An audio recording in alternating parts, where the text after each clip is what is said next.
The story begins in Shanghai City. In a quiet room, a woman with blue-green hair, Zhang Wangshan, is breastfeeding her newborn son. She tells her baby, Chenchen, how lucky he is to just eat and sleep, smiling that while she's losing sleep over him, it's worth it if he grows up healthy. Unknown to her, the baby is not ordinary. He is reincarnated and has the consciousness of his former life. As he feeds, he notes his brain isn't fully developed, yet he is aware.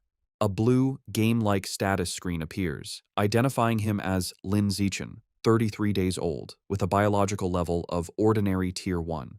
He realizes he has a special cheat ability. At 3 months old, Lin Zichen is in his crib while his parents, Zhang Wanxin and Lin Yansheng, watch him. His father remarks on how physically gifted the baby seems, predicting he will become a mighty gene fuser, or at least a cyborg. As they speak, Lin Zichen is kicking. A system notification announces he has kicked 10,000 times, granting him the biological attribute Use and Advance. This skill allows any part of his body he trains to grow infinitely stronger within carbon-based limits. He feels his strength grow and wonders what his father meant by gene fusers and cyborgs, imagining superheroes. By 4 months old, Lin Zichen has learned to sit up and crawl. To avoid frightening his parents with his unnaturally fast development, he trains only at night. Each time he crawls, his system rewards him with points. A month later, at 5 months old, he has mastered walking. At 6 months, he can finally sit up and crawl in front of his parents without it seeming too strange. While watching television, a news report on aberrant beasts shows gene fusers and cyborgs joining forces to fight them. For the first time, Lin Zichen understands this world is vastly different from his old one. He learns this Earth has mutated, giving rise to terrifying creatures called aberrant beasts. To fight them, humanity developed 2 paths. The first is mechanical ascension, where humans modify their bodies with technology to become powerful cyborgs.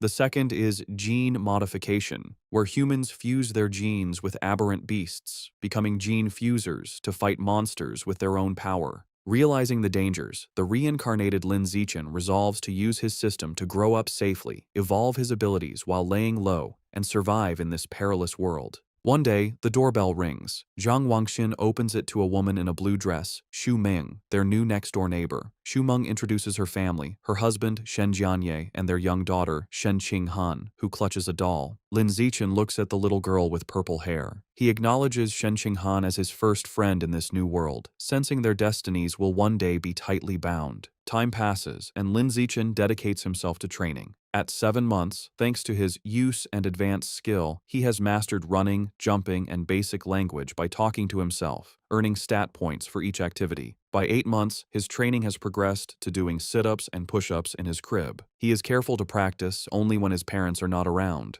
But one day, his mother, Zhang Wangshin, walks onto the balcony and is shocked to see her 8-month-old son doing sit-ups. She rubs her eyes in disbelief. However, being a web novel author, she dismisses it as a stress-induced hallucination. Lin Zichen immediately pretends to be asleep, breathing a sigh of relief and making a mental note to be more cautious. A few days later, while giving him a bath, Zhang Wangshin makes another shocking discovery. She screams for her husband, Lin Yansheng. When he rushes in, she points out that their 8-month-old son has defined abs. Lin Yansheng is stunned. He excitedly suggests their son might be a 1-in-a-million prodigy with a bright future as a powerful gene fuser or cyborg. Hearing this genius narrative, Lin Zichen is relieved his secret is safe, realizing how lucky he is to have 2 web novel authors for parents. Lin Zichen reflects that on this mutated Earth, he is not the only genius. He and his mother watch a news report about a 2-year-old from a martial arts family who can lift a 20 kilos dumbbell with one hand.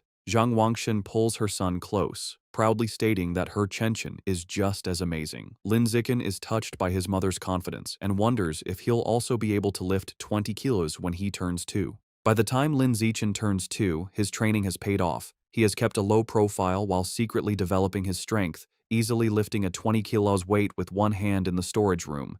His session is interrupted when his mother calls that Han Han, Shen Qinghan's nickname, is here to play. Startled, he puts the weight down and goes out. He opens the door to find Shen Qinghan, now also 2, offering him a tart.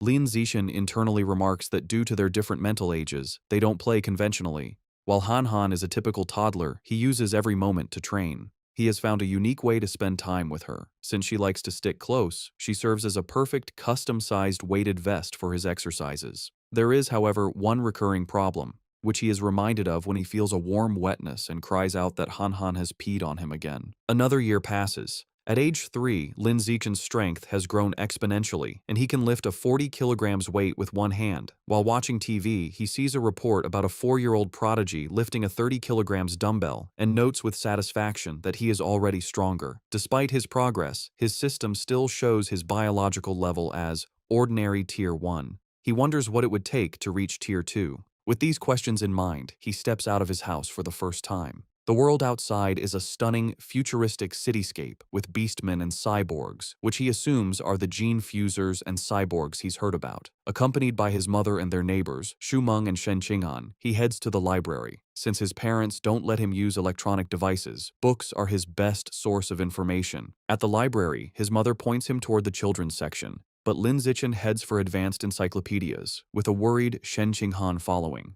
The mothers watch in confusion. Shumeng asks why he likes these books, and Zhang Wangxin guesses it's his genius genes. While Shen Qing'an offers him cookies, Lin Zichen is absorbed in his reading. Through the books, he learns that all life is categorized into 6 biological levels: ordinary, advanced, rare, epic, legendary, and mythical, each divided into 9 tiers. He realizes normal humans like his parents are at the bottom, ordinary Tier 1, as insignificant as ants compared to higher-level beings. This knowledge lights a fire under Lin Zichen. He must accelerate his training while maintaining his cover. His system alerts him to a new quest: read 100 million characters to be rewarded with the celestial root of wisdom. Excited to train both mind and body, he accepts. For the next year, Lin Zichen splits his time between physical training and voracious reading. At age 4, he and Shen Qing'an begin kindergarten, holding hands with the IR teacher, Ms. Zhang Mei. His hard work pays off. Soon after starting school, he breaks through to ordinary Tier 2. His physical prowess is immense. He can lift an 80 kilograms weight with one hand, high jump 1.2 meters, and sprint 100 meters in under 11 seconds. Outstanding stats for an adult, let alone a kindergartner.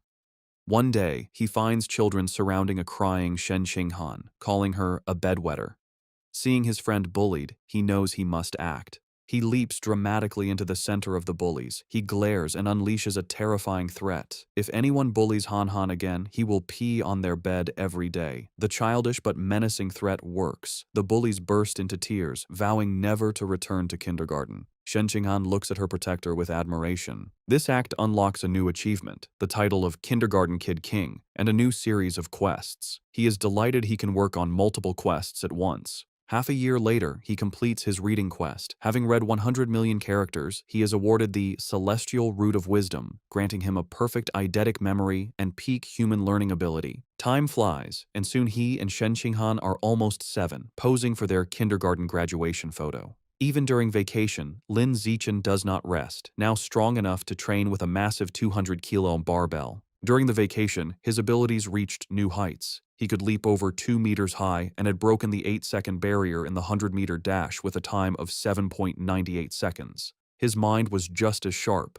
Boosted by his new attribute, he had already finished most of the elementary school curriculum. His new life began at Sunshine Elementary School. Because he was already self-studying advanced subjects, academic competitions were easy. He effortlessly took first place at the National Elementary School Academic Competition, just to unlock his title as quickly as possible. Whenever he had free time, he would give Shen Qing'an private tutoring. Though not an exceptional talent, she was diligent. With his help, her grades improved dramatically, and after one semester, she was ranked second in the class, with Lin Zichen holding first place. To speed up his quest, he also participated in school sports meets, breaking every record. Just when he thought his school life would continue in this predictable routine, a special new transfer student appeared. The teacher introduced the newcomer, a girl with long, silvery blue hair named Bai Shui. Lin Zichen immediately knew she was different. As she stood in the doorway, he could sense a faint, unusual aura that did not belong to a normal human. As the new transfer student, Bai Shui, walks to find a seat, the other students watch her curiously. Shen Qing'an leans over to Lin Zichen, whom she calls Xiao Chen, and whispers about how pretty Bai Shui's hair is, like winter snowflakes. However, Lin Zichen is not in the mood to discuss aesthetics. As Bai Shui sits near him, his mind is on the strange, non-human aura he senses from her. He wonders if she could be a gene fuser or the descendant of one. In the following days, Baizue proves to be an enigma. She doesn't speak to anyone and lays her head on her desk the moment class ends, remaining motionless. She barely even gets up for the restroom. At first, students are curious, even taking photos with her while she sleeps. But as her behavior doesn't change, they lose interest, and the classroom returns to its routine. This peace is shattered over a month later. A bizarre phenomenon begins. Bai Shui starts to secrete a viscous, white liquid. The substance has a foul odor and drips down her clothes and legs. The other students react with disgust, complaining about the terrible smell. A mean-spirited boy sneers a crude comment about the liquid and then pours his water bottle over her head, claiming he's washing her out. Humiliated and soaked, Bai Shui clenches her fist on the desk, and tears stream down her face as she begins to cry, her shoulders shaking with silent sobs. The bullies erupt in cruel laughter at her distress. Watching from their desks, Shen Qinghan turns to Lin Zichen with a worried expression, asking if they can help poor Bai Shui. Lin Zichen is confused. He had sensed Bai Shui was dangerous, so he can't understand why she is crying. He agrees to help. As he walks towards the bullies, he reevaluates his assessment. While he still doesn't understand her, he realizes that for now, she isn't a threat. She is just a weak girl being bullied, and he has to step in. Lin Zichen walks up to the main bully and grabs him by the collar, calling out his name, Guan Chun. With a menacing smile, he orders the boy to wipe the water off Bai Shui's desk. Guan Chun is terrified and stammers that he'll wipe it up right away. The other bullies know they are in trouble. Lin Zichen is notorious at school for being skilled at both academics and fighting. Not even 6th graders dared to mess with him. Knowing it's better to comply, they quickly grab tissues and clean up the mess. Once the desk is clean, Lin Zichen's gaze sweeps over the group. He commands everyone involved to apologize to her immediately. The bullies, sweating and terrified, quickly comply. They line up before her desk and bow their heads, offering apologies and promising never to bully her again. With the bullies gone, Bai Shui looks up, her eyes still tearful. She gratefully thanks both Lin Zichen and Shen Qinghan. Shen Qinghan puts a comforting hand on Bai Shui's shoulder, telling her that classmates are supposed to help each other. From that day on, Shen Qinghan makes it her mission to befriend the quiet, white-haired girl, always dragging Lin Zichen along. The three begin spending their free time together. Shen Qinghan is especially kind, always sharing her tastiest snacks with Bai Shui first. During one of these moments, as Shen Qinghan offers her a treat, Bai Shui hesitates. She looks at them and asks if they aren't disgusted by her because she smells so bad. She explains she's sorry for not trusting them, but since she was little, she has always been ostracized by everyone. Having someone be nice to her feels so unreal that she thinks she must be dreaming. Bai Shui looks up in surprise when Shen Qinghan tells her firmly that this is not a dream. Shen Qinghan smiles gently and says she knows what it's like, so she would never be disgusted by her. She declares that as long as Bai Shui is willing, they will be friends forever, pulling a slightly exasperated Lin Zichen into the promise. Overcome with emotion, Bai Shui tightly hugs Shen Qinghan. Tears of gratitude stream down her face as she thanks them for their kindness. After composing herself, she tells them she wants to give them a gift in return. She holds out a necklace with a pair of beast fangs, explaining it was a birthday present from her mother. She gives it to them, hoping it can be a symbol of their friendship. Shen Qinghan enthusiastically agrees, and the three children stand together in the schoolyard as the sun sets, joyfully declaring they will be friends forever. However, just as their newfound friendship was solidified, the unexpected happened. One day, Shen Qinghan is stunned to learn that Bai Shui has transferred out of the school. Lin Zichen confirms it, revealing that he saw her filling out the withdrawal papers. He flashes back to watching from the principal's office doorway. He saw Bai Shui with the principal and a large, intimidating man with cybernetic arms. The principal assured the man that Bai Shui's paperwork was complete and her information would be kept confidential. The encounter confirmed Lin Zichen's suspicions that Bai Shui's identity was not simple. From that day on, he never saw Bai Shui again, left to wonder about her. But he notes that the events that followed were what truly captured his attention. Sometime later, Lin Zichen is at home giving his mother, Zhang Wangxin, a shoulder massage. She sighs in relief, telling him the massage is perfect after a long day of typing. Lin Zichen internally notes that he learned professional massage techniques thanks to his celestial root of wisdom and is surprised by its usefulness. Their quiet evening is interrupted by a major news report. It features another incredible achievement by the Kyoto prodigy. At just 10 years old, the boy has successfully fused with aberrant beast genes and can now lift a 500 kilograms boulder with one hand. Lin Zichen recognizes the boy and realizes with a jolt that his rival has already begun gene fusion. His father, Lin Yansheng, complains that the Kyoto prodigy is always on TV, questioning if they are trying to turn him into an influencer. The parents discuss it. Lin Yansheng explains the boy is from a 1,000-year-old martial arts family, so they likely have advanced gene fusion technology. Zhang Wangxin argues it's wrong to use a child as a guinea pig. Her husband counters that for such a family interests come first, earning a sarcastic "you know everything" from his wife. While his parents bicker, Lin Zichen is deep in thought. He recalls that before the fusion, the prodigy could lift 100 kilograms. Now he can lift 500 kilograms, a five-fold increase. In comparison, Lin Zichen, at only 8, can already lift a 300 kilograms weight with one hand without any gene fusion. He concludes with a confident fist pump that his own potential is far greater. His confidence was soaring, but that feeling was short-lived. The next news report taught him the true meaning of fear. Breaking news shows a city in a neighboring country completely devastated by a massive explosion. The report states that based on footage, the attack was carried out by giant, aberrant rats. The screen shows horrifying images of monstrous rats swarming the ruins, capturing a screaming woman in their massive jaws, and then brutally devouring her. The news report continues, confirming heretics were responsible for the aberrant rat attack, fanning the flames from the shadows. At a press conference, an official from the devastated Sakura country pleads for international aid, explaining the heretics are a shadowy cult manipulating the beasts. Watching the news, Lin Zichen learns the cult is an anti-human organization of traitors who serve the aberrant beasts for their own gain. He feels relieved to be born in a powerful, stable country, giving him a safe place to grow stronger while laying low. His thoughts are shattered by sonic booms outside. He rushes to the window and pulls back the curtain to see a squadron of heavily armed cyborgs flying through the night sky. He wonders why so many are being deployed, hoping nothing bad is happening. The next morning, everything seems normal. Lin Zichen waits for Shen Qinghan, who runs up, apologizing for being late. As she approaches, he notices something strange. The beast fang necklace Bai Shui gave them, now worn by Shen Qinghan, emits a bright blue glow. He realizes the fang is from an aberrant beast and the source of the faint, non-human aura he'd sensed from her. The glow fades as quickly as it appeared, and the two don't think much of it. However, between the cyborgs and the fang's reaction, Lin Zichen feels that something bad is about to happen. On their way to school, a striking woman with long red hair in a black dress leans against a lamppost, watching them.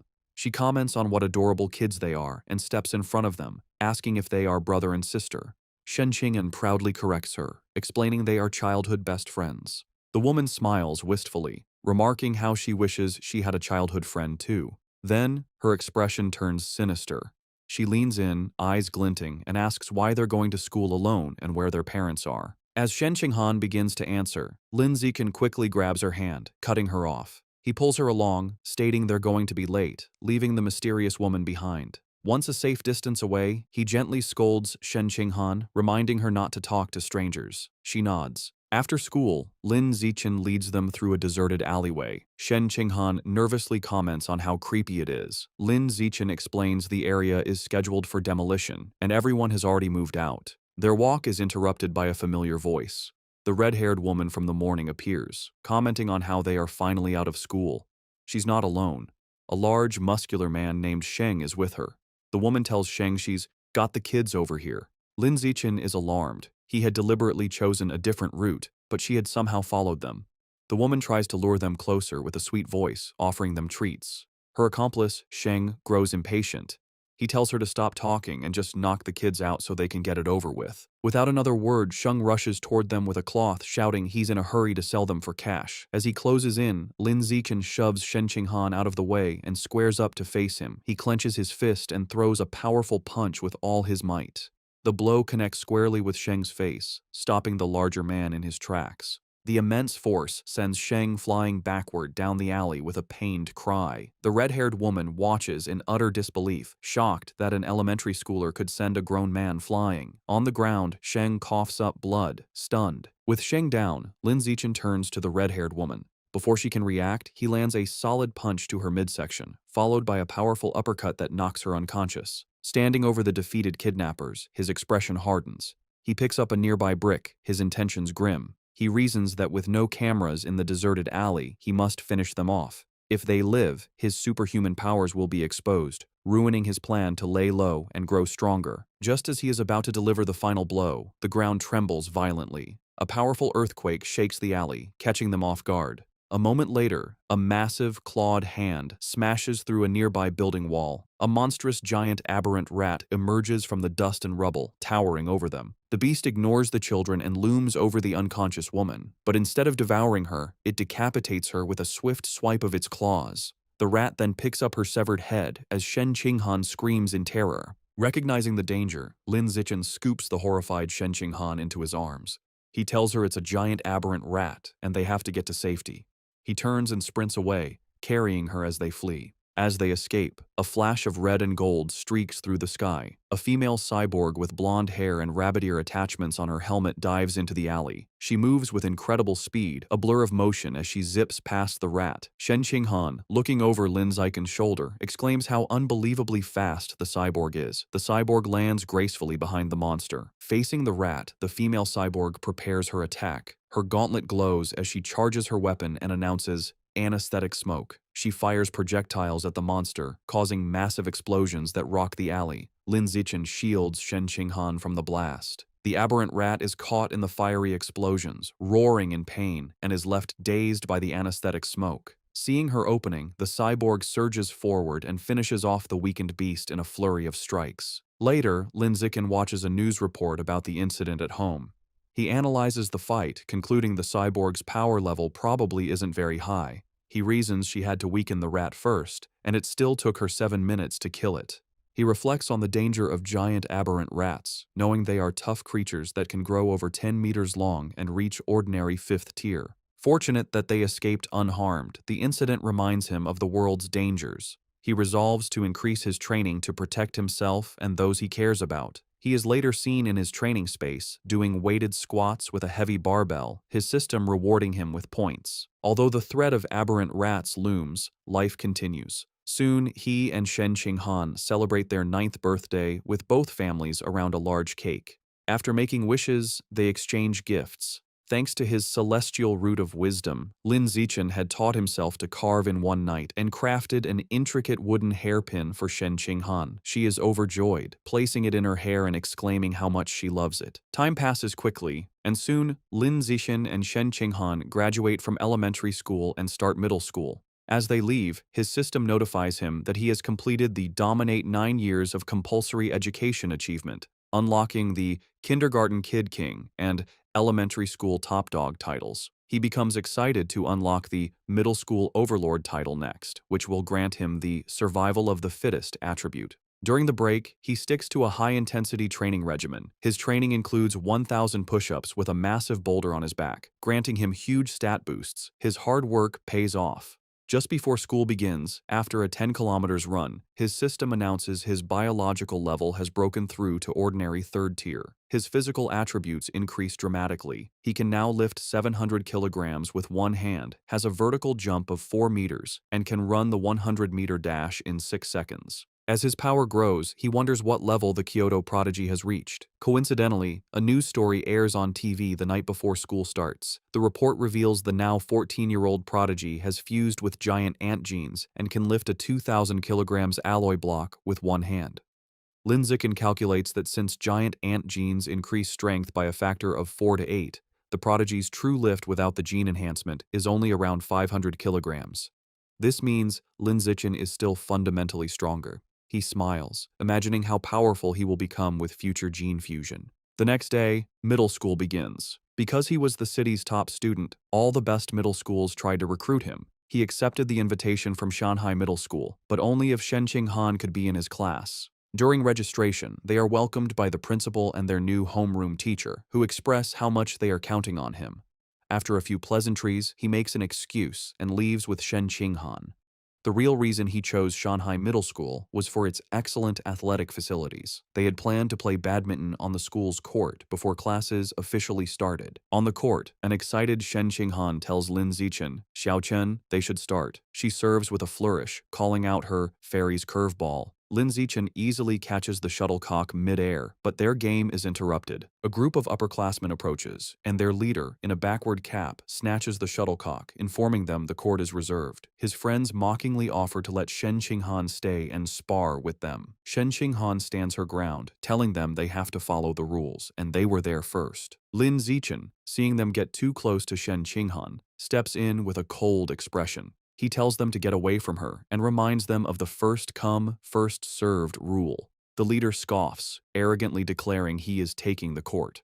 The leader holds the shuttlecock and tosses it up, but before he can serve, Lin Zichen moves. He declares that from now on, his rules are the only ones that matter. With a surge of power, he leaps and smashes the shuttlecock with incredible force. The shuttlecock rockets across the court, a white blur. It moves so fast, the leader barely has time to react. The force of the impact shatters his racket and sends his cap flying. The upperclassmen are left in shock, sweating and trembling. They wonder if Lin Zichen is even human, questioning if he's a gene fuser. One notes with terror that if the shot had been off by a little, their boss's head would have been taken off. Thoroughly intimidated, the upperclassmen bow deeply in apology. They tell Lin Zichen they understand the rules now and will be leaving immediately. They then beat a hasty retreat. Perhaps because word of the incident spread, no one ever dared to bully Lin Zichen or Shen Qinghan again. Aside from being bigger with better facilities, their new school life felt much the same. Academically, Lin Zichen was far ahead, having finished the middle school curriculum long ago. During class, he would read interesting books to pass the time. At night, after workouts, he would use his celestial root of wisdom to learn new skills online, quickly dabbling in cooking, photography, driving, swimming, and various sports. To unlock the middle school overlord title, he didn't just rank first in every subject, he also represented the school in national competitions. He stood amidst a mountain of trophies. To keep a low profile, he was careful not to win first place in every competition. A semester went by, and the title still hadn't unlocked. However, his performances earned him many fangirls who left stacks of love letters on his desk. He ignored them. Aside from tutoring Shen Qinghan, he focused on the upcoming school sports festival. He believed that if he completely dominated it, he should finally unlock the title. For the festival, he entered only 3 events: shot put, high jump, and sprinting, representing strength, jumping, and speed. He achieved an astonishing 201-meter throw in the shot put. Although he held back to avoid seeming too superhuman, he still easily took first place in all his events. Just as he was sitting with Shen Qinghan, admiring his gold medal, he felt a new power surge through his body. A system notification appeared, announcing that because his achievements far surpassed every other student, he had unlocked the middle school overlord title. With all 3 school-age titles unlocked, the Dominate 9 years of compulsory education achievement was complete, and he had obtained the new biological attribute, survival of the fittest. As the power flowed through him, he realized with satisfaction that the title had finally unlocked. As Lin Zichen and Shen Qinghan leave school, he considers his new survival of the fittest attribute. The ability lets a predator devour the life essence of other creatures to evolve. He wonders what life essence is, lost in thought until Shen Qinghan calls for him to wait. Snapping back to reality, he gets an idea. He asks Shen Qinghan if he can borrow her beast fang necklace. She agrees and hands it to him. The moment his fingers touch the fang, a system notification appears. It informs him he has devoured a trace of the abyssal giant butterfly's life essence, unlocking a new guidebook with 1% progress. A spectral image of a massive, dark butterfly with eyes on its wings appears around him. He is stunned to realize the fang is a butterfly's tooth. That night, hoping to learn more, he searches for abyssal giant butterfly online. To his surprise, the search returns no results.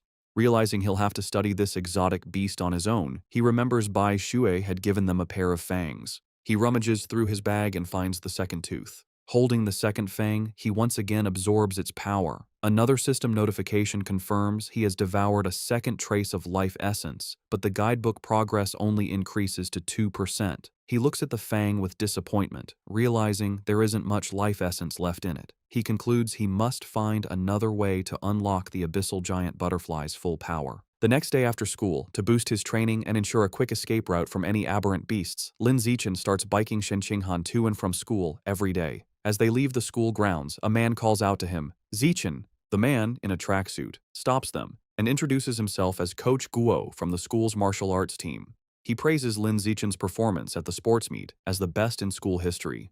With great enthusiasm, Coach Guo formally invites him to join the team, insisting his athletic talent surpasses his academic abilities. He urges Lin Zichen to say yes, but also offers him time to learn about the team before deciding. Coach Guo speaks so quickly and passionately that Lin Zichen doesn't get a chance to say no. Waving goodbye as they ride off, the coach tells them the martial arts team is in room C of the gym and that he'll be waiting for him if he's free to visit the next day. As the sun sets, Lin Zichen is back in his room, ready to test his new ability. He claps his hands, squashing a cockroach and a mosquito he found. He opens his hands to examine the dead insects, but feels no power surge. He realizes killing such small, ordinary creatures didn't trigger the skill. He deduces that only powerful or exotic beasts carry enough life essence to be devoured for his evolution. To verify his new theory, Lin Zichen decides to visit a supermarket that sells beast meat. With Shen Qinghan on the back, he bikes them into the city. They soon arrive at a large, multi-story supermarket. Inside, they walk through the aisles, and Lin Zichen notes that while there is plenty of beast meat, it's all pre-packaged. He knows he can't test his theory without touching the meat. Just as he's feeling frustrated, he hears a butcher advertising fresh-cut beast meat. He spots a counter with a sign reading, "Fresh beast meat, not pre-packaged, safe to eat," where a butcher is cutting up large sides of meat. Telling a confused Shen Qinghan to wait, he says he's going to check out the meat. He doesn't explain further, eager to confirm his suspicions, and rushes to the counter. He reaches out and places his hand on a slice of freshly cut beast meat. The moment he makes contact, a powerful surge of purple energy flows into him. Just as he thought, the beast meat contains a strong surge of life essence. He clenches his fist in excitement, a wide grin on his face. Shen Qinghan watches, bewildered, wondering why he is so excited just from touching meat. She approaches him with a look of confused concern, asking how the meat feels. Trying to play it cool, Lin Zichen casually tells a bewildered Shen Qinghan that the meat just feels fresher than normal and asks if she wants to touch it too. She frantically waves her hands and refuses, saying he has touched it enough for both of them. Having confirmed his theory, Lin Zichen decides to buy some of the beast meat to try at home, surprising Shen Qinghan. He isn't surprised by her reaction, knowing beast meat is incredibly expensive. Even the cheapest option, the ghost shadow squid, costs nearly 1,000 yen per jin. Deciding to go with the squid, he picks up a package. Shen Qinghan panics at the price, telling him it's too expensive and that he should ask his mother first. Lin Zichen simply smiles and pats her head reassuringly. He tells her not to worry, making up a lie that his mom had already told him to buy plenty for both of their families. A flashback shows his mother, Zhang Wangshan, happily agreeing to cook a feast. Internally, Lin Zichen admits that while sharing is part of his plan, his other, more important reason is to test if he can absorb life essence through consumption, as he worries direct absorption might spoil the meat. At the checkout, he buys 3 packages of the ghost shadow squid for a hefty 29.94 yen. The female cashier thanks him. As they leave, Lin Zichen thinks about how expensive the meat was, wondering when they'll be able to afford it again. By the time they finish shopping, it is after 9 p.m. Knowing the city has been chaotic lately, they decide to head straight home for safety. On the ride home, Lin Zichen can't stop thinking about his experiment. Unable to wait, he discreetly places his hand on the package of meat in the basket. He immediately feels a familiar surge of purple energy. His system confirms he has devoured a trace of the ghost shadow squid's life essence. A new guidebook for the creature is unlocked, but his progress is only 0.1%. A spectral image of the menacing, multi-eyed squid appears in his mind. As they bike through the quiet streets, he does some mental math. He realizes devouring a small amount of meat only unlocked a fraction of its power. He estimates he'd need to devour 100 jins to reach 100% on the guidebook, costing a staggering 100,000 yen. He considers the squid's special ability, to dissolve into water and vanish, and decides the powerful skill is worth the price. His course is clear. He needs to make a huge sum of money, as he can't ask his family for that much. He then remembers his second reason for buying the meat, to test if absorbing its life essence would cause it to spoil. He glances at the package. It's been a while, but the meat looks perfectly fresh. He grins, delighted that absorbing the essence doesn't ruin the meat. As he continues to absorb its power, his progress bar for the squid climbs to 3%. His concentration is broken when Shen Qinghan shouts a warning. He slams on the brakes, screeching to a halt just inches from a couple in the bike lane, and apologizes. He scolds himself for not watching where he was going, then wonders why the lane is so crowded. Shen Qinghan points ahead. They see a tense standoff. A muscular, red-haired man is holding a woman hostage at knife point. Shen Qinghan recognizes the hostage in terror as their teacher, Chao Mei. The man shouts threats at the crowd. The area is surrounded by police officers who try to de-escalate the situation through a megaphone. The police captain holds back an officer, Ah Bing, telling him not to shoot recklessly. The captain explains the target is too close to the hostage and using her as a shield, making a clean shot impossible.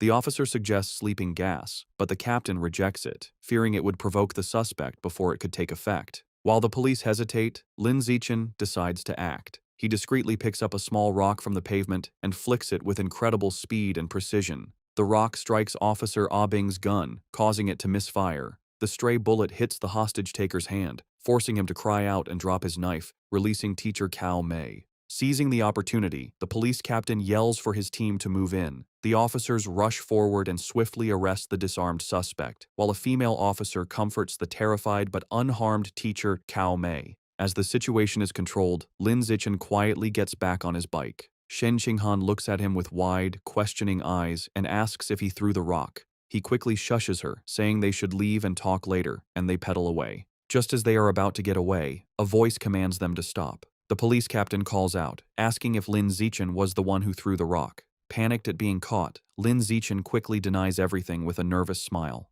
The captain watches them pedal away, finding it strange that someone wouldn't want to admit to a good deed. He muses aloud that there's a reward for bravery. The word reward instantly catches Lin Zichen's attention. Needing money, he slams on his brakes, skids to a halt, and rushes back to the captain. He sheepishly retracts his denial, admitting he threw the rock and explaining that the money is really important to him. The captain tells him to come to the station to make a report, promising to help him apply for the reward. After informing their families, Lin Zichen and Shen Qinghan prepare to head to the police station. He assumes everything will go smoothly, but as the police lead the cuffed suspect away, something goes horribly wrong. The suspect's face begins to twist grotesquely. The police realize with horror that he's a heretic and is mutating into a giant aberrant rat right before their eyes. The monster breaks its cuffs and goes on a rampage, swiping its massive claws at the officers. The police captain gets on his radio, ordering all forces to open fire but to protect the civilians. The officers unload their weapons, but the bullets have no effect. A frantic report comes in, identifying the heretic as having fused with Rat King genes and calling for immediate backup.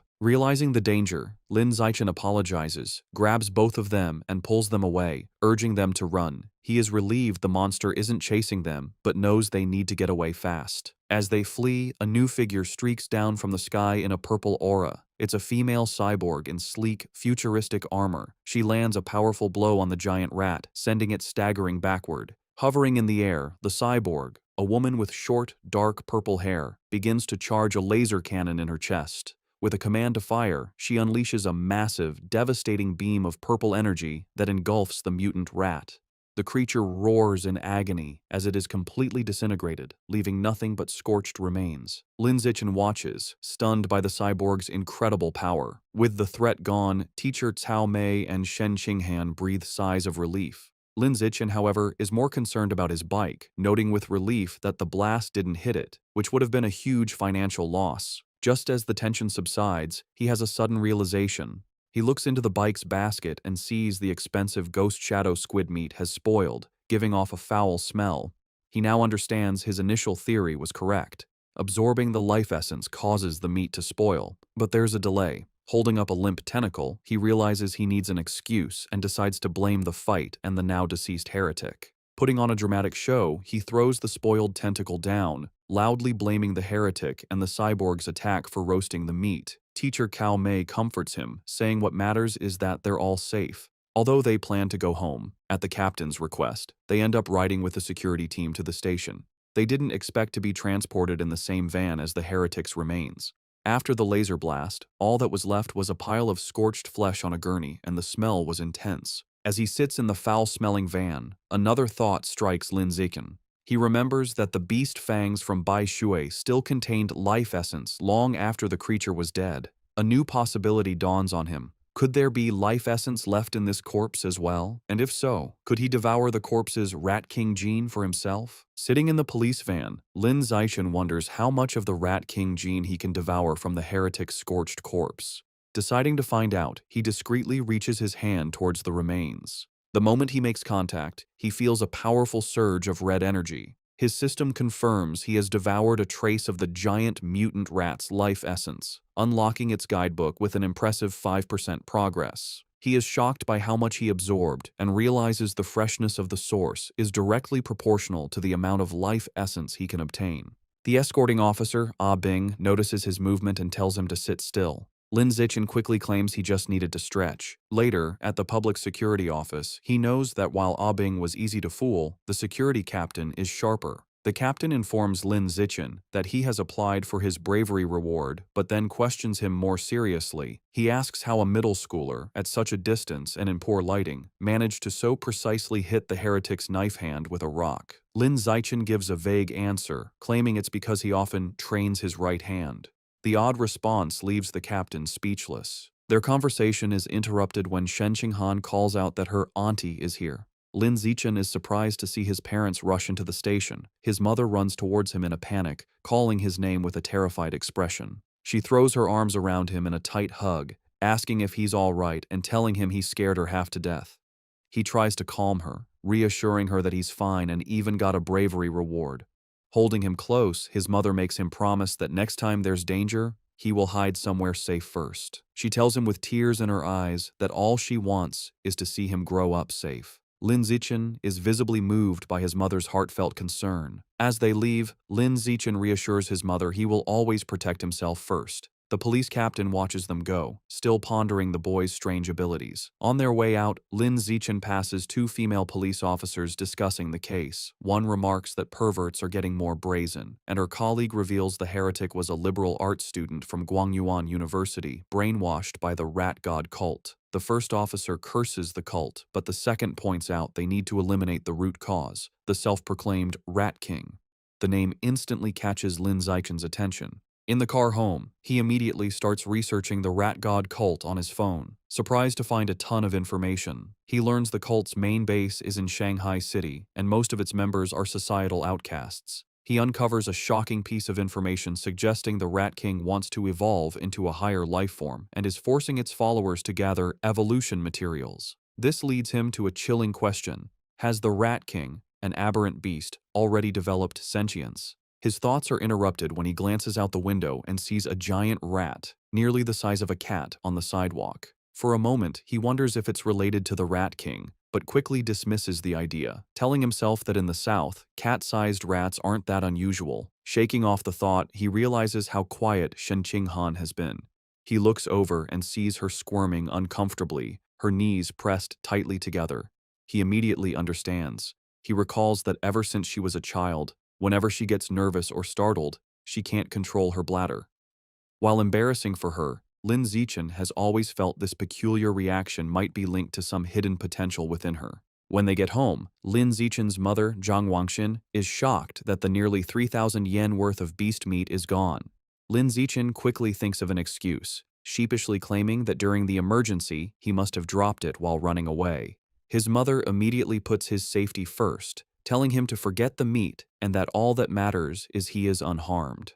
Lin Zichen breathes an internal sigh of relief, glad he fooled his mother. However, his father, Lin Yansheng, is more stubborn. He announces he is going back to look for the expensive meat, boasting that a fated wage slave like him is tough. Lin Zichen tries to stop him, arguing it's too dangerous and the meat is already spoiled. His father becomes suspicious, asking how he could know it had gone bad. Sweating nervously, Lin Zichen quickly claims it was an obvious guess. Meanwhile, back at the now empty public security office, the police captain is still pondering the night's strange events. As he smokes a cigarette, he can't shake the question of how an ordinary middle schooler could have thrown a rock with such incredible power and precision. Suddenly, he hears a strange noise from the corner. His eyes widen in shock as he sees a massive rat, far larger than any normal rodent, perched on top of the filing cabinets. Before he can react, the giant rat leaps down. The captain instantly draws his pistol and opens fire. The confrontation is swift and violent, ending in a bloody blur. The next day in class, Lin Zichen sighs at his desk. Reflecting on the previous night, he concludes he is still too weak compared to the powerful heretic and the female cyborg. He needs to make money fast to buy more beast meat like the ghost shadow squid to fill his guidebook's progress bar. He considers becoming an influencer or selling study materials, but dismisses the idea as too flashy and against his goal of keeping a low profile. Suddenly, an idea strikes him. He remembers that in this world, martial arts and gene fusion are more important than academics. He decides it's time to act. Later, he heads to the gym where the martial arts team practices in Building C. He finds Coach Guo drinking from a thermos and greets him. A surprised Coach Guo asks if he is there to join or just to learn more about the team. Instead of answering, Lin Zichen leans in and discreetly asks if joining the team offers a chance to compete in city tournaments and if the prize money is high. The coach smiles, confirming he would have a chance and that prizes are worth tens of thousands. With his main concern addressed, Lin Zichen shakes the coach's hand and announces he is joining the martial arts team today. Coach Guo happily welcomes him. The coach gathers the team to announce their new member. He introduces Lin Zichen, reminding them of his performance as the sports meet champion. The other team members, Zhang Kai, Huang Tianxing, or Ah Xing, Li Shutong, and Han Yiguo, introduce themselves. Finally, Lin Zichen introduces himself. Since Lin Zichen has no formal martial arts training, Coach Guo demonstrates basic fist and leg techniques. The coach explains the moves look simple but are difficult to master, noting that the team's fastest learner, Li Shutong, took a week to perfect them. He then encourages Lin Zichen to try. Lin Zichen assumes a ready stance. Thanks to his celestial root of wisdom attribute, which grants him heaven-sent martial insight, he has already memorized and understood every detail of the demonstration just by watching. As he practices the fist techniques, a system notification awards him points in vitality, strength, dexterity, and proficiency. He executes the hand and fist movements with flawless precision and speed. He transitions seamlessly into the leg techniques, performing powerful, fluid kicks. Another system notification grants him points for his leg muscles, dexterity, and proficiency. The coach and the team watch in stunned silence. The coach's jaw drops, and he almost fumbles his thermos, unable to believe it. He wonders how someone could learn the complex forms perfectly after one look. Staring at the flawless performance, a single thought forms in his mind. He must be a once-in-a-million martial arts prodigy. That evening in Shanghai, Lin Zichen's mother, Zhang Wangxin, calls him for dinner. He rushes out eagerly, spoon in hand, asking what she made. She proudly presents a large platter of the ghost shadow squid he wanted. The aroma is incredible, and he tells his mother how amazing it smells. She urges him to eat while it's hot. He takes a bite and praises her cooking as the best in the world. Pleased, she tells him to eat a lot, as she bought 3 full gins for him. As he eats, a system notification appears. He has devoured a trace of the ghost shadow squid's life essence by consuming it, bringing his guidebook progress to 3.01%. He realizes with frustration that eating the meat works just as well. If he had known, he wouldn't have spoiled the first batch by touching it. While they eat, a news report catches their attention. It's about a 14-year-old genius girl, the youngest cyborg in history after fusing with an energy core. Her energy system grants her superhuman abilities, lifting a 5,000-kilogram SUV with one hand, sprinting 100 meters in 3 seconds, and jumping 8 meters vertically. Watching this, Lin Zichen ponders the debate in his world. Between the Kyoto prodigy's gene fusion and this girl's cybernetics, which path is stronger? His thoughts are interrupted by another breaking news story. It announces that the security captain they met, He Chun-shan, was killed in his office. Surveillance footage showed he was attacked and devoured by a giant mutant rat that infiltrated the station. Medics are shown wheeling his body into an ambulance. Lin Zichen is horrified. He recalls the large rat he saw the night before and wonders if it was connected. He imagines a giant rat rampaging through the city. The captain's death is a grim reminder of the escalating danger. Staring intently, Lin Zichen decides he must intensify his training immediately. Following the police captain's death, Lin Zichen dedicates himself to a grueling training regimen. After intense practice, he can now sprint 100 meters in a blistering 4.61 seconds. His physical power has skyrocketed. His vertical jump is 5.3 meters, and he can lift an astounding 1,200 kilograms with one hand. In addition to his personal training, he continues his martial arts practice with the school team, hoping to boost his strength quickly for the upcoming tournament. The next morning at school, he heads to the gym to practice, with a curious Shen Qinghan tagging along. On their way, a girl with pink hair warmly greets Lin Zichen and offers him a bottle of fresh milk. He politely declines, thanking her, and walks past with Shen Qinghan, leaving the girl disappointed. Watching from a distance is his teammate, Zhang Kai. He clenches his fist in anger, resentful that the person who beat him at the sports meet is rejecting a gift from the girl he admires. Unable to contain his frustration, Zhang Kai rushes forward and blocks their path. He confronts Lin Zichen, scolding him for his poor manners and for hurting the girl's feelings. When Lin Zichen calmly explains he is allergic to milk, Zhang Kai refuses to believe him and calls him a liar. Enraged, Zhang Kai points at Lin Zichen and challenges him to a spar. He sets the terms. If he loses, he will never bother Lin Zichen again, but if Lin Zichen loses, he must drink the whole bottle of milk. Just as the challenge is issued, a new system notification appears. A new achievement mission has been triggered. Defeat 1,000 different opponents in formal competition for the survival of the fittest biological trait.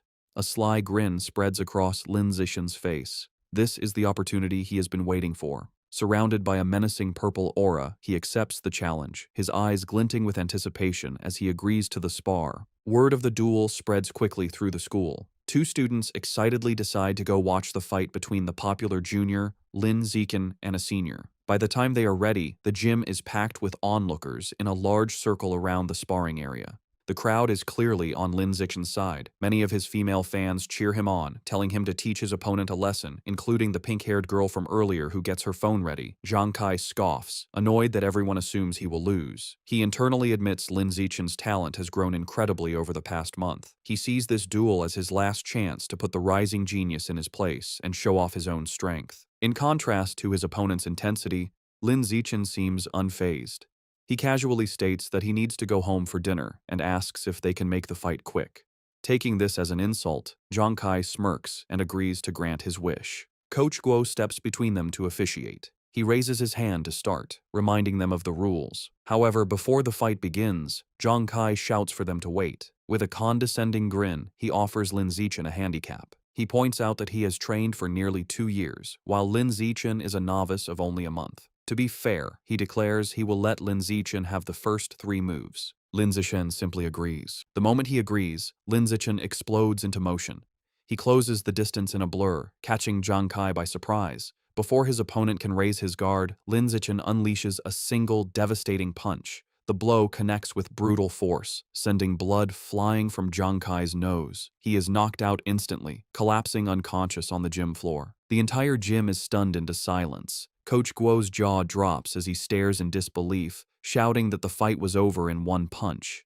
The rest of the martial arts team and the crowd are equally shocked, calling the outcome ridiculous, unable to process that the duel was over in a single second. The silence is broken by a roar of celebration. Shen Qinghan throws her fist in the air, ecstatically cheering for Lin Zichen's victory. The other girls, including the one with pink hair, join in, shouting about how amazing he was. Standing over his defeated opponent, Lin Zichen receives a system notification. It informs him that by defeating a rival and winning the affection of the opposite sex, he has obtained priority mating rights.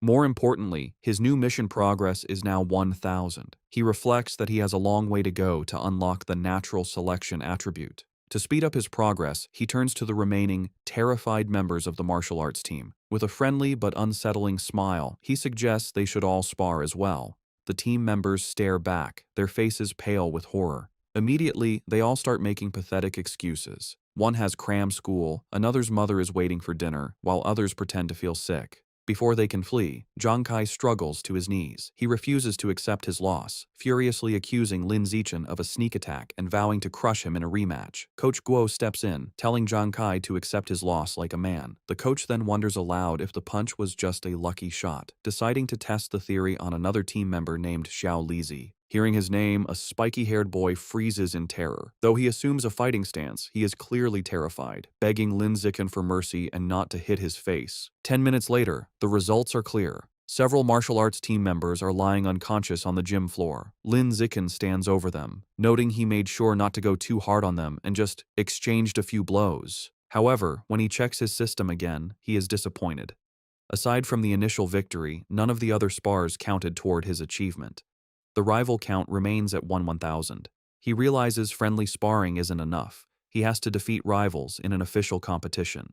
As he thinks about this, a hand claps his shoulder. Coach Guo grins manically, declaring that Lin Zichen is a true genius. He exclaims that in just over a month, the newcomer has become the team's ace. Filled with new confidence, the coach proclaims that with Lin Zichen leading, their school will crush all others and take first place at this year's regional martial arts tournament. As Coach Guo celebrates, Lin Zichen has a moment of clarity. He realizes the coach is right. The upcoming tournament is the perfect opportunity to face many official opponents at once. He becomes determined, understanding that as long as he defeats them in an official competition, each victory should count toward his progress. His thoughts are interrupted when a defeated Zhang Kai calls his name. Having regained consciousness, Zhang Kai stands, points at Lin Zichen, and formally accepts his loss with a bizarre and overly graphic declaration of submission. His strange words leave everyone, including Shen Qinghan, Coach Guo, and Lin Zichen, completely shocked and disturbed. With the duel over, the spectators and coach quickly flee, leaving a bewildered Zhang Kai alone, complaining he hadn't finished his speech. In this world, high schoolers must choose between martial arts or academics. Given the world's dangers, the martial arts class is considered the superior choice. Determined not to be left behind, Shen Qinghan decides to join the martial arts class and begins training rigorously with Lin Zichen. Their daily routine is intense. They start with a 3,000-meter run, followed by an hour of hand-to-hand combat practice. After that, they do sit-ups and push-ups to build strength. To conclude each session, Lin Zichen gives Shen Qinghan a massage to relieve her muscle tension. Of course, Lin Zichen doesn't slack on his own training. He pushes himself to the limit daily, driven by the goal of winning the tournament and unlocking the natural selection attribute as quickly as possible. 1 month later, all their hard work is about to be tested. The day of the regional martial arts tournament has arrived, and a determined Lin Zichen is ready to compete. The tournament is at the massive city gymnasium, with a huge crowd around a central fighting ring. In the waiting area, the mood is tense. Coach Guo nervously reviews the roster, complaining that their school, Shanghai High, drew a match against the strongest team, Shanghai No. 1 High. Another team member adds to the anxiety, mentioning their opponents have a fighter who can run the 100-meter dash in under 9 seconds, leaving them feeling outmatched. Sensing the team's low morale, Lin Zichen calmly raises his hand and volunteers to fight first. Though still worried, Coach Guo agrees to let his ace take the stage. As Lin Zichen walks into the arena, Shen Qinghan cheers him on from the sidelines, while Coach Guo shouts encouragement through a megaphone. Lin Zichen readies himself for the fight. His opponent, a much larger and more muscular student from Shanghai No. 1 High, steps forward. He acknowledges Lin Zichen's talent for making it to the tournament as a first year. However, his tone quickly turns mocking. He sneers that the stage isn't meant for a shorty who hasn't even hit 1.7 meters. Flexing his bicep, he promises to show Lin Zichen what a true gap in size and power feels like.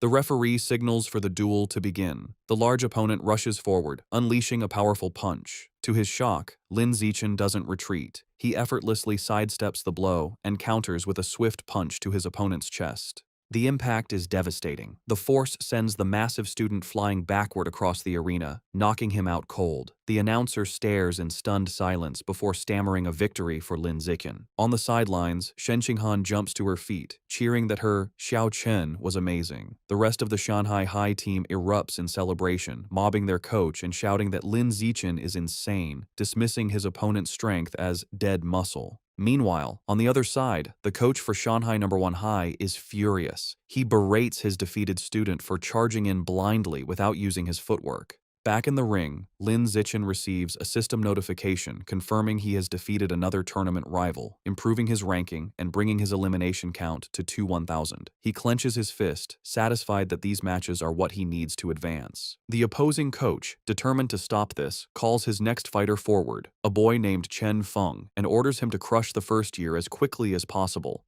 Chen Feng calmly agrees. He steps onto the stage and assumes a ready stance, looking far more composed than the last fighter. The announcer signals for the second duel to begin. Chen Feng immediately showcases his superior technique, moving with incredible speed and launching a flurry of attacks. Lin Zichen calmly meets the assault, blocking a powerful kick with one hand. However, the force of his block sends Chen Feng spinning wildly through the air before he crashes hard onto the arena floor, unconscious. Medics rush in with a stretcher and carry Chen Feng away, stating he needs a head scan. The crowd is left bewildered. They murmur among themselves, questioning what just happened and speculating that the student from Shanghai High must be insanely lucky. Some angry spectators shout that the tournament must be rigged, demanding a refund. However, the coach of Shanghai No. 1 High knows better. Clutching his head in despair, he realizes with dawning horror that this isn't luck. The first year from Shanghai High is the real deal. Back in the waiting area, the coach has a new strategy. He calls his next fighter, a spiky-haired boy named Gao Fei, and gives him strict orders to focus entirely on defense, warning him that he cannot afford to lose. Gao Fei, however, is brimming with confidence. He calmly tells his coach not to worry, assuring him he will win. As he walks to the ring, Gao Fei internally dismisses Lin Zichen's victories. He believes his opponent isn't strong and has only won through tricks. With his superior speed, running the 100-meter dash in under 9 seconds, and greater experience, he is certain he can't lose. The crowd is buzzing. Spectators discuss Gao Fei's reputation, marveling at his speed. One person mentions his father is a gene fusion user, explaining his enhanced abilities. The consensus is that Lin Zichen's impressive run is about to end, though they acknowledge his great potential. The announcer signals for the duel to begin. Ignoring his coach's instructions, Gao Fei immediately goes on the offensive, lunging at Lin Zichen with a powerful kick. He follows up with rapid strikes, unleashing his special technique, the flowing water-shattering rock fist. His coach watches in fury, shouting at his disobedient student for attacking. Gao Fei scoffs at defense, believing a genius like him doesn't need it. Meanwhile, Lin Zichen, easily evading the blows, finds the technique interesting and decides to learn it on the spot. Gao Fei grows frustrated as he can't land a single hit. He stops out of breath and demands to know how Lin Zichen is dodging his attacks. Unfazed, Lin Zichen calmly asks if he has any other moves, taunting him. Enraged, Gao Fei unleashes another desperate barrage of punches. Seeing the same predictable moves, Lin Zichen decides the time for observation is over. He thinks, "All right then, let's end this."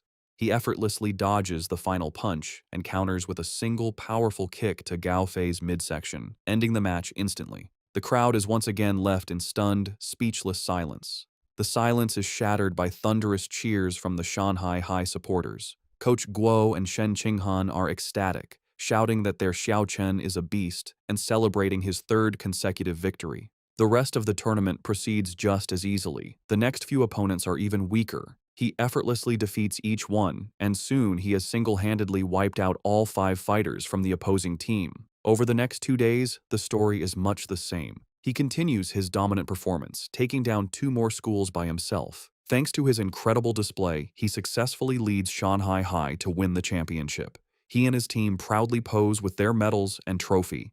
However, as he checks his system, his rival count is only 16,000. He realizes with disappointment that at this rate, it will take years to unlock the natural selection attribute. Despite his slow quest progress, there is a silver lining. He didn't expect Coach Guo to be so generous, but he gets the bulk of the tournament prize money, a full 20,000 yuan. Combining this with prize money from academic competitions, he now has around 30,000 yuan. That money doesn't last long. He immediately spends it all at the supermarket on a massive supply of ghost shadow squid meat. For the next several weeks, he devours the expensive meat at every meal. After consuming 30 jin, his codex unlock progress for the ghost shadow squid reaches 33%. His intensive training and consumption of beast meat pay off. By his second year of middle school, he breaks through to the next level, advancing from ordinary Tier 3 to Tier 4. His physical abilities reach new heights. He can now effortlessly lift 1890 kilograms with one hand, jump 5.65 meters vertically, and sprint 100 meters in just 4.49 seconds. Time flies, and soon he and Shen Qinghan graduate from Shanghai's middle school division.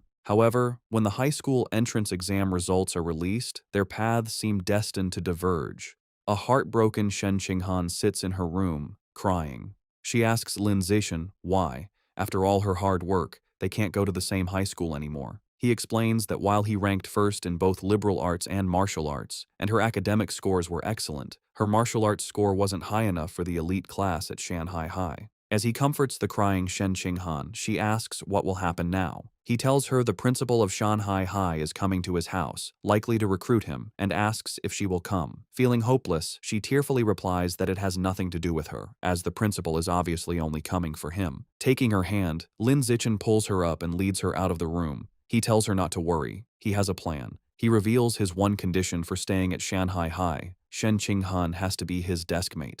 As promised, the principal of Shanghai High visits Lin Zichen's home. She, his mother, and Shen Qinghan discuss his future for several hours, with the principal expressing how much she wants him to stay at her school. As the meeting concludes, the principal stands to leave. As a final offer, she tells Lin Zichen that if he agrees to stay, she will grant any request he has. Taking the opportunity, Lin Zichen states his one condition.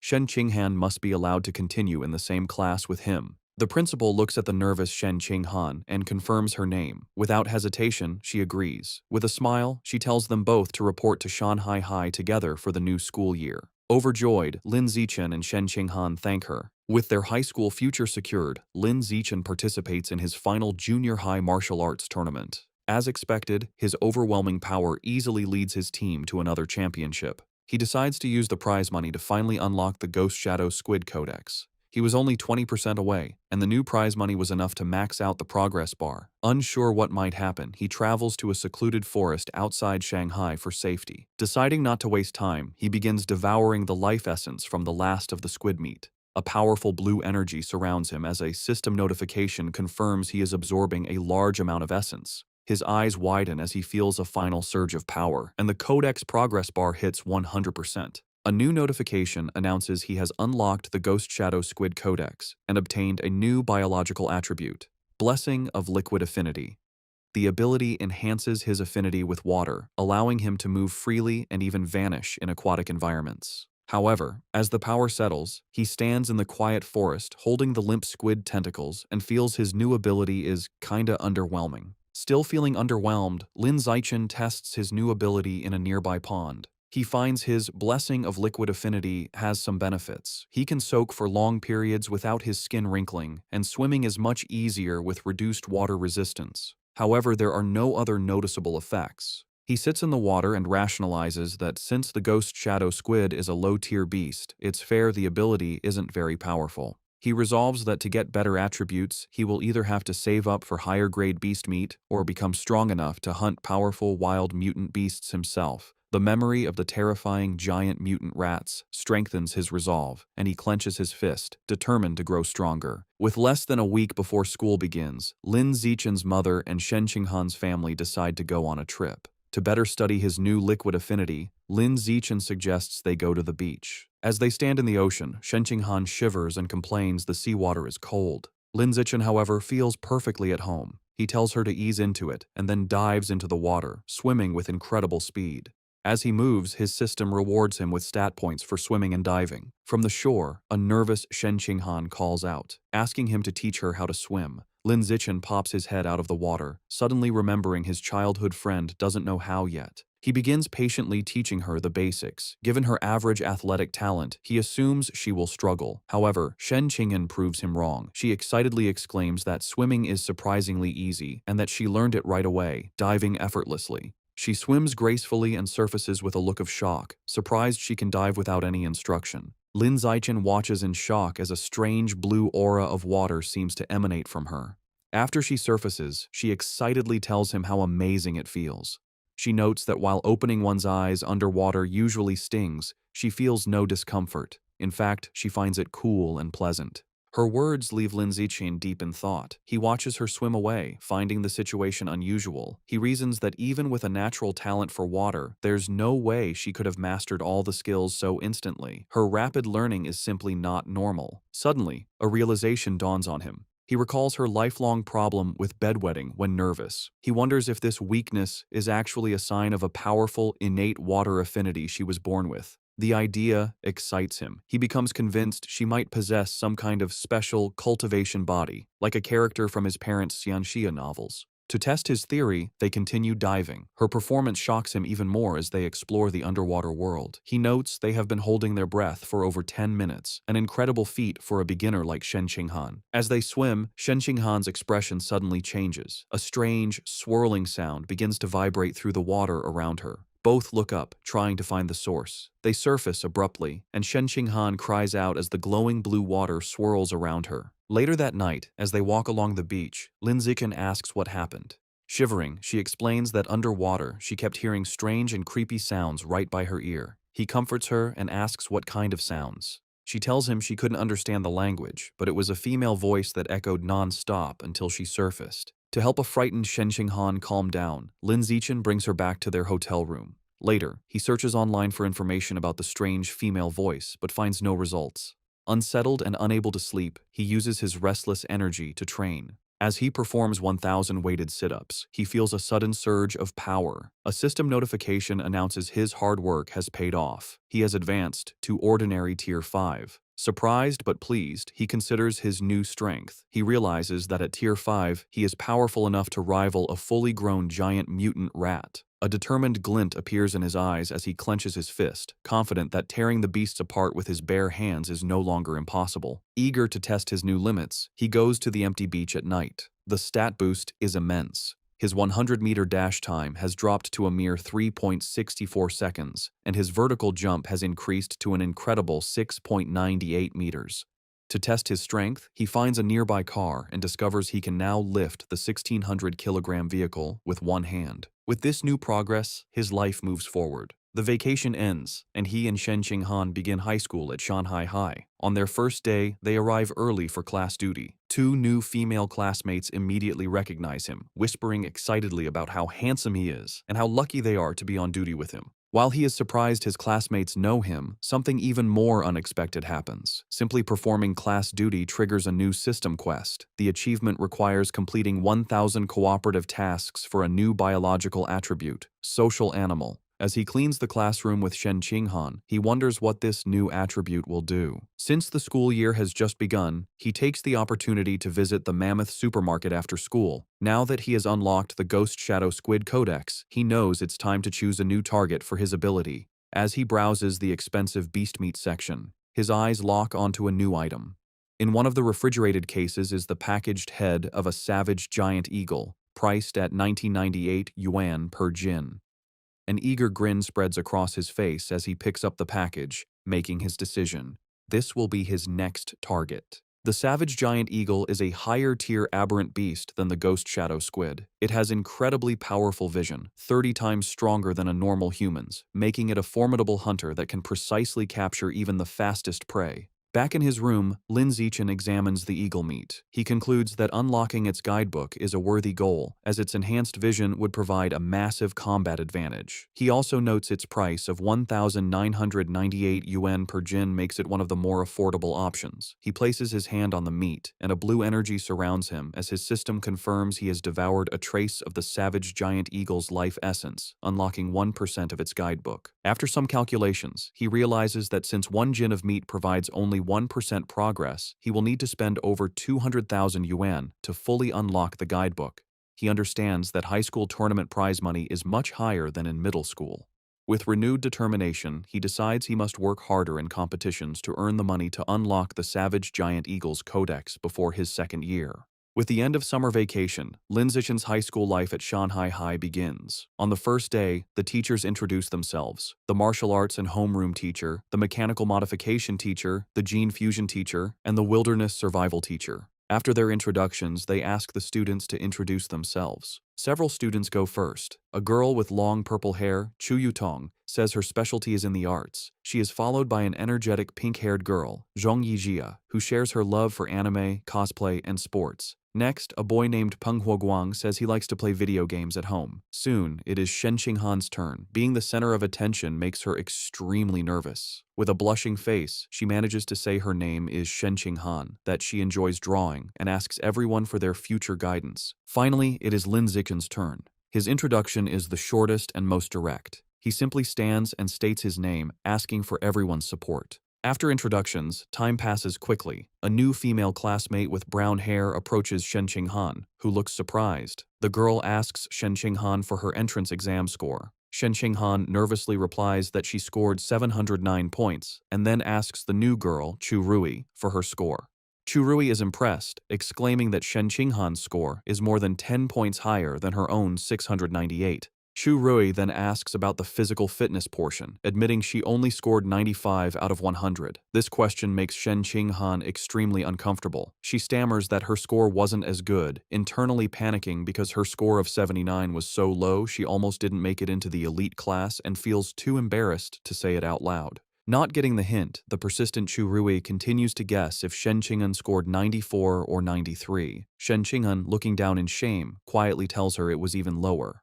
Chu Rui continues guessing scores in the low 90s, making Shen Qinghan even more flustered. Suddenly, a hand slams down on the desk between them, startling Chu Rui. It's Lin Zichen. He smoothly leans in and asks the flustered girl if he can add her on WeChat. Surprised and thrilled that a handsome boy is giving her attention, she eagerly agrees. From her seat, Shen Qing'an breathes a sigh of relief, grateful that Lin Zichen saved her from the awkward conversation. Lin Zichen then turns to another male classmate, Hey You, and also asks to exchange contact information. After adding them, he creates a 4-person group chat. A system notification immediately confirms he has successfully created a group, completing another cooperative task. His progress for the social animal achievement is now at 2 out of 1,000. He reflects that this quest is surprisingly easy. After creating the group chat, the 4 new friends start to get to know each other. He Yu reveals he is from the neighboring Nanyuan city and comes from a prestigious martial arts family that runs a dojo. He even proudly mentions placing 8th in the Nanyuan City Youth Martial Arts competition.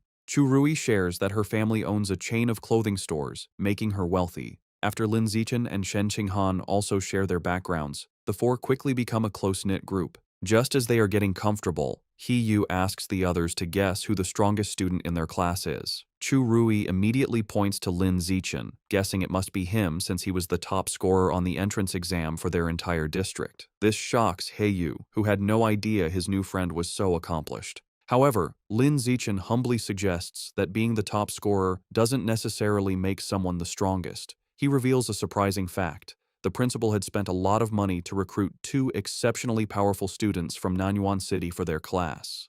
He Yu then points out the 2 students. The first is a boy with blonde hair, Wang Shuojie, the 3rd-ranked student in Nanyuan City, who can run the 100-meter dash in 7.98 seconds. The second is a large, muscular boy, Lu Gang, who has immense natural strength and can easily lift a 300-kilogram barbell with one hand. Shen Xinghan and Chu Rui are both visibly impressed and intimidated. Lin Zichen, on the other hand, remains completely calm. Internally, he scoffs at their achievements, knowing he had surpassed those numbers back in elementary school. Soon, the bell rings again, and the next class is for distributing textbooks. There are 4 main subjects for the semester: martial arts, gene fusion, mechanical modification, and wilderness survival. Since Lin Zichen had already self-studied all the material, he decides to use the free time to find a secluded spot to train. As he trains, his thoughts turn to the larger threats. He remembers the dangerous rat god cult is still active. The police have only captured some lower-level heretics, but the powerful Rat King, their leader, remains at large. This grim reality fuels his determination. He clenches his fist, resolving to increase his power as quickly as possible and reach at least Tier 6, a level he believes will be strong enough to confront even the Rat King.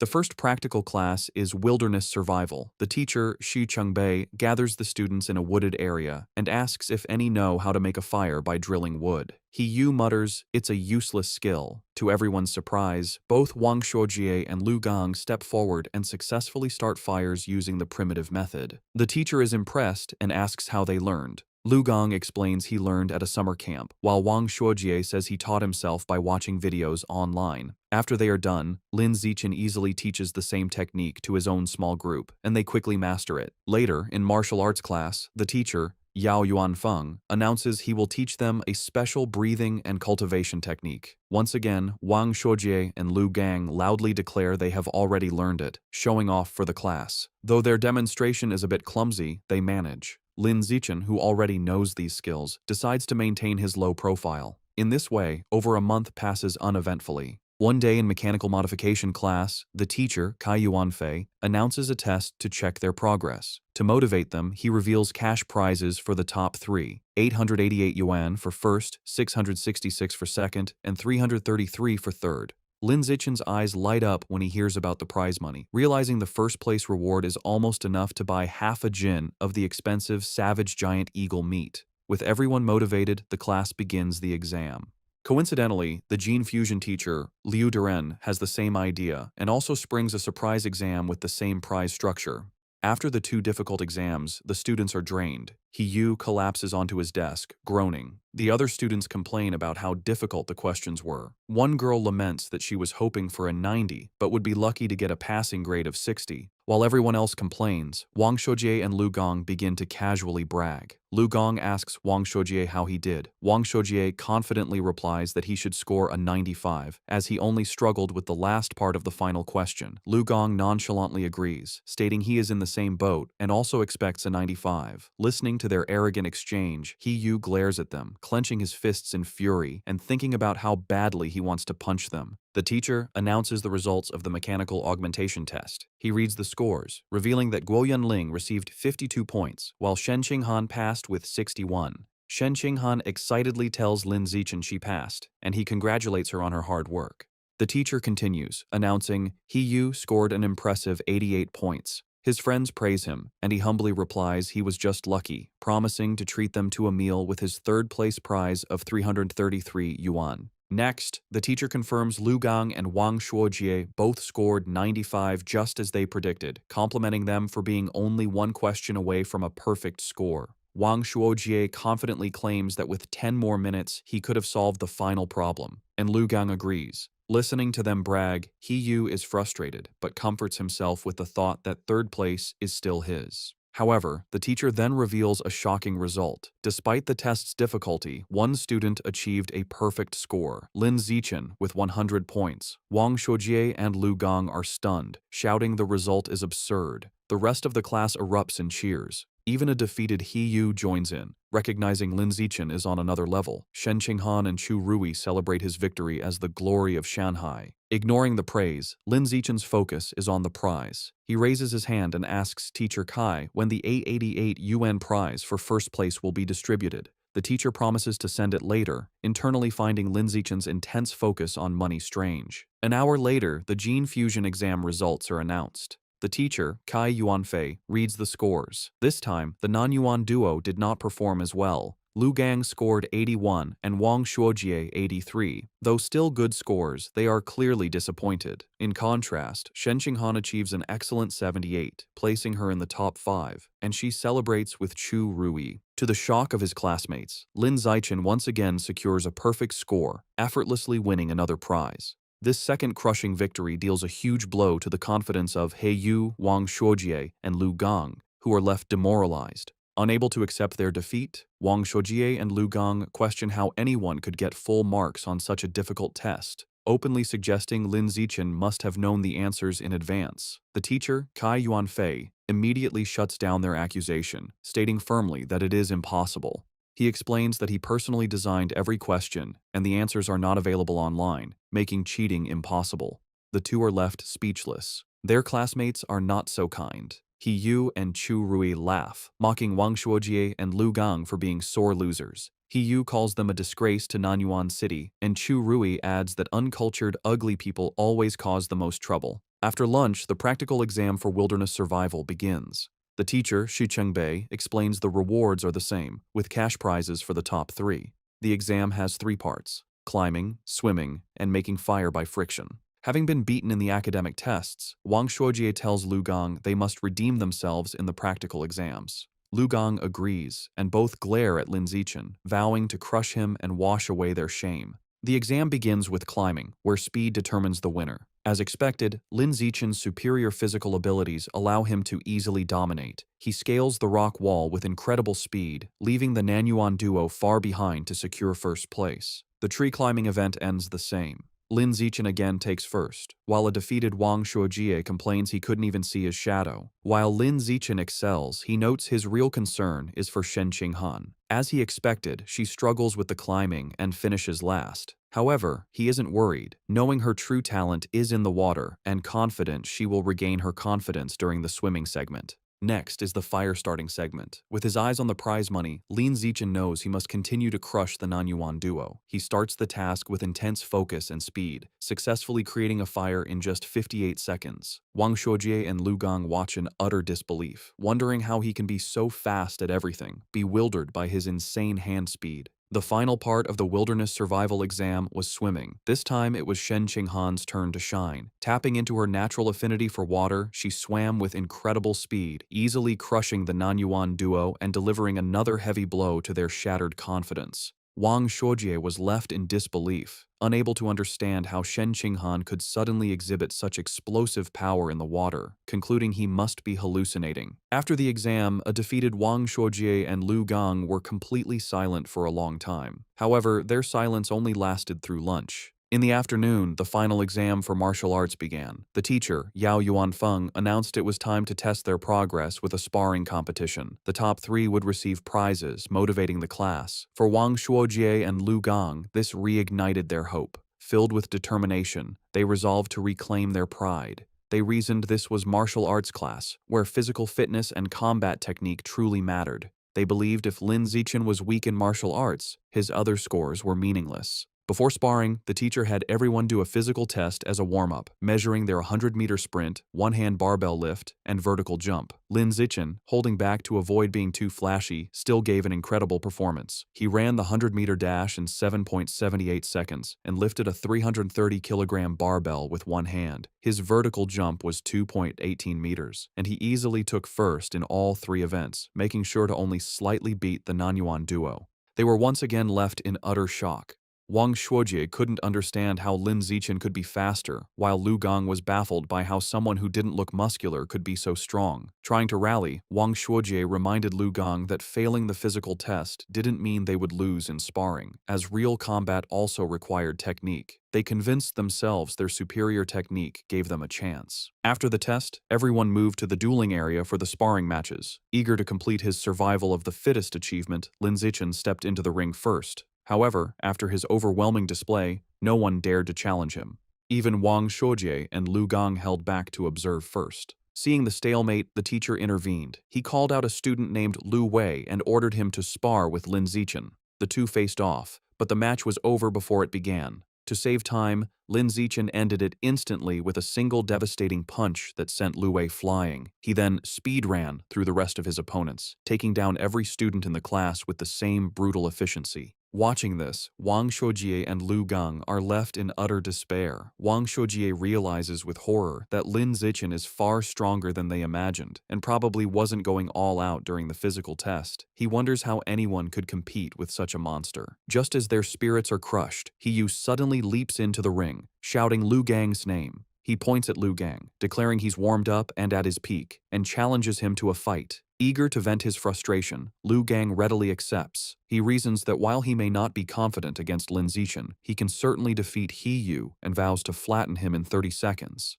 With a battle cry, He rushes forward, and the two clash in a fast exchange of blows. However, the fight is decided by the clear gap in their power. Lu Gang easily catches Heiyu's kick, uses his superior strength to swing him around, and then hurls him out of the ring. Heiyu crashes hard, defeated and vomiting. Standing victoriously, Lu Gang looks down at his defeated classmate. He offers a backhanded compliment, acknowledging Heiyu's physical technique is the best in their class, but smugly concluding that he is still better. After his victory, Lu Gang turns to see Lin Zichen approaching. Lin Zichen calmly issues a challenge for them to spar. Internally, he sees this as a perfect chance to make progress on his achievement quest. Fresh off his win and brimming with confidence, Lu Gang smirks and accepts, declaring he is not afraid. Lu Gang immediately goes on the offensive with a powerful punch. However, the gap in their abilities is apparent.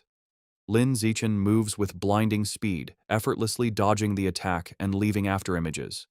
Before Lu Gang can register what happened, Lin Zichen counters with a swift kick. The powerful blow connects squarely with Lu Gang's back, and he is sent flying out of the ring, defeated in a single blow. With both Nanyuan duo members utterly defeated, the other students begin to taunt the last one standing. They shout at Wang Shuojie, asking if he's going to avenge his fallen bro, and telling him the pride of Nanyuan now rests entirely on his shoulders. They jeer, telling him not to chicken out. Annoyed, Wang Shuojie snaps at the crowd to shut up, claiming he was already planning to fight. He rushes into the ring to face Lin Zichen. As he stands before his overwhelmingly powerful opponent, he steels his resolve, telling himself that what is meant to come will come, and he must find a way to defeat him. Determined to win, Wang Shuojie shouts that he's going all out and rushes at Lin Zichen with a furious attack.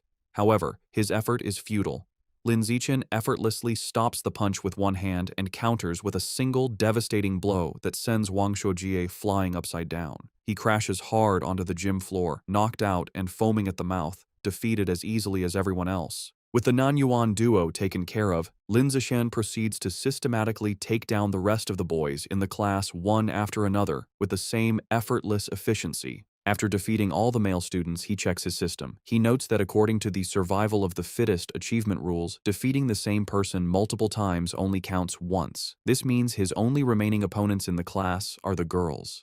He wonders if any of them will even be willing to spar with him. To his complete surprise, the girls are more than willing. A crowd of his female classmates gathers, blushing and eagerly making heart gestures, all wanting a chance to fight him. The first to volunteer is Chu Yutong, who excitedly raises her hand and challenges him. She leaps into the ring and attacks with surprising speed and agility. However, Lin Zichen is still on another level. He easily dodges her attack, leaving her to comment on his incredible speed. She gracefully lands, disappointed that she came so close but couldn't even grab him. Unexpectedly, after Chu Yutong's defeat, the other girls also volunteer to challenge him one by one. Of course, Lin Zichen holds back considerably when facing the girls. His main goal isn't to hurt them, but simply to win the official matches and complete his achievement as quickly as possible. Soon, Lin Zichen finishes sparring with all the girls in his class. While he has successfully defeated every student, he is still far from completing his achievement task. He is a bit disappointed, but his mood quickly changes when his teacher, Yao Yuanfeng, suddenly announces some good news.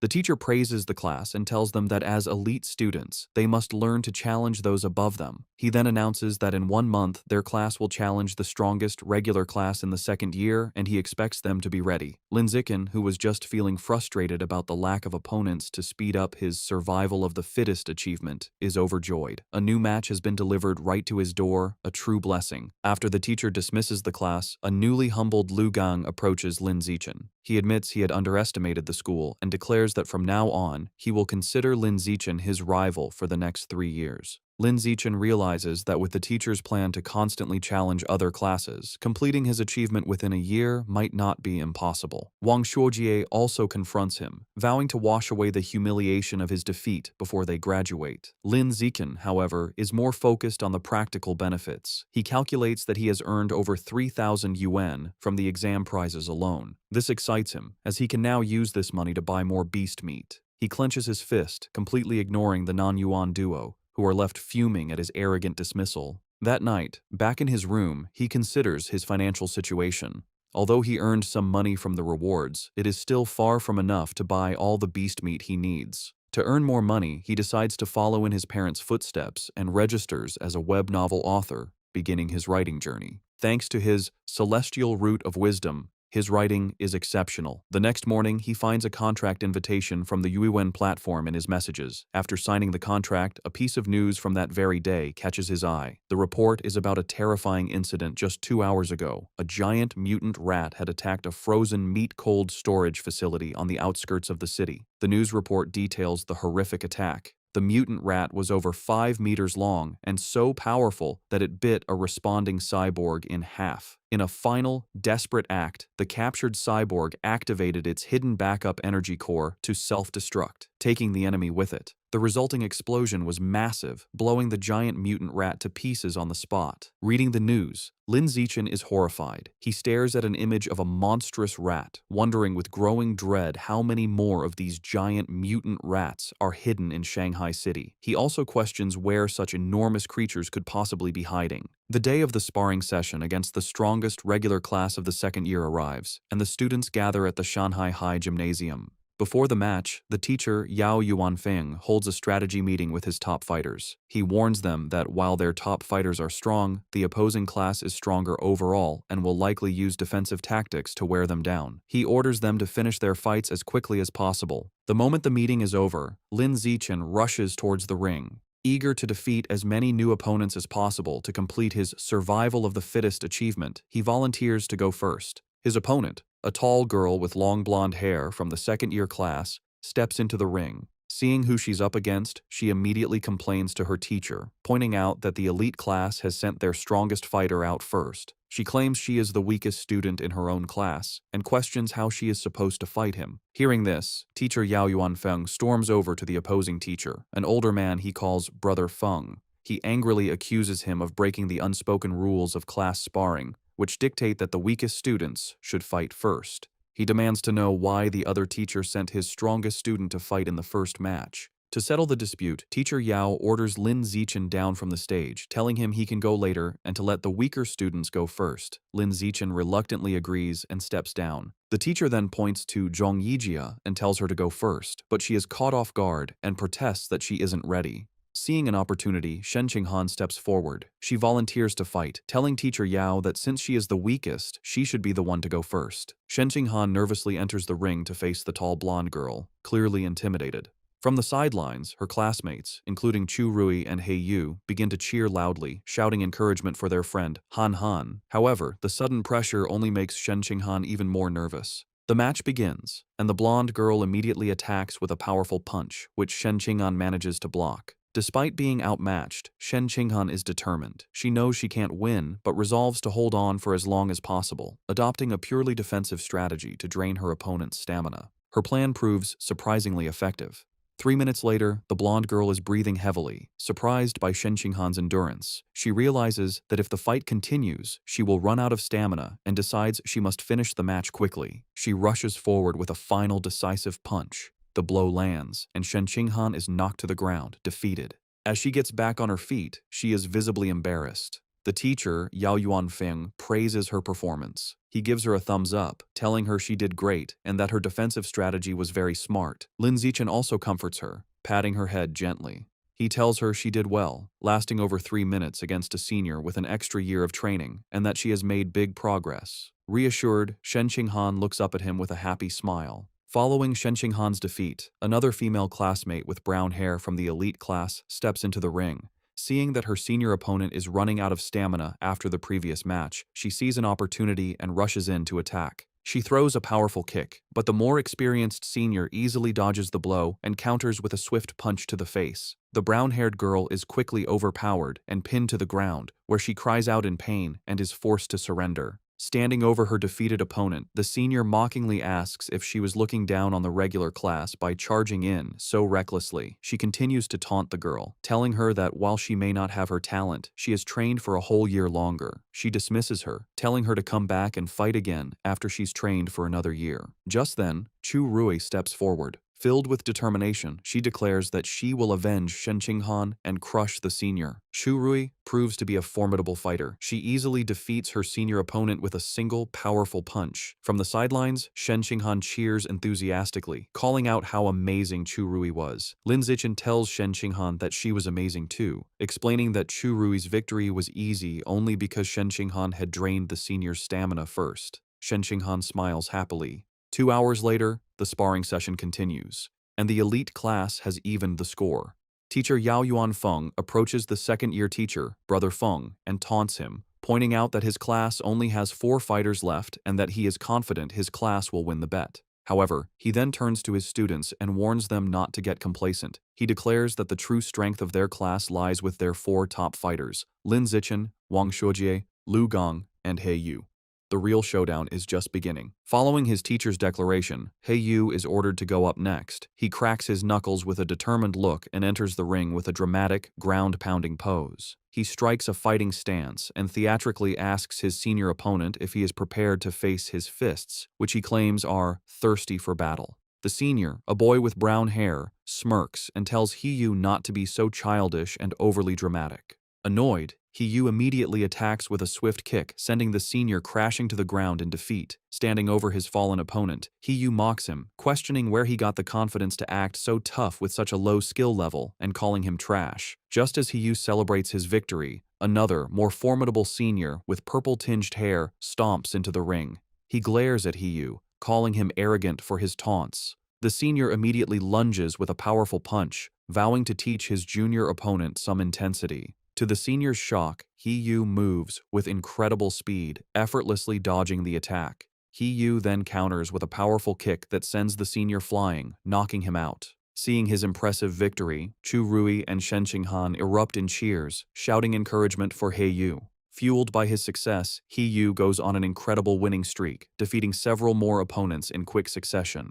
After taking down 5 consecutive fighters, He Yu stands exhausted, breathing heavily. Despite his fatigue, he puts on a brave face and defiantly shouts for the next opponent, boasting he can still take on 10 more. However, it's clear he is running out of stamina. His impressive run ends when he is defeated by his sixth opponent. With He Yu eliminated, the situation looks dire for the elite class. They are now down to their last 3 fighters, while the second-year class still has 13 members remaining. With He Yu defeated, Wang Shoujie is next. He unleashes his full power, going on an incredible winning streak and single-handedly defeating 10 opponents in a flurry of furious kicks and punches. However, the long series of battles takes its toll. During his 11th match, Wang Shoujie finally runs out of stamina and is defeated. Following him is Lu Gang, who quickly dispatches 2 more of the opposing team's top fighters in less than 10 minutes. With their opponents now down to their last fighter, teacher Yao Yuanfeng smugly suggests that the second-year teacher, Brother Feng, should just surrender. Brother Feng, however, remains unfazed. He smirks and calls forth his final student, Wang Jinhei, telling him it is his turn. A new challenger steps forward, an enormous, overweight student who towers over Lu Gang. Despite his opponent's intimidating size, Lu Gang is not impressed. Dismissing him as just a slightly larger fatty, he rushes into attack, confident he can beat him. He lands a powerful punch on Wang Jinhei's massive belly, but to his shock, the blow has no effect. He feels as if he just punched solid rubber. He tries again, unleashing a rapid barrage of punches, but all his attacks are harmlessly absorbed by his opponent's thick layer of fat. Soon, Lu Gang is left panting and exhausted, realizing his attacks are useless. His opponent, who has not moved an inch, looks down at him with a calm expression. He asks if Lu Gang is finished, because now it is his turn. Before Lu Gang can react, Wang Jinhei grabs him by the neck with incredible strength. With a single, effortless motion, he throws Lu Gang out of the ring, securing the victory and leaving the elite class with only 1 fighter remaining. Stunned by such a powerful fighter, teacher Yao Yuanfeng exclaims that he doesn't remember the second-year class having such a strong student. The opposing teacher, Brother Feng, smirks and explains that Wang Jinhei is a new transfer student who just arrived this semester. He then smugly reminds teacher Yao about their bet, telling him it looks like he is going to lose and will have to buy dinner for the entire opposing class. Realizing he has been tricked by his rival's secret weapon, teacher Yao clenches his fist in frustration, worried that not even Lin Zichen can defeat this monster. Despite his doubts, he puts on a brave face for his last student. He places a hand on Lin Zichen's shoulder and tells him it's his turn, encouraging him to just do his best and not worry too much about winning, as the experience will be valuable. Lin Zichen simply smiles and reassures his teacher that he will win, leaving the man speechless. As Lin Zichen steps into the ring, Wang Jinhei looks down at him, unimpressed.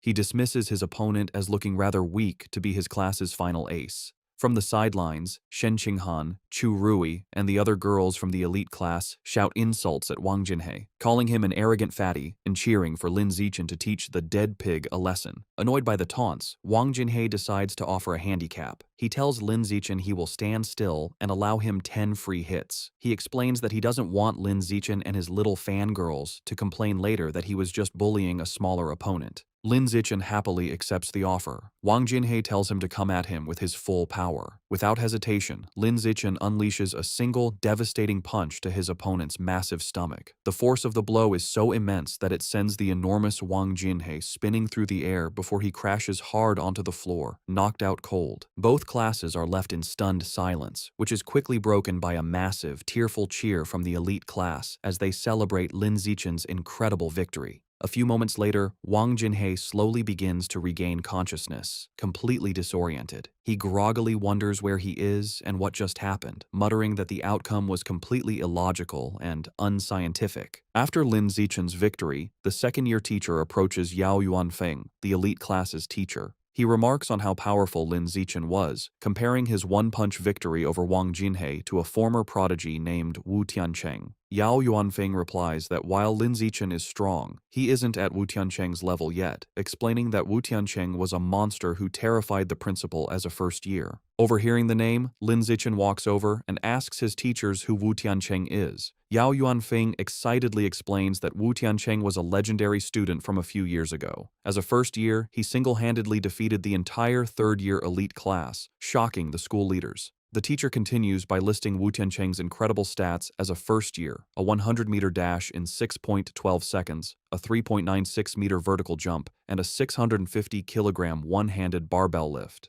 He asks Lin Zichen if he is impressed. Lin Zichen smiles nervously and admits he is a little impressed. However, he internally thinks Wu Tiancheng's feats were only on par with the strength he possessed during his 6th grade summer vacation. That night, the class celebrates their victory at a restaurant. Teacher Yao Yuanfeng holds up a soda for a toast. He joyfully announces that because Lin Zichen secured their win, the second-year teacher had to honor their bet and pay for everyone's feast. The entire class raises their glasses, cheering for Lin Zichen's performance. During dinner, Lin Zichen is surrounded by his classmates, including He Yu and Chu Rui, now famous in school. They are all eager to know his training secrets and add him on WeChat. Lin Zichen finds this new attention a bit strange. Amidst the chaos, he observes that Shen Qinghan hasn't changed. Worried he won't be able to eat, she quietly puts food on his plate. During the celebration, Shen Qinghan suddenly gets a shocked expression. Looking flustered, she quickly tells Lin Zichen she needs to go to the restroom and rushes away. As she leaves, Lin Zichen notes that while some things change, her urge to pee when nervous or excited has remained the same. In the restroom, two of their female classmates are gossiping. One complains about how Shen Qinghan fawns over Lin Zichen like a maid, always pouring his drinks and peeling his shrimp. The other agrees, questioning how someone with Shen Qinghan's lack of strength could have gotten into the elite class if not for being his sycophant. She cruelly adds that their relationship won't last, as the difference in their abilities is destined to drive them apart. Unseen, Shen Qinghan overhears their entire conversation and is visibly hurt. However, instead of hiding, she confronts them. With newfound determination, she firmly tells the startled girls that she is not a sycophant, she is his childhood friend. Later that evening, as they walk home, Lin Zichen notices she seems dejected and asks if something is wrong. Looking down sadly, Shen Qinghan confides in him. She explains her mother always said she would grow out of wetting her pants. However, she reveals with frustration that even now, she still has to wear diapers to bed every night. Looking up at him, she says she feels disabled, like she can't even control her own bladder. Lin Zichen looks at a distraught Shen Qinghan and firmly tells her she is not disabled. He gently places his hands on her shoulders to comfort her, explaining that her inability to control her bladder is actually a superpower that hasn't fully developed yet. Shen Qinghan looks up with wide, hopeful eyes, questioning if it's really a superpower. Lin Zichen confirms it, telling her that her natural talent in the water is a manifestation of this power. Intrigued, Shen Qinghan asks if his own amazing abilities are also because he has a superpower. Lin Zichen confidently replies that yes, just like her, he also has a superpower. Excited by the idea, Shen Qinghan wonders what kind of power she might have.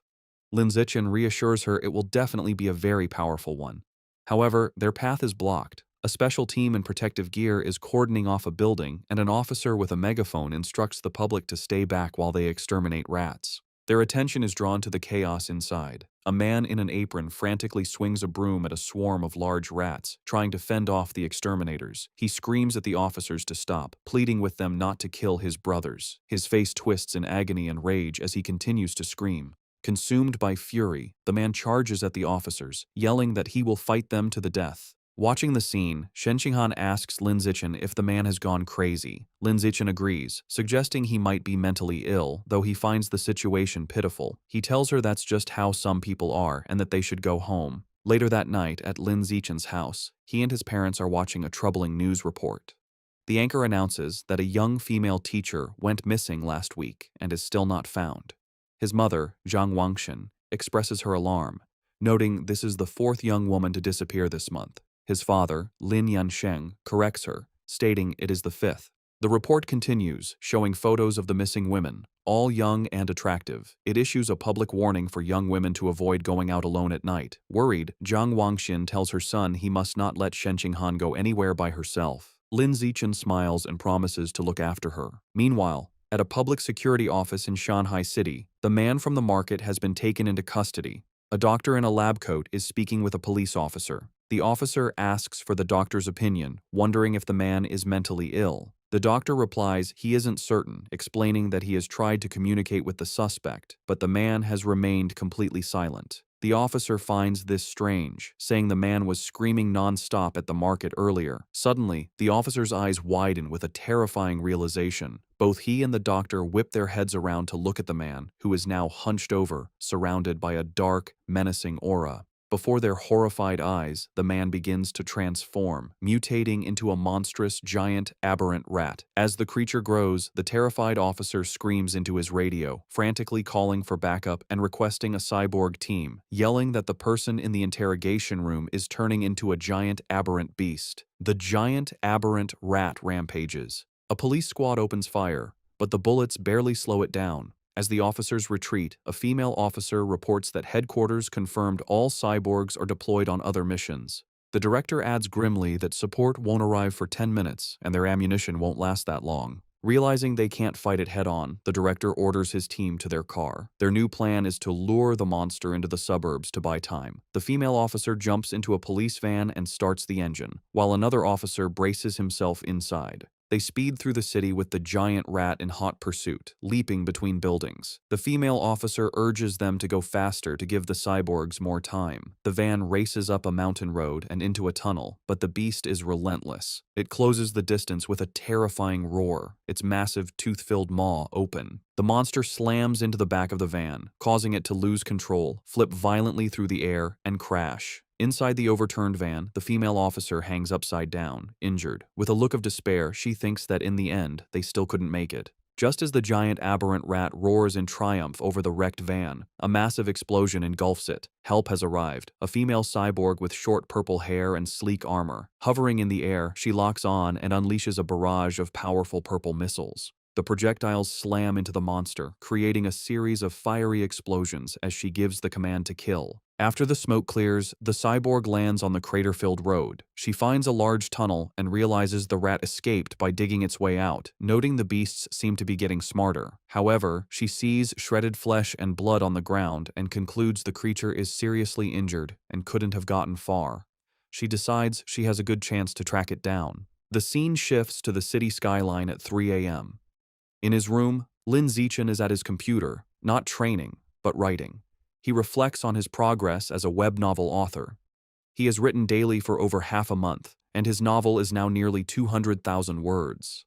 More importantly, his paid income has already surpassed 10,000 yuan. He thinks about the novel's future potential, noting it is still in the new book period. He eagerly wonders how much money he will make once it is officially launched. Too excited about his novel's income to sleep, Lin Zichen decides to train. He finds a deserted, unsurveilled alley to test his recent efforts. As he practices, he is pleased with his progress. His 100-meter sprint time has dropped to an incredible 3.43 seconds, and his vertical jump has reached 7.22 meters. He feels that if he continues improving at this rate, he will eventually achieve a saintly body. His training is interrupted by an unsettling gnawing sound. He turns and sees a shadowy figure hunched in a dark corner. The figure is a grotesque, rat-like creature, a mouseman. It is chewing on a human arm. Noticing Lin Zichen, the creature begs for its life, pleading for forgiveness and explaining it was just too hungry. It strangely promises that once full, it will come and pay its respects every year. Lin Zichen stares in horror, recognizing the creature as a mouseman. He immediately connects this sight to the news report about the giant mutant rat that escaped. He wonders with dawning dread if this creature is that same beast,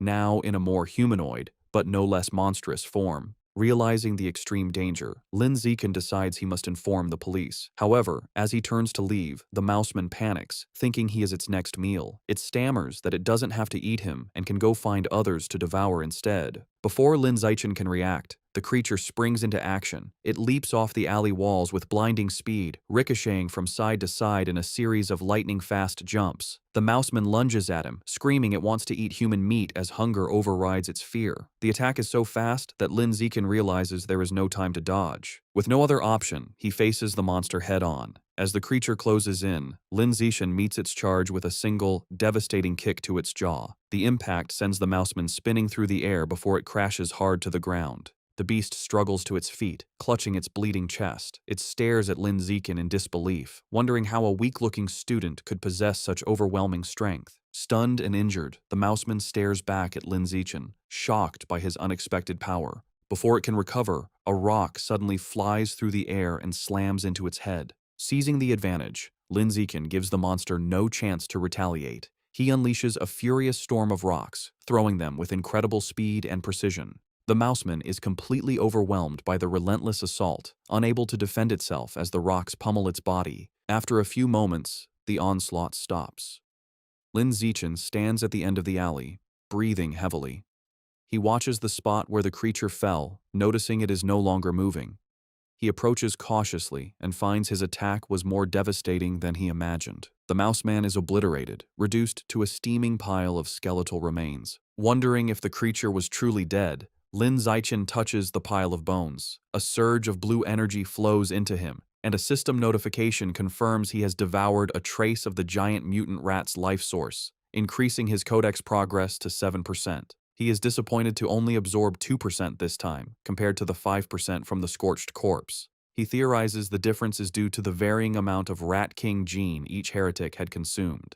Realizing it was nearly morning and unsafe to stay, he heads home. Moments after he leaves, the purple-haired female cyborg lands in the empty alley. She stands over the steaming bones, wondering who could have killed the Rat Man. The scene shifts to a dark building where a sinister ritual is happening. A hooded cultist carries an unconscious woman to a large, glowing red summoning circle. He places her in the center and kneels, offering her to his Lord Rat God to enjoy. From the darkness, menacing, multi-lensed red eyes glare back. A deep, angry voice questions why there is only one woman, accusing the cultist of trying to starve it. The voice complains the offering isn't even a mouthful and threatens to make the cultist part of the sacrifice. The cultist prostrates himself in terror, desperately begging to explain. Still on the floor, the terrified cultist explains that young women have become cautious lately, rarely going out at night and always traveling in groups, making them hard to capture. The massive, shadowy rat god looms over him, its deep voice commanding that if women are too difficult, he should catch young men instead. The cultist immediately agrees. Suddenly, a large, bloody chunk of raw meat is thrown onto the floor. The cultist greedily grabs it and begins to devour it raw, thanking his Lord Rat God for the blessing. As he eats, the ritual reaches its gruesome climax. Massive red tentacles emerge from the summoning circle, wrapping around the unconscious woman and lifting her into the air.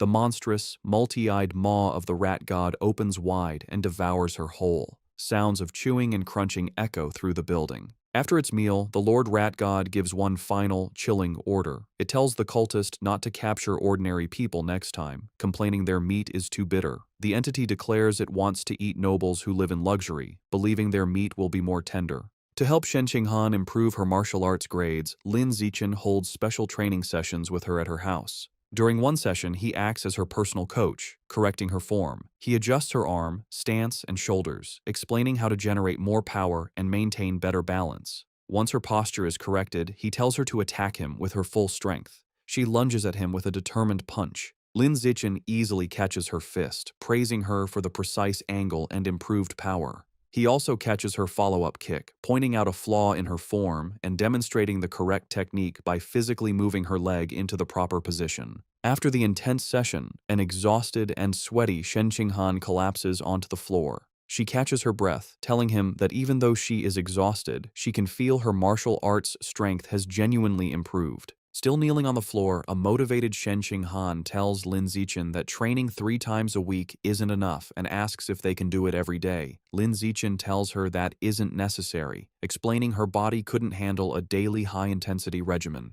Shen Qinghan agrees and decides to stick with their current schedule. Just then, Lin Zichen's phone buzzes. As he takes it out, Shen Qinghan leans in curiously, asking if it's a special news report. He looks at the screen and sees 2 major headlines. The first announces that the Jishin Corporation will provide free treatment for former mechanical prodigy girls left disabled by early mechanical modifications. The second, more shocking report reveals a genius from Beijing University has successfully fused with the 1,000-threaded spider beast gene, breaking the record for the youngest person to undergo a dual gene fusion. Lin Zichen's eyes widen as he reads the second story, immediately realizing this genius must be the same prodigy from the capital he has been competing with for years. Most people cannot undergo gene fusion until adulthood, as a younger body can't withstand the backlash from beast genes and risks severe mutation. However, this prodigy has now successfully undergone a second gene fusion at the young age of 18. Lin Zichen is left to ponder the prodigy's incredible physical talent and wonder if gene fusion is indeed the best path to power. At his house, Lin Zichen is busy with his new career as a web novel author. Thanks to his incredible writing speed, his novel is an instant hit. The comment section is filled with readers amazed by his output, with one calling him a tentacle monster for posting 50,000 words on the first day. Lin Zichen reflects that with his use in advance and celestial root of wisdom attributes, a month of practice allows him to type at 10,000 words per hour. This efficiency means writing takes only about an hour a day, leaving him plenty of time for training. His father, Lin Yansheng, enters and praises his success. He estimates that if Lin Zichen maintains a stable plot and a 10,000-word daily pace, he could earn around 50,000 yuan in his first month. He adds that once the novel's word count grows, making 100,000 yuan a month would not be a problem. Lin Zichen is thrilled. With an income of 50 to 100,000 yuan a month, he will no longer have to worry about funding his quest to unlock the exotic beast codex. He sets a firm goal. He will use his first 2 months' fees to finally unlock the Savage Giant Eagle codex. The scene shifts to his martial arts class, where the teacher, Yao Yuanfeng, announces a sparring session to assess progress. Lin Zichen's overwhelming power is on full display. He completely crushes the field, effortlessly defeating every opponent with powerful kicks and punches. No one lands a single hit on him. After the session, his teacher presents him with his prize money. Lin Zichen reflects on the successful day, pleased that he not only earned another 888 yuan, but also gained crucial experience points toward his survival of the fittest achievement. While Lin Zichen dominated, Shen Qinghan's results were not as stellar. As usual, she ranked last. Her friend Chu Rui tries to comfort the dejected girl. However, her training with Lin Zichen has clearly paid off. She now has the ability to fight back. A flashback shows her previous match against Wen Yuntong, the second worst student in the class, where she was defeated in under 3 seconds. This time, Shen Qinghan held her ground for nearly 3 minutes. More impressively, she actively traded blows, landing several punches and kicks. Her martial arts teacher, Yao Yuanfeng, was very impressed by her progress. He praised her hard work and encouraged her to keep it up. With the sparring session concluded, the teacher gathered the class and made a new announcement. He declared that in 1 month their class would challenge the elite class of the second years, setting an ambitious goal for them to take down every student except for their top 3 fighters. The class roared back in confident agreement. The teacher was pleased with their fighting spirit. A month passes quickly. Lin Zichen's web novel has been a massive success, and he checks his bank account to see a balance of 89,000 yuan. With his new funds, he immediately heads to the supermarket to finally buy the beast meat he needs. He tells the female employee at the counter he would like to purchase some savage giant eagle meat.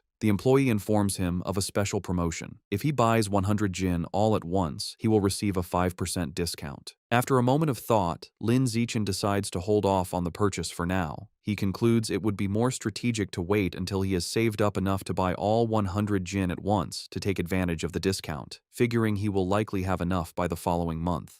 The next day at school, Shen Qinghan excitedly tells Lin Zichen the cafeteria has a new stir-fry counter and she has heard the chef's dishes are delicious. He agrees to go with her. They arrive at the counter where several chefs are busy, and both are impressed by the amazing aroma. After getting their food, they sit down at a table. Lin Zichen comments that it was a good thing they arrived early, as a long line has already formed. Their meal is interrupted by a loud argument in the line. One student accuses another of cutting, but the second claims his desk mate was saving his spot. The argument escalates, with the first student insisting saving a spot is still cutting, and the second becoming defiant. Shen Qinghan recognizes one of the voices and points out to Lin Zichen that their friend, He Yu, is the one arguing. She asks if they should check on him. Lin Zichen glances over and calmly tells her it probably isn't necessary, observing that He Yu has an aggressive presence and seems to have already scared the other guy off. Lin Zichen's assumption is incorrect. The student He Yu was arguing with stands his ground, looking down at He Yu with a condescending expression and calling him a punk. He Yu finds himself surrounded as the student is joined by his friends. The leader of the group asks He Yu what his deal is. One of the other bullies smugly states they have no deal. They are simply cutting in line. Enraged, He Yu yells at them to get to the back of the line. He is shocked by their audacity and realizes he is outnumbered. Despite this, He Yu tries to hold them back, spreading his arms to block them. He wonders why no one in the crowded cafeteria is stepping in. From their table, Shen Qinghan watches with concern, pointing out to Lin Zichen that their friend He Yu is being bullied. Just as the bullies are about to push past He Yu, a hand clamps down on the leader's shoulder. It is Lin Zichen, his face shadowed and intimidating. He calmly tells the student to please line up properly. The bully turns around and confronts Lin Zikan with a smirk, defiantly asking what he can possibly do about it if he refuses. Instead of escalating the fight physically, Lin Zikan responds with a sly grin. He pulls out his phone and coolly informs the bully that he will report him. The bully leader scoffs at the threat, calling reporting shameful. With Yu smirking beside him, Lin Zichen coolly retorts that he finds cutting in line even more shameful. Unwilling to be reported, the group of bullies gives up and walks away in frustration. The scene shifts to a luxurious villa in a wealthy district of Shanghai City, where the rat god cult is holding a secret meeting. Their leader, a man in a black hooded robe, sits on a throne-like chair and addresses his followers. He announces that one of their members, Sha Qiang, is dead, explaining that he went crazy at the market and was killed after provoking the security squad. Another cultist mutters that it is good riddance. The leader then introduces a new young man who will be taking Sha Qiang's place. He relays a new, chilling order from their Lord Rat God. From now on, they must only capture and sacrifice noble elites, as their god finds ordinary people to be too bitter. This new directive causes concern. Two members speak up, arguing that capturing nobles is too risky. They reason that while a missing ordinary person might be overlooked, a missing noble would cause serious trouble. The cult leader suggests they target the sons of rich but powerless merchants to lower the risk.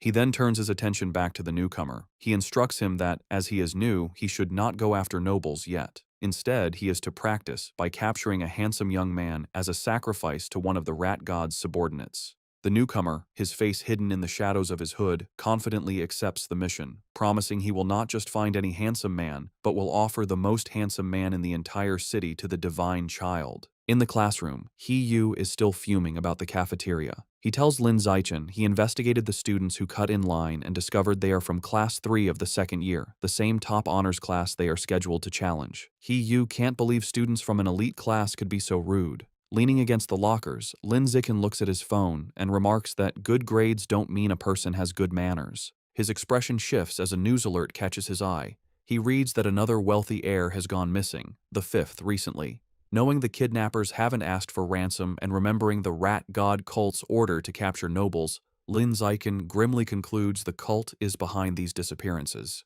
The day of the competition arrives, and students gather in a large gym with two fighting rings. Tension between the classes is high, as the students who bullied Yu glare at him, and Yu makes a defiant gesture in return. After both classes warm up, the sparring matches begin. Just as she did last time, Shen Qinghan takes the first fight. Her opponent, a senior from the honors class, immediately attacks with a fierce kick. Shen Qinghan blocks the strike, but the senior's power is too great. Her defense is broken, and she is knocked to the ground, defeated. The senior is formidable, as other first-year girls, including Chu Rui, are also swiftly defeated one by one without landing a single hit. The first year's losing streak is broken when a muscular, short-haired girl defeats the senior with a powerful kick. However, this victory is short-lived. The next senior, a girl with long red hair, immediately seizes control. She is an overwhelming opponent, defeating 9 first-year students in a row in less than 10 minutes, including 3 boys. The first-year class is now down to its last 4 fighters: Lin Zichen, Wang Xiujie, Lu Gang, and Yu. The situation is bleak, as the second-year honors class has only lost 5 students, all girls. A staggering 36 of their students, none of them boys, have yet to fight. Their teacher, Yao Yuanfeng, clenches his fist, feeling the gap in strength is hopeless. With limited options, Yao Yuanfeng tells Yu it is his turn, asking if he can take out the 6 remaining girls on the opposing team. Yu confidently agrees, declaring it will be easy, particularly motivated by fighting more attractive female seniors. True to his word, Yu handles the matches with ease and successfully knocks all 6 remaining girls out of the ring. With the female fighters defeated, the second-year class's first male student enters the ring with a threatening stomp. He strikes a menacing pose and asks Yu if he is ready to die. Yu retorts that his opponent has no manners. Recognizing the student as a bully from the cafeteria, Yu believes he's a pushover and sees a perfect chance for revenge. Yu's confidence is misplaced as the bully rushes him with surprising speed. Before Yu can react, the senior lands a powerful punch to his stomach. Yu collapses to his knees, stunned. The bully taunts him for being weak and tells him to admit defeat. Enraged, Yu struggles to his feet and throws a punch, but his opponent easily dodges and counters with a swift kick that sends Yu flying out of the ring, defeated. Lying on the ground, Yu realizes with pain that his opponent's strength is far from the lowest among the boys, and curses himself for letting his guard down. Having defeated He Yu, the senior bully turns to Lin Zichen, who is standing by the ring. He mockingly asks if Lin Zichen still wants to medal and challenges him to a fight. Lin Zichen gracefully leaps into the ring, internally noting that he was hoping for this chance. His classmates erupt in cheers, shouting for their brother Chen to crush his opponent and avenge He Yu for his shameful behavior. The match begins, and the bully, Qi Yue, rushes at Lin Zichen with a high kick. Lin Zichen, however, is unfazed. He effortlessly blocks the kick with one hand, then grabs Qi Yue's leg and slams him headfirst into the ring floor with incredible force. The impact knocks Qi Yue out cold. Lin Zichen stands over him for a moment before casually kicking his unconscious body out of the ring. The second-year students are in stunned disbelief. One points out that Qi Yue is one of the top 5 strongest fighters in their class, yet he was taken out instantly. They can't comprehend how a junior could be so powerful. Watching from the sidelines, their teacher Yao Yuanfeng concludes that Lin Zichen must be hiding a great deal of his true power. Lu Gong and Wang Shuojie are equally horrified, wondering if he is even human. Lin Zichen turns to the remaining second-year male students and calmly asks who's next. Their faces contort in fear, terrified by the display. 30 minutes later, the outcome is decided. All 29 remaining students from the second-year class lie defeated. Standing over the last opponent, Lin Zichen wonders about his progress toward his survival of the fittest achievement. A system notification informs him his total count of opponents eliminated is now 119 out of 1,000. He looks at the number with disappointment, realizing the progress is far too slow. He reflects that in every class sparring session, he is always the last to fight, and he decides this slow pace cannot continue. Concluding his strength has far surpassed the high school level, he sees no reason to follow their rules anymore and resolves to make the rules himself. The following Monday, a shocked shout is heard from the principal's office. Inside, the principal of Shanghai High stares at Lin Zichen in disbelief, asking if he truly wants to hold a personal challenge match with rewards. Lin Zichen confirms his request, boldly stating that he wants to challenge the entire school. In her office, the principal of Shanghai High presses her hand to her forehead, bewildered. She asks Lin Zichen if he is serious about challenging the entire student body as a first year. He confirms his intentions and asks her to come to the gym, promising to prove he has the necessary strength. Later, they arrive at the empty gym. The principal crosses her arms and asks why he brought her there so late. As he removes his school jacket, revealing his muscular build, he confidently tells her he is there to show his true power. The principal, flustered, momentarily misinterprets his intentions and tries to stop him. However, Lin Zichen walks over to a heavy barbell and grips it. To her astonishment, he lifts the massive 700-kilogram barbell into the air with one hand, holding it effortlessly. The principal stands frozen in shock. It dawns on her what he meant by showing his power. She realizes his strength already surpasses that of the school's most legendary student, Wu Tiancheng, during his first year. Completely convinced, the principal gives Lin Zichen a thumbs up. She agrees to his request, promising to arrange an event for him to challenge the entire school. With a sheepish grin, he reminds her they must set up rewards, explaining that without prize money, no one would be motivated to challenge him. He then lays out his clever plan for the prizes. He suggests 2 types of rewards, a participation prize to encourage everyone, and a larger, cumulative prize pool that grows with each challenger. Whoever defeats him wins the entire pool. If no one can beat him within the time limit, all the money will be his. The principal, intrigued, smiles and agrees. Lin Zichen makes one final request: keep his true strength a secret for now, otherwise students might be too intimidated. She playfully pats his shoulder and agrees. Later, in her office, she shows Lin Zichen the finalized plan. He confirms it is perfect, thanking her for her hard work. As they speak, 2 teachers, Yao Yuanfeng and Liu Deren, walk by. They are shocked to see the principal's unusually cheerful demeanor towards Lin Zichen, wondering what is going on. Yao Yuanfeng is bewildered, remarking internally how the principal, usually a stern-faced she-devil, is now smiling so pleasantly, completely misinterpreting the situation. At 2 in the afternoon, the student body gathers in the gym, surrounding 2 large fighting rings where Lin Zichen and the principal stand. The principal takes the microphone and begins the announcement. She introduces Lin Zichen, details his recent victories, and explains the rules and prizes for his personal challenge against the entire school. The announcement causes an uproar. The crowd erupts in disbelief and mockery, with many shouting that the principal must have gone crazy. They are insulted by a first-year's arrogance, questioning his confidence. One student angrily points out that defeating the second year's strongest class doesn't mean he can take on the third year's, while another calls him arrogant. Facing the hostile crowd, Lin Zichen calmly announces that starting the next day, he will be in the gym for 2 hours every afternoon, welcoming challengers. Internally, he is pleased by their anger, thinking that with so many eager to fight, he has a good chance of completing his survival of the fittest quest early. The scene shifts to a bustling city street at night. A young man with blonde hair walks alone, sipping a drink. His walk is interrupted when two attractive women step in front of him and invite him to a bar. The blonde man looks at them with a cold expression and bluntly tells them to get lost. As they walk away, they mutter that he has no charm. The young man watches them go, annoyed, wondering if Shanghai City is always this lame. The blonde young man is a new member of the Rat God cult, struggling with his first mission. Looking down at the people, he complains that after searching for days, he still hasn't found a single man attractive enough to be a worthy sacrifice. He is consumed by anxiety, picturing his cult leader and worrying how he will be perceived if he fails. He fears failure will lead to being ostracized. He had considered kidnapping a male celebrity, but realized it was impossible, as they are constantly surrounded by bodyguards, and he lacks the power to overcome them. As he walks, the pressure mounts. His deadline is fast approaching, and he is growing desperate. Just as he is lost in thought, Lin Zichen, out for a run in a tank top and shorts, sprints past him.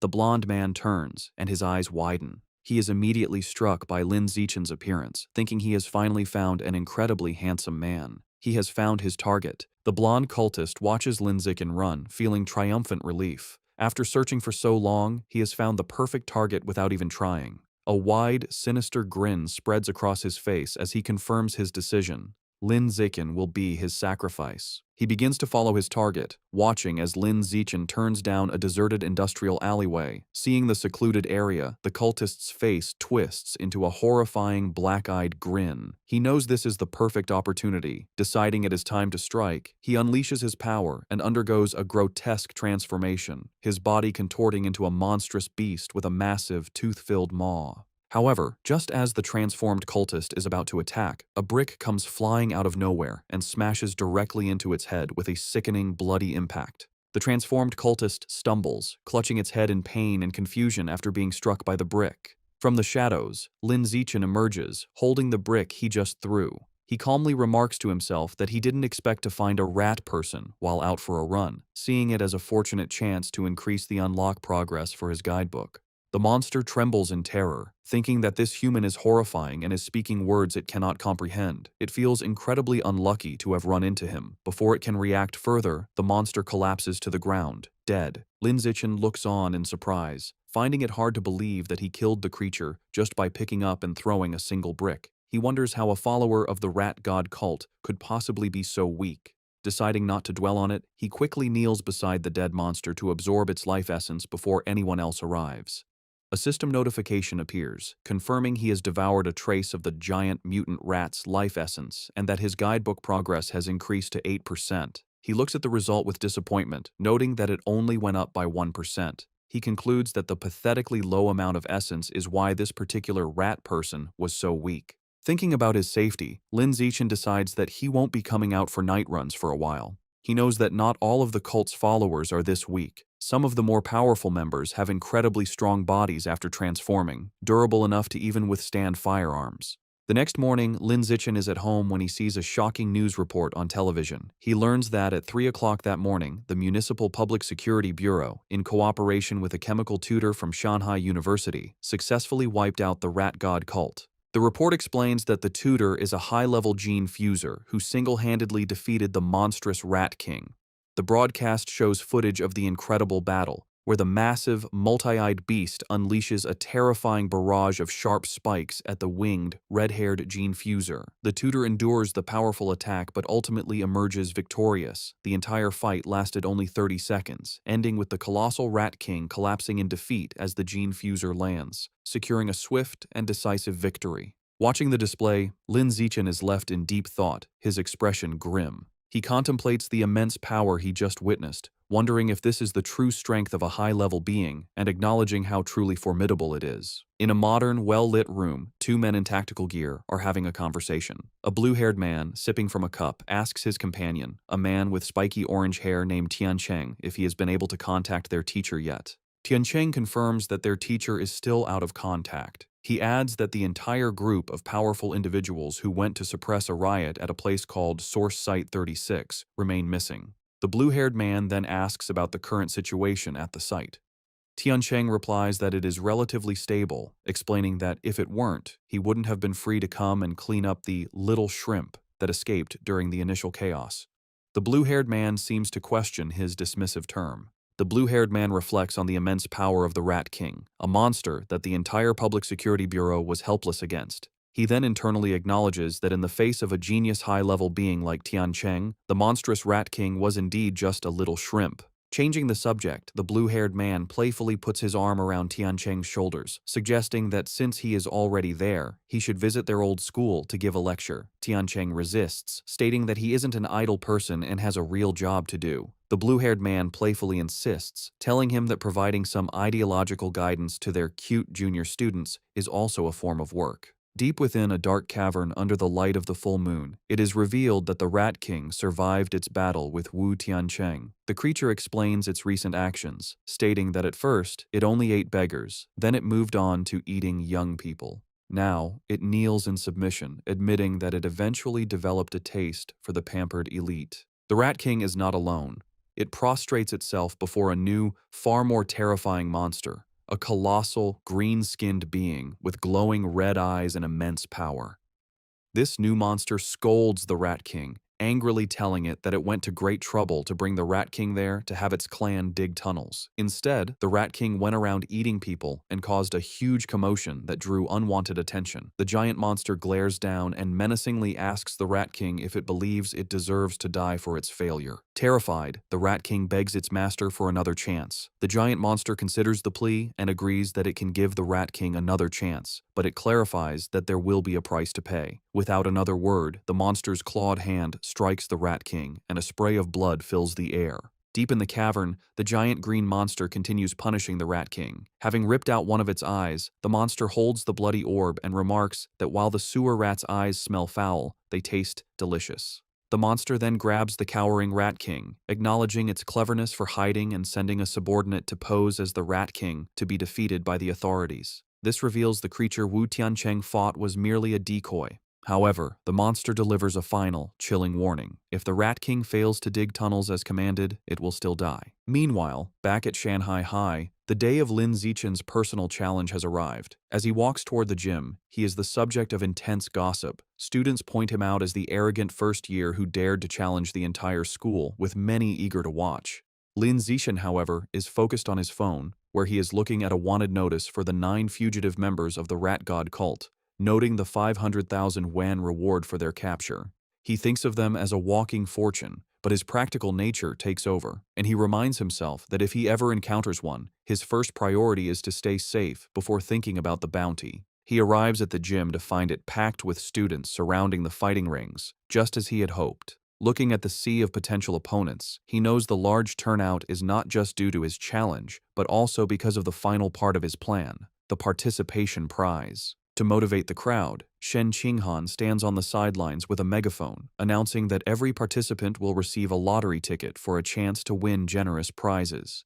The announcement works perfectly, and the male students erupt in excitement. They shout about the amazing prizes, including the latest game consoles and smartphones, though one boy is more interested in the possibility of touching Shen Qinghan's hand during the lottery. This same boy eagerly reaches forward to be the first volunteer. However, before he can finish speaking, a female student leaps over him, stepping on his head as she declares she will go first. This opens the floodgates, and a massive, chaotic crowd of female students rushes forward, trampling the boys as they all clamor for a chance to fight Lin Zichen. Soon, the fighting ring is filled with a large group of girls who have surrounded Lin Zichen, eagerly declaring they want to challenge him. The challenge, however, quickly becomes his female classmates fawning over him. One girl touches his arm, excitedly exclaiming how strong he feels, while another caresses his face, admiring how handsome he is. Completely surrounded, Lin Zixin thinks the situation has taken a strange turn. He feels reluctant to fight girls but steels his resolve. Knowing that to complete his achievement, he has no other choice, he begins to concentrate his power. With a series of gentle but firm pushes, he sends the girls flying out of the ring one by one. Finally, he unleashes a wave of energy that repels them all at once, apologizing as they are cleared from the ring. After the chaos has settled, Lin Zixin checks his system. A notification shows his progress for the survival of the fittest achievement has now reached 309 out of 1,000.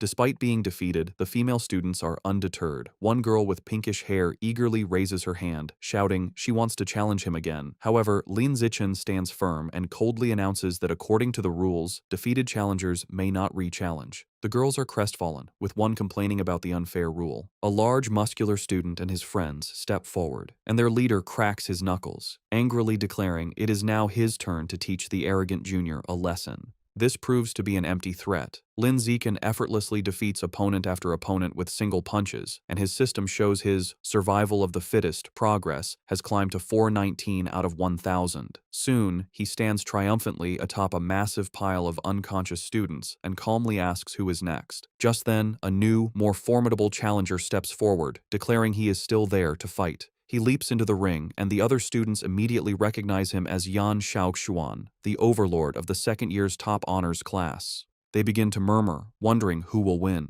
The consensus is that Yan Xiaoxuan has the advantage, recalling his legendary reputation for once defeating an entire class single-handedly, though he was eventually put in his place by a third-year instructor. Yan Xiaoxuan lands in the ring and addresses Lin Zixin, telling him he was once arrogant just like him, but was taught a valuable lesson. He explains that he learned there is always someone stronger. He then launches into a condescending monologue, offering to teach Lin Zixin a life lesson. Completely ignoring the speech, Lin Zixin turns to the teacher and simply asks if he can begin. The flustered teacher quickly declares the start of the match. Before Yan Xiaoxuan can finish his advice, Lin Zixin interrupts him with a single, devastating kick that sends him flying across the ring. As Yan Xiaoxuan crashes into the far wall, Lin Zixin casually puts a finger in his ear, remarking with relief that it is finally quiet. The students are left in stunned silence. They shout in disbelief, questioning how their school's formidable overlord could have been defeated so instantly, and wondering just how powerful Lin Zixin truly is. The stunned silence is broken by slow, deliberate clapping. A new challenger, a muscular student with spiky red hair, makes his way through the crowd. The students immediately recognize him as Chen Wuxing, the #1 student in the entire school, and they erupt in excitement, assuming the real show is about to begin. Lin Zixin watches the newcomer approach, thinking this is a classic case of beating the young one brings out the old one. Chen Wuxing lands in the ring with a confident smirk, remarking that he never expected Yan Xiaoxuan to lose to a junior. However, just as he is about to start his own speech, Lin Zixin again cuts him off, turning to the teacher and asking to begin. Over Chen Wuxing's protests, the teacher starts the match. Enraged at being ignored, Chen Wuxing charges forward, surrounded by a blue aura, declaring it seems he will have to beat his opponent to make him listen. Lin Zixin meets the charge, his own fist glowing with a yellow aura. Their powerful blows collide in a massive shockwave. Chen Wuxing apologizes, but Lin Zixin simply states that he is in a hurry and unleashes a powerful punch. The blow is too much for Chen Wuxing. It sends him flying backward, his shirt torn, his face a mask of disbelief as he questions how this is possible. The entire student body watches in absolute shock, their jaws hanging open as they witness the instantaneous defeat of their school's strongest fighter. With the school's strongest fighters defeated, Lin Zixin turns to the still stunned crowd. He points to a random student and tells him to get in the ring to fight. The student points to himself in disbelief, and Lin Zixin confirms it, stating they haven't fought yet. The student nervously asks him to be gentle, but Lin Zixin smiles and reminds him that if he participates, he will get a lottery ticket. Motivated, the student rushes into the ring, and Lin Zixin promises to go easy. His promise is short-lived, as he immediately knocks the student out with a single punch. A system notification confirms that his achievement progress for survival of the fittest has increased by 1. Seeing this, the rest of the student body realizes there is no shame in losing to someone so overwhelmingly powerful, and they still have a chance to win the lottery prizes. Renewed enthusiasm sweeps through the crowd as they all surge forward, motivated by the prospect of winning a new smartphone. What follows is a systematic and effortless series of victories for Lin Zixin. He stands his ground, easily dispatching every student who challenges him, with his system's counter ticking up by 1 with each defeated opponent. After the final student is defeated, a large system notification appears, announcing that by eliminating 1,000 different competitors, he has successfully completed the achievement. Another notification immediately follows, confirming he has finally acquired the new biological attribute, survival of the fittest. Lin Zichen clenches his fist, a look of pure triumph on his face, ecstatic that his long and arduous challenge has finally paid off. With his quest complete, a system notification details Lin Zichen's new reward. He has acquired the biological attribute, survival of the fittest, which increases the damage he inflicts on other living beings. He strokes his chin thoughtfully, concluding that while it is a simple and practical damage-boosting ability, he is slightly annoyed the system doesn't specify the exact value of the increase. His objective achieved, Lin Zichen leaps down from the ring and announces the challenge is over. The female students are disappointed, complaining it ended too quickly, and they wanted to watch him more. Wasting no time, Lin Zichen grabs Shen Qinghan's hand, leads her through the parting crowd, and they quickly leave the emptying gym. Later, a hearty laugh is heard from the principal's office. Inside, the principal of Shanghai High sits on her desk, congratulating Lin Zichen for officially earning the title of the school's #1 fighter. Leaning in close, she playfully questions him, suggesting that since he defeated even Chen Wuxing in an instant, he must surely be hiding his true strength. Sitting on the couch with Shen Qinghan, Lin Zichen sips his drink and modestly replies that he only hid a little of his power. The principal gives him a knowing look, clearly not believing him. She brings up Chen Wuxing's recent special entrance exam for Kyoto University, where he lifted a 690-kilogram barbell with one hand. Based on that, she confidently estimates that Lin Zichen's own one-handed lift must be at least 800 kilograms. Internally, Lin Zichen knows he cannot let her find out his true, much higher strength. He plays along, telling her that her guess is nearly perfect, and his official data shows a lift of 795 kilograms. The principal laughs triumphantly, pleased she was right. As she celebrates, Lin Zichen tries to get her attention. Having established himself as the school's strongest, Lin Zichen immediately turns to his true priority. With an eager expression, he raises his hand and asks the principal when he can expect the 8,810 yuan prize money. Amused by his focus on money, the principal playfully calls him a little rascal, but agrees and immediately transfers the funds. Just as the principal begins to discuss his new responsibilities, Lin Zichen interrupts, asking if there is anything else he can do for her. He then makes a special request. Since both he and Shen Qinghan enjoy swimming, he asks for use of the gym's swimming pool. He clarifies that he wants exclusive access, meaning the pool should be closed to everyone else whenever they use it. The principal smiles and readily agrees. Internally surprised at how easily she consented, Lin Zichen adds one more condition. He explains that he dislikes being watched in his swim trunks, so he will be covering the security cameras during their private sessions. This statement causes Shen Qinghan to blush furiously. The principal's mind immediately jumps to a suggestive conclusion, thinking about the implications of a boy and girl being alone in a pool with the cameras covered. Her imagination runs wild, picturing a romantic and steamy encounter between the two of them. Playing along with her own misunderstanding, the principal retrieves a key from her desk, telling Lin Zichen that she will, of course, satisfy all of his requests. She hands him the key, officially designating the pool as their exclusive, private swimming area. As he takes it, she leans in close and whispers a final, teasing warning, telling him to just be careful not to create a new life while they are in there. Her suggestive comment leaves Lin Zichen completely baffled, as he wonders what she could possibly mean by a new life. As they walk down the school hallway, Lin Zichen looks at the key to the swimming pool. He thinks to himself that with exclusive access, he can finally begin to properly explore the true nature of Shen Qinghan's mysterious abilities. His thoughts are interrupted when Shen Qinghan stops him, saying she has a favor to ask. With a nervous expression, she explains she signed up for a singing competition. While she has practiced her solo parts, she still needs someone to help her with the duet section. She shyly asks if he can practice with her that evening, and Lin Zichen readily agrees. Overjoyed, Shen Qinghan throws her fist in the air and happily skips away. Lin Zichen watches her go, thinking about how much this competition means to her. He smiles, hoping she will be able to find her confidence through it. Later that night, at Shen Qinghan's apartment, the two are in her room practicing. She sings into a microphone while Lin Zichen sits and listens, providing the other part of the duet from his phone. Meanwhile, in the living room, Shen Qinghan's parents, Shen Jianye and Xu Meng, are watching. Her father expresses concern, asking his wife if it is appropriate for them to be alone in a room together now that they are older.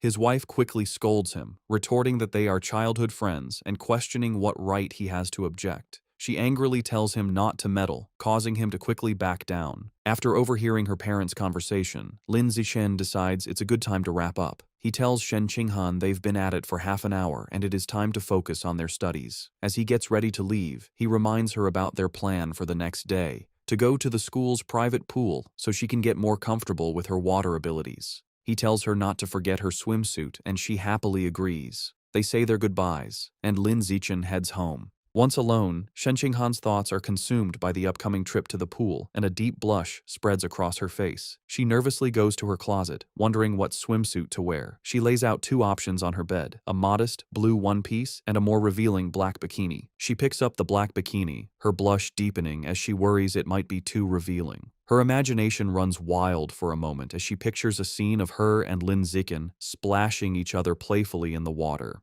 After a moment of hesitation, she makes up her mind, reasoning that since it will only be him at the pool, it should be fine. She resolutely shoves the bikini into her school bag. The next day after school, Lin Zixin and Shen Qinghan head to the empty gym swimming pool. Already changed into his swim trunks, Lin Zixin waits by the poolside, his impressive physique on display. He looks up at a security camera, remembering his promise to the principal and confidently thinking he will handle it. Just then, Shen Qinghan's voice calls his name. He turns to see her standing in the doorway, wearing the revealing black bikini.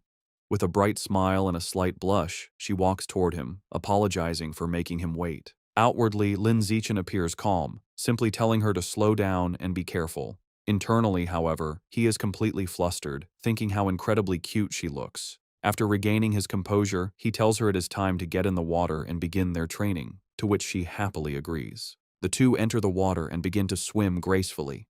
Underwater, Lin Zixin takes Shen Qinghan's hand, and they continue to swim together. Suddenly, her eyes widen in shock as she feels something strange. She quickly gets Lin Zixin's attention, looking startled. She frantically points towards the surface, indicating they need to go up immediately. Understanding, Lin Zixin grabs her and pulls her swiftly towards the air. They break the surface with a splash, and a concerned Lin Zixin holds her close, asking what happened. With a look of utter astonishment and excitement, Shen Qinghan exclaims that the water can pass directly through her body. To demonstrate, she holds out her hands just below the surface and tells him to watch. Just as she described, the water flows straight through her palms as if they were intangible before splashing back into the pool. At the school pool, Shen Qinghan looked at her hands in amazement as water flowed right through them. Confused, she asked Lin Zixin why her body seemed to be leaking water. He observed her, realizing he was witnessing her latent superpower. He seriously asked to see her hand to examine it. Upon touching her palm, he noted that aside from the strange ability, there seemed to be nothing abnormal. To investigate further, he suggested they get out of the pool so he could check the rest of her body. A noticeably blushing and nervous Shen Qinghan shyly agreed. Shortly after, Shen Qinghan was lying on a lounger by the pool, covered in water from Lin Zixin's tests. As he poured water over her, she asked how much longer the examination would take. After checking her 3 times, Lin Zixin thoughtfully concluded there were no other abnormalities. Helping her sit up, he told her that, for now, it seemed only her hands had this ability, and she nodded in understanding. Sitting on the edge of the pool, Shen Qinghan asked if her lifelong problem of bedwetting could be related to this power, speculating that perhaps another part of her body also let water pass through. Lin Zixin admitted it was a possibility, and told her that the next time she felt the urge to pee, she should let him know. Visibly blushing, he added that she should try to feel if any other part of her body had the same sensation as her palms. He immediately felt embarrassed, thinking he had almost sounded like a pervert. Suddenly, Shen Qinghan's face lit up. She exclaimed with joy that this meant she wasn't a useless girl, but a superpower user with water-related abilities. With newfound determination, she thought that maybe, if she managed to fully develop her power, she could finally stand by Lin Zixin's side as a worthy partner. The story continues in a bustling city at night, with large holographic ads for cyborgs. Lin Zixin enters a supermarket, where a friendly female clerk welcomes him. He confidently walks to the counter, slides a card across it, and makes an astonishing request: 100 jin of the expensive savage giant eagle meat. The clerk is shocked by the massive order. She nervously takes his payment card and a note with a delivery address, stammering her agreement. As Lin Zixin leaves, the clerk watches him go, wondering which wealthy young master could be so extravagant. Despite her surprise, she professionally completes the order form, even asking for a good review with a smile. Later, in a secluded industrial area, Lin Zixin receives his delivery. He reflects on his finances, noting he had just received 120,000 yuan from his web novel, bringing his total funds to 210,000 yuan. He thinks this is more than enough to cover the cost.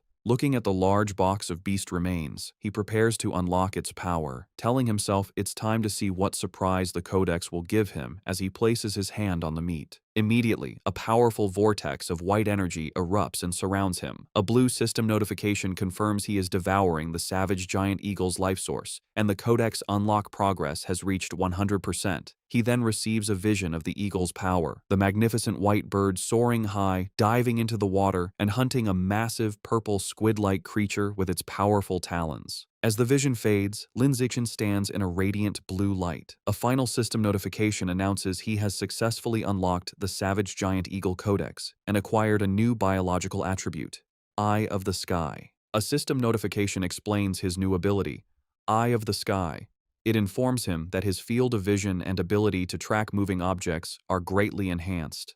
As the power activates, his eyes glow with a brilliant golden light, the pupils becoming intricate and eagle-like. Putting his new skill to the test, Lin Zichen's perspective expands dramatically, giving him a panoramic bird's-eye view of the city. The power is incredibly precise, allowing him to zoom in on a single man in a crowd and even read the text on his phone from an immense distance. He marvels at how powerful an eagle's vision truly is. Afterward, Lin Zichen returns home. He is surprised to find his parents, Lin Yansheng and Zhang Wangxin, watching a grim news report about a high-level gene fuser who mutated in public, resulting in hundreds of casualties. The footage shows a horrific winged monster holding a truck above a scene of destruction. The broadcast then cuts to a heated debate. A man argues that gene fusion is a flawed path, claiming humans should be able to unlock their own latent potential and evolve. This is immediately challenged by another man who calls the idea a fantasy, angrily questioning how they could fight aberrant beasts without gene fusers, pointing out that traditional martial artists can't even stop bullets. Watching the debate, Lin Zichen's parents discuss the issue. Lin Yansheng remarks that gene fusers are like uncontrollable bombs. Zhang Wangxin dismisses his concerns, explaining that government regulations are very strict and the probability of such an incident is incredibly small. She adds that a more pressing issue is that gene fusers often lose their ability to have children.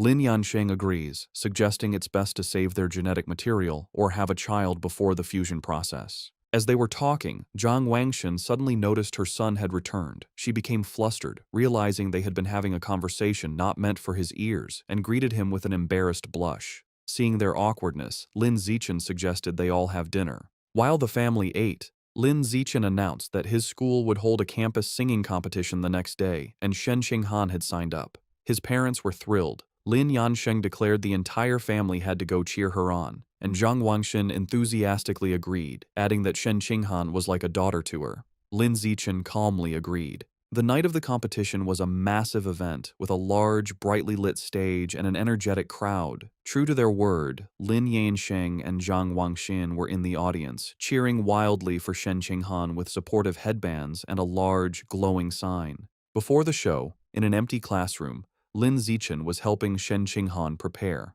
He gently applied makeup to her face. When she opened her eyes, she noticed he was staring intently at her. Blushing, she shyly asked why he was looking at her like that. Lin Zichen simply smiled and told her she looked beautiful. His sincere compliment made Shen Qinghan, dressed in an elegant black gown, blush even more deeply. Their intimate moment was interrupted by their friend, Chu Rui, who peeked in. She teasingly asked if they were finished with their affectionate display. A flustered Shen Qinghan frantically explained she had only asked for his help because of his excellent makeup skills. Chu Rui playfully dismissed her excuses, teasing them for acting like an old married couple. Lin Zichen is holding multiple makeup brushes, reinforcing his makeup master reputation. Xu Rui explained she only came to remind them they were on stage after the next two performers. With a final wave, she left. After she was gone, Lin Zichen told Shen Qinghan he would walk with her to prepare. However, Shen Qinghan remained seated, looking extremely nervous and trembling. With a deeply flustered expression, she shyly tugged on his jacket, struggling for words.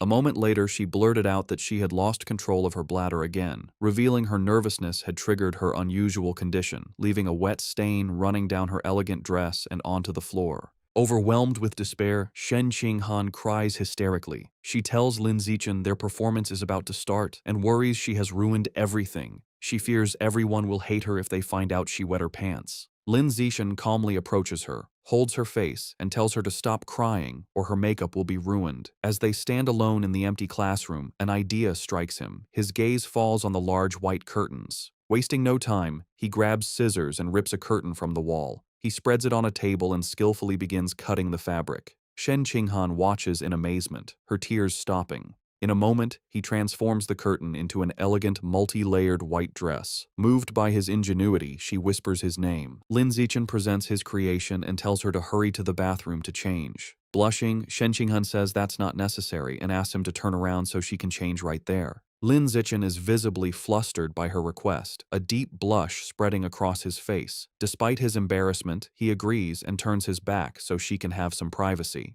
Behind him, Shen Qinghan sensually removes her ruined black dress. Although he isn't looking, Lin Zichen can hear everything, and he remains flustered as she stretches playfully in her underwear behind him before putting on the new dress. Once changed, Shen Qinghan tells Lin Zichen he can turn around. He sees her looking stunning in the impromptu gown. She thanks him, smiling brightly and explaining that after her cry, she's no longer nervous. Lin Zichen wishes her luck, affectionately patting her head as she beams at him. Soon, an announcer calls Li Chuxin and Shen Qinghan to the stage. They deliver a vibrant, energetic performance, captivating the crowd. After, the announcer builds suspense before declaring them the winners. The two friends embrace joyfully as the audience cheers wildly. In the crowd, Lin Zichen stands with his father, applauding proudly with a satisfied smile. The next day, a teacher enters the classroom and is shocked to see the window, angrily demanding to know who cut up the curtain. As punishment, Lin Zichen and Shen Qinghan must clean the entire classroom. While mopping, Lin Zichen thinks it's a fitting atonement. Suddenly, a system notification pops up, announcing he completed an achievement for cooperating 1,000 times. His reward is the Gregarious Animal attribute, which increases his combat power based on nearby allies. A small, satisfied smile crosses his face at this unexpected gain. Meanwhile, Shen Qinghan's life has improved. After her victory, she becomes much more popular. Other girls praise her singing and invite her to karaoke. Beaming with newfound confidence, she happily agrees. Her confidence also helps her martial arts skills improve steadily. Lin Zichen also progresses, winning a major martial arts tournament, the first for Shanghai High in 5 years. He is celebrated by his parents, a joyful Shen Qinghan, and his teammates. Soon his room is filled with trophies. His fame leads to an endorsement deal, making him the spokesperson for the He family's martial arts gym. All his hard work pays off. Between his endorsement deal and his web novel income, Lin Zichen has amassed over 900,000 yuan. Looking at his bank balance, he concludes it's more than enough to unlock the next codex. Lin Zichen goes to a secluded area to pick up his next order from the friendly supermarket clerk. Inside the large box are the remains of a hidden dragon, a large lizard-like creature known for stealth. Placing his hand on the meat, Lin Zichen begins the absorption process, and a powerful blue aura erupts around him. A system notification confirms he is devouring the hidden dragon's life source, and the codex unlock progress reaches 100%. A moment later, another notification announces he has unlocked the hidden dragon codex and acquired the new attribute, natural camouflage. The system explains his new power. The ability allows him to reduce his presence by lowering his internal life signs and lets him hide his true biological level. Lin Zichen immediately understands the skill's dual applications. He can become stealthy for ambushes, or hide his true strength to lull enemies into a false sense of security. With his main objective complete, he remembers he needs to buy a cake for his mother and walks through the city. His thoughts are interrupted by a shout. He turns to see a startling scene, a beautiful red-haired woman being forcefully escorted by 2 guards in tactical gear. Suddenly, a young man involved in the arrest calls his name in surprise. Lin Zichen recognizes him as Zhang Kai, a senior from his school. His attention is drawn to Zhang Kai's powerful cybernetic legs. Zhang Kai explains nonchalantly that after failing to get into high school, he became a biker and broke his legs so badly in an accident they had to be amputated. Zhang Kai explains he was lucky enough to join a mechanical modification experiment run by the Mechanical God Group, which unexpectedly transformed him from a disabled person into a cyborg. Curious, Lin Zichen asks about the arrested woman. A guard explains she is a remnant of the Rat God cult, the only female among 9 fugitives. Just then, Zhang Kai's colleague calls for him to leave. As he hurries off, he waves goodbye, promising to talk later, and Lin Zichen waves back. Watching them go, Lin Zichen becomes suspicious. The public security department searched for the rat god cult fugitives with all its resources and found nothing, yet the mechanical god group captured one with ease. He concludes this group is not to be underestimated. His thoughts are interrupted by a call from his mother, Jiang Wangxin. She asks if he bought the cake and when he'll be home. He says he's on his way and will be back soon, and she reminds him to be careful. The scene shifts to a lively birthday celebration. Since their birthdays are a day apart, their families always celebrate together. Their parents are gathered, singing "Happy Birthday." For their 18th birthday, they stand side by side and blow out the candle on their cake. After, their mothers tell them to exchange presents. As they happily give each other gifts, their happy moment is shattered as the room begins to tremble violently. The families are thrown off balance, someone shouting if it's an earthquake. Lin Zichen instinctively grabs Shen Qinghan to steady her, but Lin Zichen immediately senses this is no ordinary earthquake. Something feels terribly wrong. Deep beneath the city, the true cause is revealed. A massive cavern teeming with an endless swarm of rats, their red eyes glowing as they surge upwards. The next morning, a TV news report dismisses the previous night's event. An anchor explains that Shanghai City is not on a tectonic plate boundary, so a major earthquake is unlikely, and advises citizens not to panic. At breakfast, Lin Zichen finishes his meal and tells his parents he is leaving for school. His father tells him to be careful. Outside, Shen Qinghan is waiting and cheerfully asks to walk to school together, to which he agrees. As they walk, she happily remarks that since they have celebrated their 18th birthday, they are officially adults. Lin Zichen adds that the college entrance exams are also approaching. Shen Qinghan admits she gets nervous just thinking about it. Some time passes, and Lin Zichen finally saves up enough money to unlock his next codex. He begins the absorption process, and a powerful purple energy swirls around him as he targets the void crocodile. A system notification confirms he is devouring the creature's life source, and the codex unlock progress reaches 100%. He receives a vision of a large, crocodilian beast with fish-like fins swimming powerfully, trying to escape from the savage giant eagle. A final notification announces he has successfully unlocked the Void Crocodile Codex and acquired a new biological attribute, danger perception. The system explains this ability allows him to sense hostility from other creatures within a certain range and makes it easier to judge their biological level. Lin Zichen thoughtfully concludes this will be a useful skill for preventing sneak attacks. To test his new power, he goes to a busy shopping mall. As he walks through the crowd, he uses his danger perception and can now see the power levels of everyone. He observes most people are ordinary Tier 1 or Tier 2, confirming the vast majority are normal people. While browsing the supermarket, he decides on his next target for the codex. He sees packages of life and death toad meat, which he speculates could grant a self-healing ability.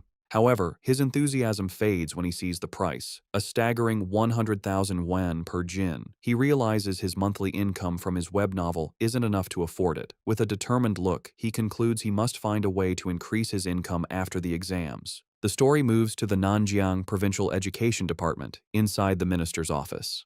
A striking woman with light purple hair and antler-like horns, Mo Dongji, the vice principal of Shanghai University and Minister of Education for Nanjiang Province, sits listening to a report. A male subordinate is finishing a presentation on the educational situation across the province. Mo Dongji calmly sips her drink and thanks him. She then asks about the status of Origin Site number 36. Her assistant replies the situation has finally stabilized, expressing great relief. He explains that if it hadn't, the entire province would have been doomed. With nothing else to discuss, Mo Dongji tells him he can go. After he leaves, Mo Dongji is alone with her thoughts. She muses to herself that it has been many years since she last accepted a disciple. She walks to the large window, which looks out onto a beautiful tropical beach, and stares at her own reflection. The martial arts college entrance exam is an intense, 9-day ordeal. The first day consists of a written exam in the morning and a physical fitness assessment in the afternoon. From the 2nd to the 8th day, students are sent into a forest for a week-long practical combat and survival test. The final 9th day is dedicated to an aptitude test for gene fusion and mechanical modification. The story picks up on June 7th, the first day of the exam. Lin Zichen and Shen Qinghan walk together, but she is clearly on edge. She nervously tugs on his sleeve, confessing how tense she is, her primary fear being that she might lose control of her bladder again. Lin Zichen looks at her with a warm smile. He pulls her into a comforting hug, telling her not to be nervous. Holding her close, he reminds her that her theoretical knowledge is solid and she has already taken precautions by wearing a diaper, so she just needs to do her best. His closeness makes her blush. Flustered but comforted, she promises she will do her best and tells him he needs to do his best as well.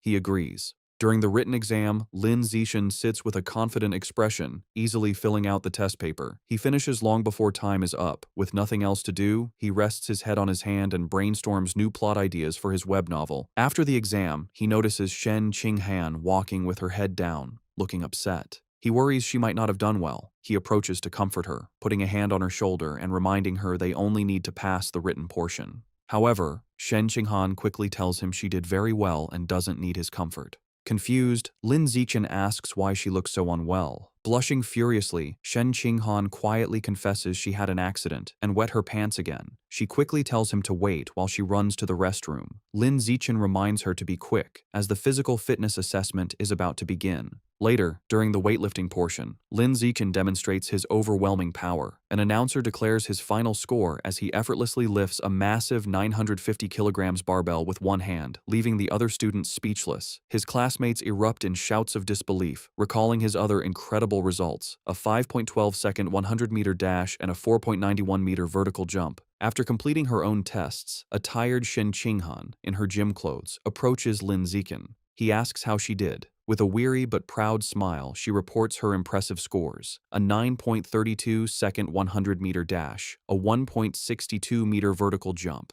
and a 125-kilogram lift. She adds with a small sigh that her results are still nothing compared to his. Lin Zixin praises her, telling her that with scores like that, she is a top-tier female student. He gives her an affectionate pat on the head, and she looks up at him with a happy expression. Sometime after, their classmate He Yu runs up, excitedly announcing their written exam scores are available. He tells them he heard Wang Shuojie and Lu Gang scored in the high 80s, and he himself got an 80. As he asks about their scores, a nervous Shen Qinghan checks her phone. Her face lights up with joy as she exclaims she got an 82. He Yu is stunned. They both turn to Lin Zixin. He calmly holds up his phone, showing a perfect score of 100. Shen Qinghan cheers for him, while a dumbfounded He Yu mutters that Lin Zixin is as freakishly talented as ever. Later, as they walk home, Shen Qinghan expresses her nervousness about the next phase, the week-long practical test in the forest. Lin Zixin takes her hand and reassures her, telling her not to worry because he will stay by her side and protect her. Comforted, she agrees to stick close to him. Meanwhile, in a private room, two mysterious figures discuss the exam. One man in a formal suit and a sinister plague doctor mask hands a small wooden box to a younger man.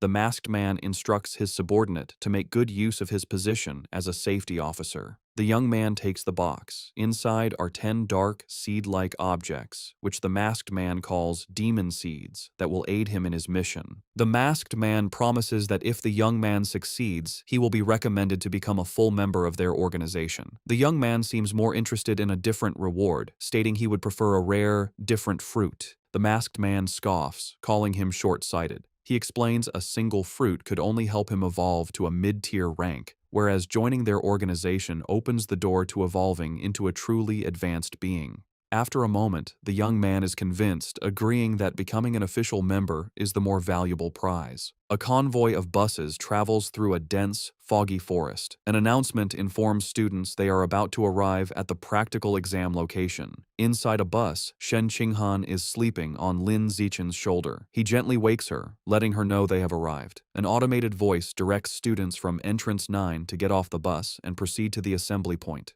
The students gather at a large staging area where the rules of the week-long exam are explained. Numerous score tokens are hidden throughout the forest, some in hard-to-reach places and others carried by beasts. Safety officers are stationed near dangerous creatures, but calling for their help results in immediate disqualification. The most powerful beasts and the highest scores are located deep within the forest. A student's final grade is determined by the points from tokens and a performance review based on camera footage. With 100,000 students competing for 50,000 tokens, at least half will fail to score any points. The exam encourages both cooperation and competition. Students can team up to share tokens or steal them. An official announces they have 1 hour to prepare. Immediately, students begin trying to form alliances. One student loudly tries to recruit teammates by boasting about his father. Their attempt is quickly shut down by a strict female instructor who warns them against such open recruiting. Nearby, Lin Zichen and Shen Qinghan are snacking when a group of female students asks Lin Zichen to team up. He bluntly refuses. Just then, another student, a young man with brownish-red hair, walks up and asks if he could buy some of their food. Instead, Lin Zichen tosses him a package of toast as a gift. Impressed, the student suggests they team up, introducing himself as Hong Junping from a top high school. While eating his snack, Lin Zichen politely rejects the offer. A bit dejected, Hong Junping thanks him for the food and walks away. Watching him leave, Shen Qinghan comments on how strange the guy was. Lin Zichen gives her a knowing smile and explains that the man's true intention was not about the food, but about the great beauty with him. Realizing he was trying to hit on her, Shen Qinghan blushes. With their breakover, Lin Zichen takes Shen Qinghan's hand, and they set off into the forest. As they enter the vast wilderness, Lin Zichen decides on a cautious strategy.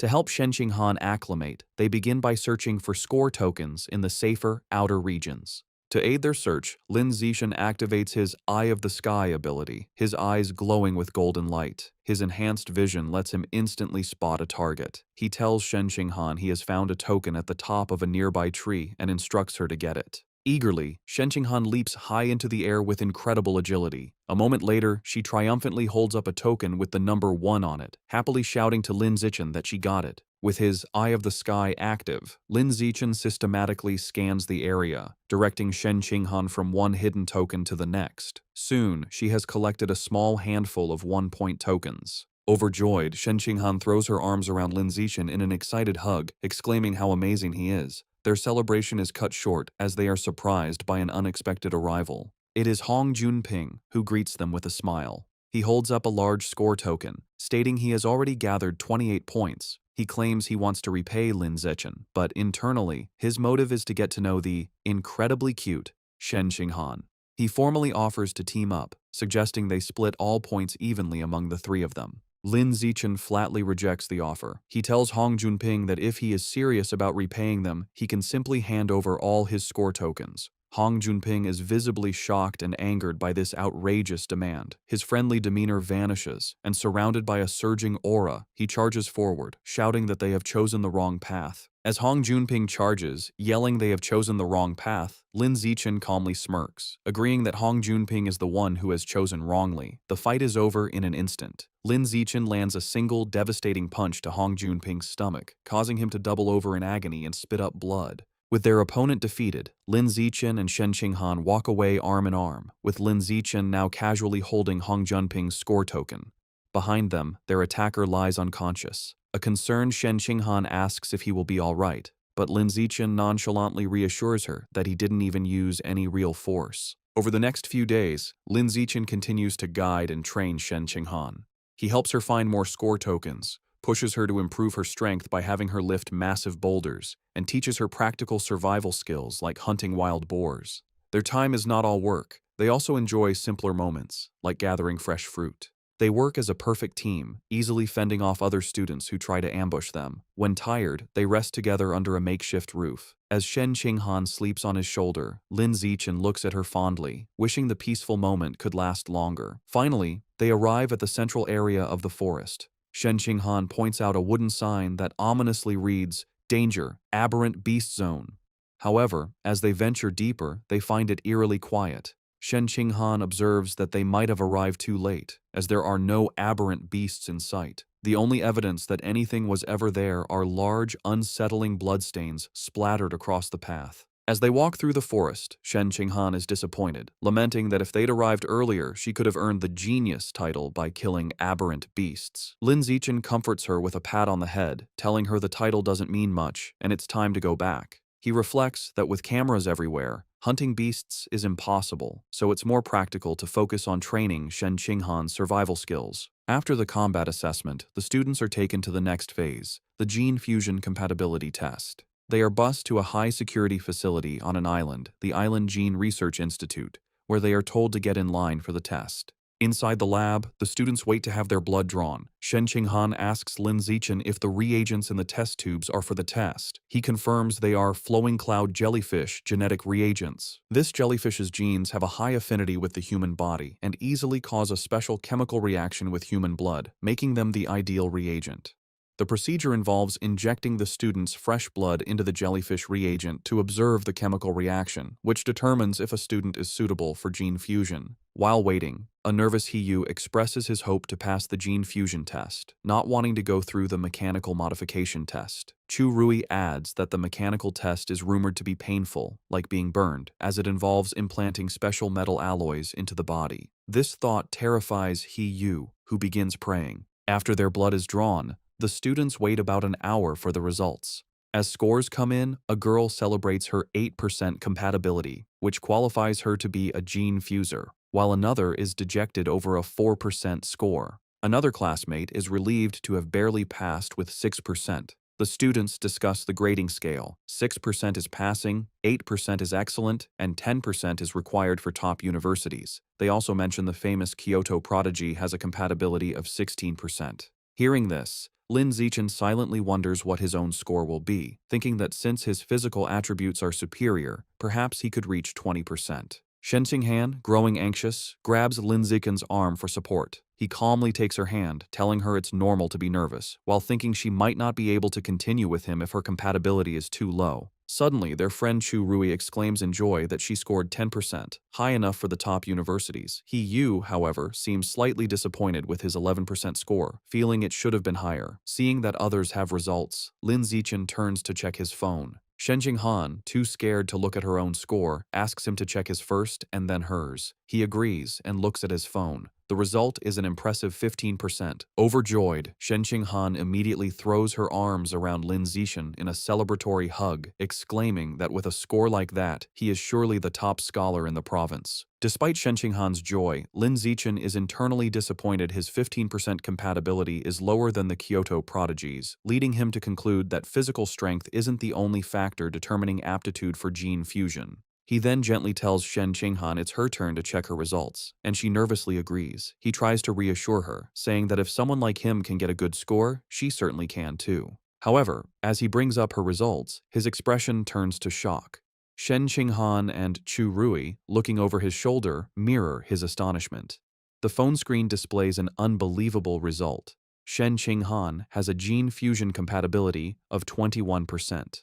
The scene shifts to the Nanjiang Provincial Ministry of Education headquarters, where Mo Dongji is in a meeting with other officials, including the principal of Shanghai High. Mo Dongji announces the gene fusion compatibility results are in. First, they see Lin Zichen's profile, noting his impressive 15% score, making him the provincial top scholar. The other officials congratulate the principal of Shanghai High, and while she acts modest, she is inwardly proud. Just as everyone believes the top student has been identified, Shen Qinghan's results are displayed. Her 21% compatibility score sends a shockwave through the room. The officials exclaim in disbelief, questioning if such a high number is possible. The principal is just as surprised, recalling Shen Qinghan as Lin Zichen's seemingly ordinary childhood friend. The extraordinary result piques Mo Dongji's interest, who asks for more information on Shen Qinghan.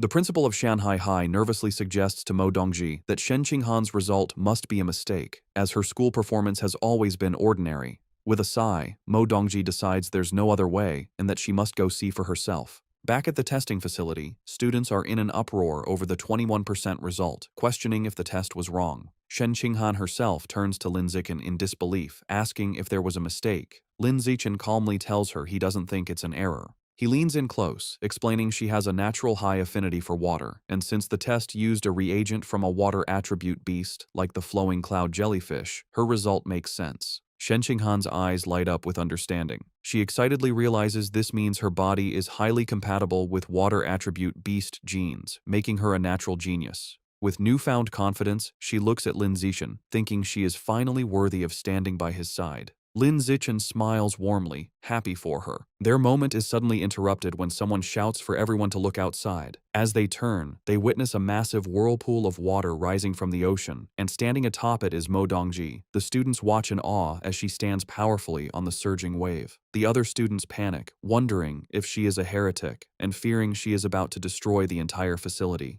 Mo Dongji lands gracefully, the water receding around her. The research institute staff immediately recognize her, bowing and calling her name. They identify her as Mo Dongji, vice principal of Shanghai University, from a prestigious martial arts family with a 1,000-year history. Staff members whisper rumors that her family once tamed dragons and fused with their genes, which would explain her incredible ability to manipulate water. Ignoring the staff, Mo Dongji walks directly to Shen Qinghan and asks if she is the one. To verify the extraordinary test result, she orders a scientist to draw Shen Qinghan's blood and retest it 3 more times. Afterward, a drained Shen Qinghan sits with her friends. Yu expresses his concern, and she admits her arm is a bit numb after the repeated blood draws. Soon, a scientist calls for Shen Qinghan to follow him, and she complies. She is led to a private office where Mo Dongji is waiting. Mo Dongji smiles, announcing the results are in. She leans close to the nervous girl, exclaiming that all 3 tests consistently showed 21% compatibility. Getting straight to the point, Mo Dongji makes a life-changing offer. She wants to take Shen Qinghan as her disciple. Shen Qinghan is completely stunned, stammering at the sudden request. To demonstrate the power she could learn, Mo Dongji effortlessly levitates water from a glass on her desk, swirling it in a controlled vortex. She tells Shen Qinghan that as her student, she will easily be able to perform such feats. Overwhelmed, Shen Qinghan asks for time to think, wanting to consult Lin Zichen first. Mo Dongji dismisses her hesitation, stating there is nothing to consider, as becoming her disciple offers only advantages, while continuing her impressive display of water manipulation. Mo Dongji asserts her authority, stating that as Provincial Minister of Education and Vice Principal of Shanghai University, she has decided Shen Qinghan will attend her university now that they have a master-disciple relationship. She leans in close, asking the nervous Shen Qinghan if she has anything to say. Overwhelmed and intimidated, Shen Qinghan meekly replies that she has nothing to add. Feeling completely railroaded, she nervously adds Mo Dongji's contact info to her phone. Mo Dongji then informs her that she has another disciple, who will be Shen Qinghan's senior sister. She explains this student is of a similar age, but began her training over 10 years ago. Mo Dongji sends a photo to her phone, saying she'll introduce them when the time is right. Shen Qinghan is shocked when she sees the picture of a white-haired girl with a spear, surrounded by skeletal remains and standing over a monstrous carnivorous plant. She immediately recognizes her as her old friend, Bai Shui. She asks Mo Dongji for her senior sister's name. Mo Dongji reveals it is Luo Qianshui and asks if Shen Qinghan knows her. Shen Qinghan explains that she had a friend in elementary school named Bai Shui who looked just like her, but she transferred away suddenly. She wonders if they could be the same person. Mo Dongji dismisses the idea as impossible. Still puzzled by Shen Qinghan's score, Mo Dongji tells her that her gene fusion compatibility is beyond anything she has ever seen. She decides to conduct a physical examination to see if there is anything special about her body. As she places a glowing hand on Shen Qinghan's chest, she becomes visibly surprised, muttering that something is strange. A worried Shen Qinghan asks if something is wrong with her body. Mo Dongji explains that, on the contrary, her body is too normal, which is odd for someone with a 21% compatibility score. To protect her from unwanted attention and potential harm from those with malicious intent, Mo Dongji decides to publicly report Shen Qinghan's score as 16%. Shen Qinghan quietly agrees to the arrangement. With their business concluded, Mo Dongji dismisses Shen Qinghan, telling her it is getting late and she can go home. Shen Qinghan nervously says goodbye to her new master and leaves the office. Once alone, Mo Dongji makes a phone call. The man on the other end, her father, tells her the new disciple is extraordinary and destined for greatness, which will bring them unimaginable rewards. He sternly warns her that her student's incredible talent must be kept a secret from everyone. Mo Dongji agrees, telling her father she understands. Later, as Lin Zichen gives Shen Qinghan a ride home on his bicycle, he remarks how strange it is that she so suddenly acquired a master. She agrees the situation feels very abrupt. Lin Zichen decides they should adopt a wait-and-see approach. He tells her if Mo Dongji proves to have no malicious intent, then it is fine to accept her as a master. However, he adds, if she turns out to be a bad person, they will end the relationship once Shen Qinghan is strong enough. Shen Qinghan agrees with his plan as she gets off the bike. As they arrive, their mothers, Zhang Wangxin and Xu Meng, greet them with great excitement. They announce they are all going to a restaurant to celebrate their children's success.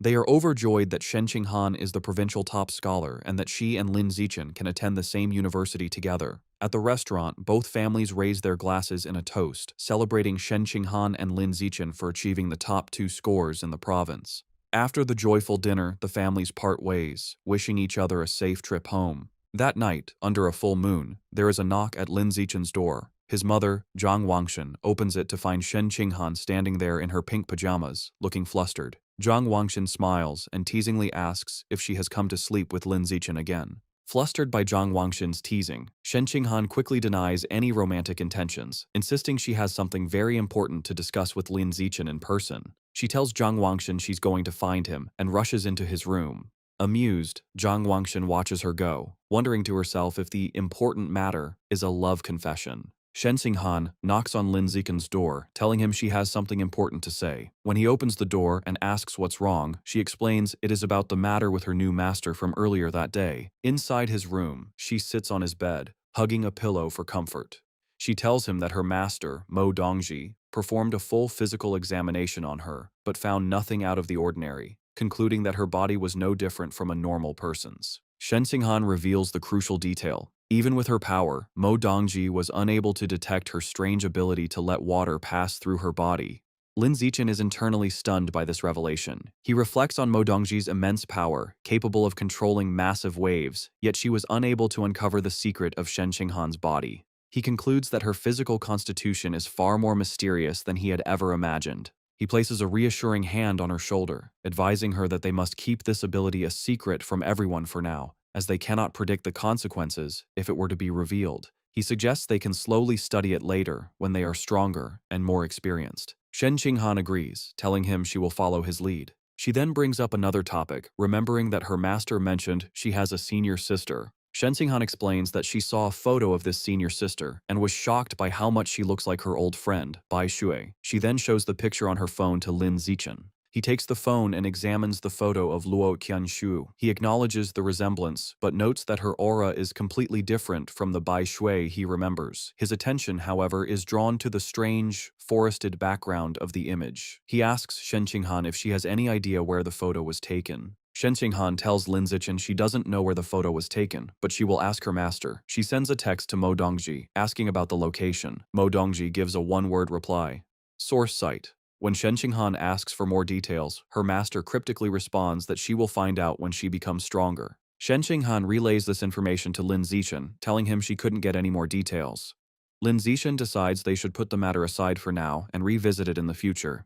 Later, as they lie on his bed, both looking at their phones, Shen Qinghan quietly watches him for a moment. She then asks him if men like women who wear cheongsams. The question catches Lin Zichen off guard, and he internally wonders if she was influenced by her master, Mo Dongji, who wears a similar traditional dress. He blushes as he imagines Shen Qinghan in a cheongsam, thinking to himself that it would look very good on her and admitting that it depends on the person. Sensing his response, Shen Qinghan leans in closer, pressing him on whether he likes them. A completely flustered Lin Zichen stammers that he supposes he does. She continues her questioning, asking about stockings and whether he prefers black, white, or nude-colored ones. He wonders why she is asking such strange questions. Pinned down on the bed, he finally relents, admitting that if he had to choose, he would pick black or white stockings. Satisfied with his answers, Shen Qinghan immediately sits up and starts ordering a cheongsam and stockings on her phone, leaving a bewildered Lin Zichen to wonder what just happened. Their conversation is interrupted by a knock at the door. It is Zhang Wangshan who has brought a bag for Shen Qinghan. She explains that Shen Qinghan's mother sent over some toiletries and told her to just sleep over for the night. A completely flustered Shen Qinghan takes the bag, stammering that she never asked her mother to send anything, and wondering why she would act on her own. As she leaves, Zhang Wangshan cheerfully tells them not to worry, as they are both adults now, so it is perfectly fine for them to sleep over together before closing the door. An awkward silence fills the room as both Shen Qinghan and Lin Zichen blush, unsure of what to do next. Resigning herself to the situation, Shen Qinghan sits on the bed and opens the bag, stating that she will just change her diaper and go to sleep. However, as she looks inside, she pulls out an object with a surprised expression, asking what it is. To her absolute horror, she realizes she is holding a box of those things for safety. Utterly mortified, she wonders what on earth her mother was thinking by packing such an item in her bag. In a complete panic, she stammers that she is going to change her diaper and scrambles off the bed, tripping over her own feet and falling face first onto the floor in her haste to escape. Lin Zichen is left sitting on the bed, completely bewildered by the chaotic scene and wondering what is going on. Lin Zichen and Shen Qinghan have been accepted into the Evolution Academy of Shanghai University. Lin Zichen tells Shen Qinghan, who is sitting on the back of his bicycle, to hold on tight because they're about to get going. She obliges, wrapping her arms around his waist. They have both also signed up for the He family's martial arts gym and are on their way to a promotional event today. As they ride through the bustling city streets, Lin Zichen suddenly notices that a strange group of people is blocking their path.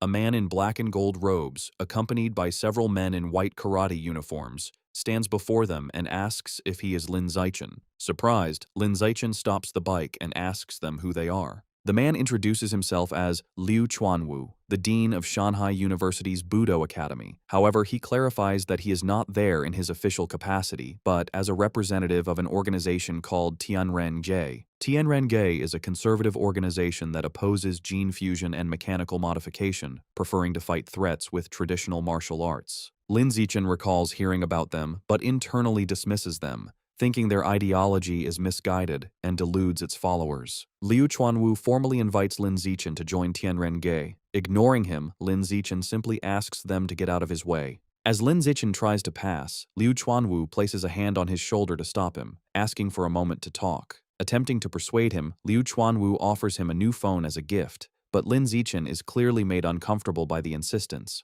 Later, Lin Zichen, Shen Qinghan, and Liu Chuanwu are sitting in a cafe. Liu Chuanwu explains that his organization, Tianren-Ge, researches how to unlock the potential of pure-blooded humans without gene fusion or mechanical modifications. He passionately claims that their goal is to help humans break through the ordinary biological barriers and evolve into advanced, rare, or even epic beings. To prove his point, he tells Lin Zichen that they have already achieved some results and shows him a video on his phone. In the video, Liu Chuanwu, who states his own biological level is ordinary tier 9, is seen facing a formidable opponent. He explains that the video shows him defeating a high-level gene fuser. Lin Zichen is shocked to recognize the winged man in the video as Wu Tiancheng, the powerful prodigy who had single-handedly taken down the rat god cult. The fight in the video unfolds, showing Wu Tiancheng leaping high into the air and unleashing a deadly shower of sharp feathers down on Liu Chuanwu. The feathers pierce Liu Chuanwu's body, leaving him bloodied, while Wu Tiancheng lands gracefully back on the fighting stage. Despite his injuries, Liu Chuanwu charges forward with incredible force and lands a devastating punch on Wu Tiancheng, sending the powerful gene fuser flying out of the ring. As the video ends, Liu Chuanwu passionately argues that the human lineage is already invincible and does not need to borrow power from other species, proclaiming that pure-blooded humans who follow their path of cultivation are the true future. Lin Zichen looks at the phone, his expression a mixture of shock and disbelief. He wonders if the video could be fake, questioning if it was edited or if Wu Tiancheng was paid to lose on purpose. Liu Chuanwu dismisses his doubts, stating firmly that the video is completely unedited.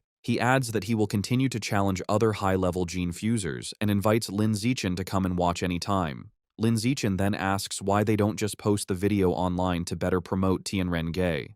Liu Chuanwu explains that they would like to, but those in power do not allow it. With a surge of anger, he elaborates that the authorities believe that as long as a method doesn't raise a person's biological level, it has no future and is not worth promoting. He slams his fists on the table in frustration, arguing that without wider promotion, they cannot attract more people to their research, which makes achieving a breakthrough incredibly difficult. After all, he says, qualitative change requires quantitative change. He then looks at Lin Zichen with hope, telling him that if a genius like him joined them, he wouldn't get stuck at ordinary tier 9 for 50 years like he has. Liu Chuanwu is certain that Lin Zichen would be able to evolve into a high-level being. Lin Zichen is taken aback by this information, internally noting that Liu Chuanwu has been stuck for 50 years, but only looks about 50 years old himself. Seemingly reading his thoughts, Liu Chuanwu reveals a startling secret. He tells Lin Zichen not to be fooled by his appearance, as he is actually almost 100 years old. He explains that he has been able to maintain his youthful appearance thanks to their special cultivation methods. Skeptical, Lin Zichen searches online for the dean of Shanghai University's Budo Academy. The results confirm Liu Chuanwu's story. An encyclopedia entry lists his birth date as March 1929. Lin Zichen is surprised their cultivation method can grant such longevity and briefly wonders if his parents could learn it. He continues to scroll and learns that in his youth, Liu Chuanwu was the young master of the Liu family, a top martial arts clan. When the era of gene fusion began, his family's refusal to adapt led to their decline, with their dojo falling into ruin. The information also reveals a personal tragedy. Liu Chuanwu's insistence on the traditional path resulted in his wife and children leaving him as they chose to embrace gene fusion. Looking at the article, Lin Zichen thinks about his relationship with Shen Qing'an, confident she would never leave him. His research is interrupted when he scrolls further and sees something that shocks him.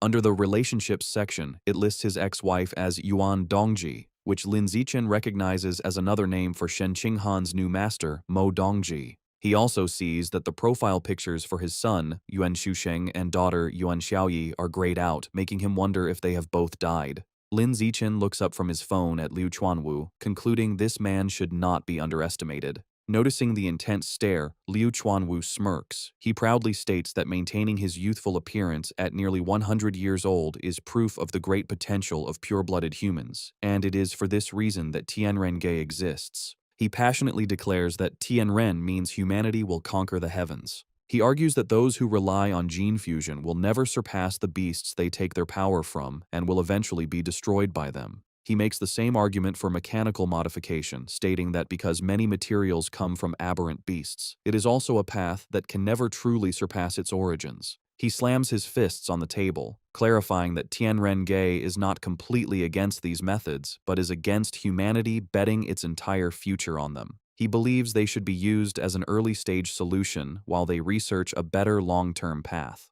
With great passion, Liu Chuanwu extends his hand, sincerely inviting Lin Zichen to join Tianrenge and work for the future of humanity. However, Lin Zichen holds up a hand, silently declining. Undeterred, Liu Chuanwu expresses his firm belief that Lin Zichen has the potential to become the first pure-blooded human to break through the ordinary biological barrier. Lin Zichen, however, remains practical and asks what exactly this cultivation method is. Liu Chuanwu proudly explains their technique is the blood-tempering art, a method from ancient ruins. He describes it as a way to use one's own qi and blood to temper and strengthen the body, increasing combat power. He boasts that ancient records claim at its highest level, this art allows a practitioner to become a saint in the flesh, capable of shattering mountains and tearing apart giant steel beasts with their bare hands. However, Liu Chuanwu reveals a critical limitation. The art can only be practiced by pure-blooded humans. He explains that gene fusers have impure blood, while mechanically modified individuals have incomplete bodies that prevent the necessary circulation of qi and blood. This, he argues, is why he believes humanity's future lies with pure-blooded individuals. He once again formally asks Lin Zichen to join Tianrenge.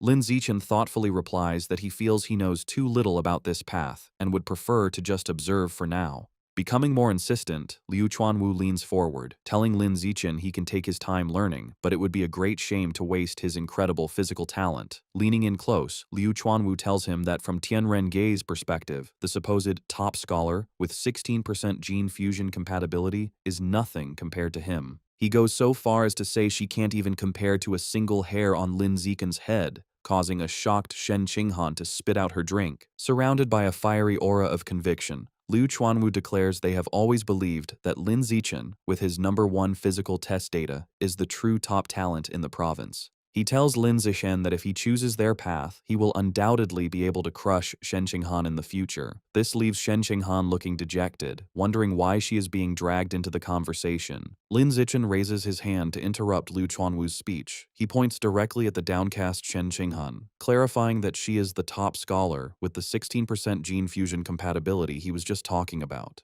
Shen Qinghan gives an awkward wave as Liu Chuanwu begins to sweat nervously. Deciding to end the conversation, Lin Zichen announces it is getting late. He picks up the phone Liu Chuanwu had offered him earlier. Standing up, he takes Shen Qinghan's hand, thanks Liu Chuanwu for the phone and drinks, and informs him they are leaving. In a panic, Liu Chuanwu reaches out desperately, pleading with them to wait and offering a trial period of half a year. As they walk away hand in hand, he shouts after them, offering to double whatever benefits the Evolution Academy gives him. When that doesn't stop them, he becomes even more desperate and raises his offer to triple the benefits. The word triple makes Lin Zichen stop, his eyes wide with shock. The scene changes abruptly as Lin Zichen is suddenly back at the table, telling Liu Chuanwu he has always agreed with Tianrenge's philosophy. With a fiery look of determination, Lin Zichen clenches his fist and declares he has decided to bring his talent to Tianren-ge and contribute to the cause of pure-blooded humanity. Lu Chuanwu is left stunned and speechless, while a small chibi version of him cries over the vast amount of money he has just promised.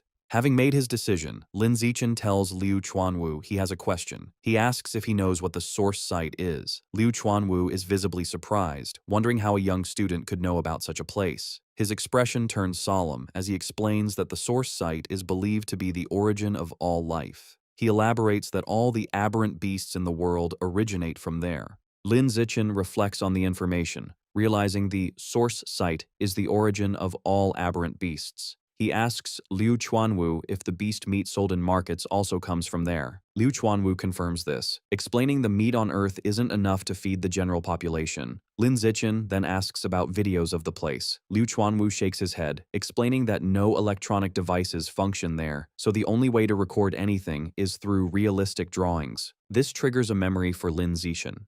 He recalls the image of Shen Qinghan's senior sister, Luo Qianshui, and realizes what he thought was a photograph was a highly detailed painting. Their conversation is interrupted by Lin Zichen's phone ringing. It is their friend He Yu asking where they are, as the promotional event at the gym is about to start. Lin Zichen assures him they are on their way. He stands, puts on his backpack, and tells Liu Chuanwu they have matters to attend to and must leave. Before they go, Liu Chuanwu hands Lin Zichen a blue book titled Blood Tempering Art, explaining it contains the detailed cultivation methods. However, he offers a caution, stating there's a threshold for practicing it. One must reach ordinary Tier 4 and have sufficient qi and blood. He suggests that since Lin Zichen's physical test data is close to Tier 4, he should study the book over the summer and begin practicing once he advances. Lin Zichen takes the book and casually stuffs it into his bag. To Liu Chuanwu's surprise, Lin Zichen reveals that he has already reached ordinary Tier 6, so he plans to start practicing as soon as he gets back.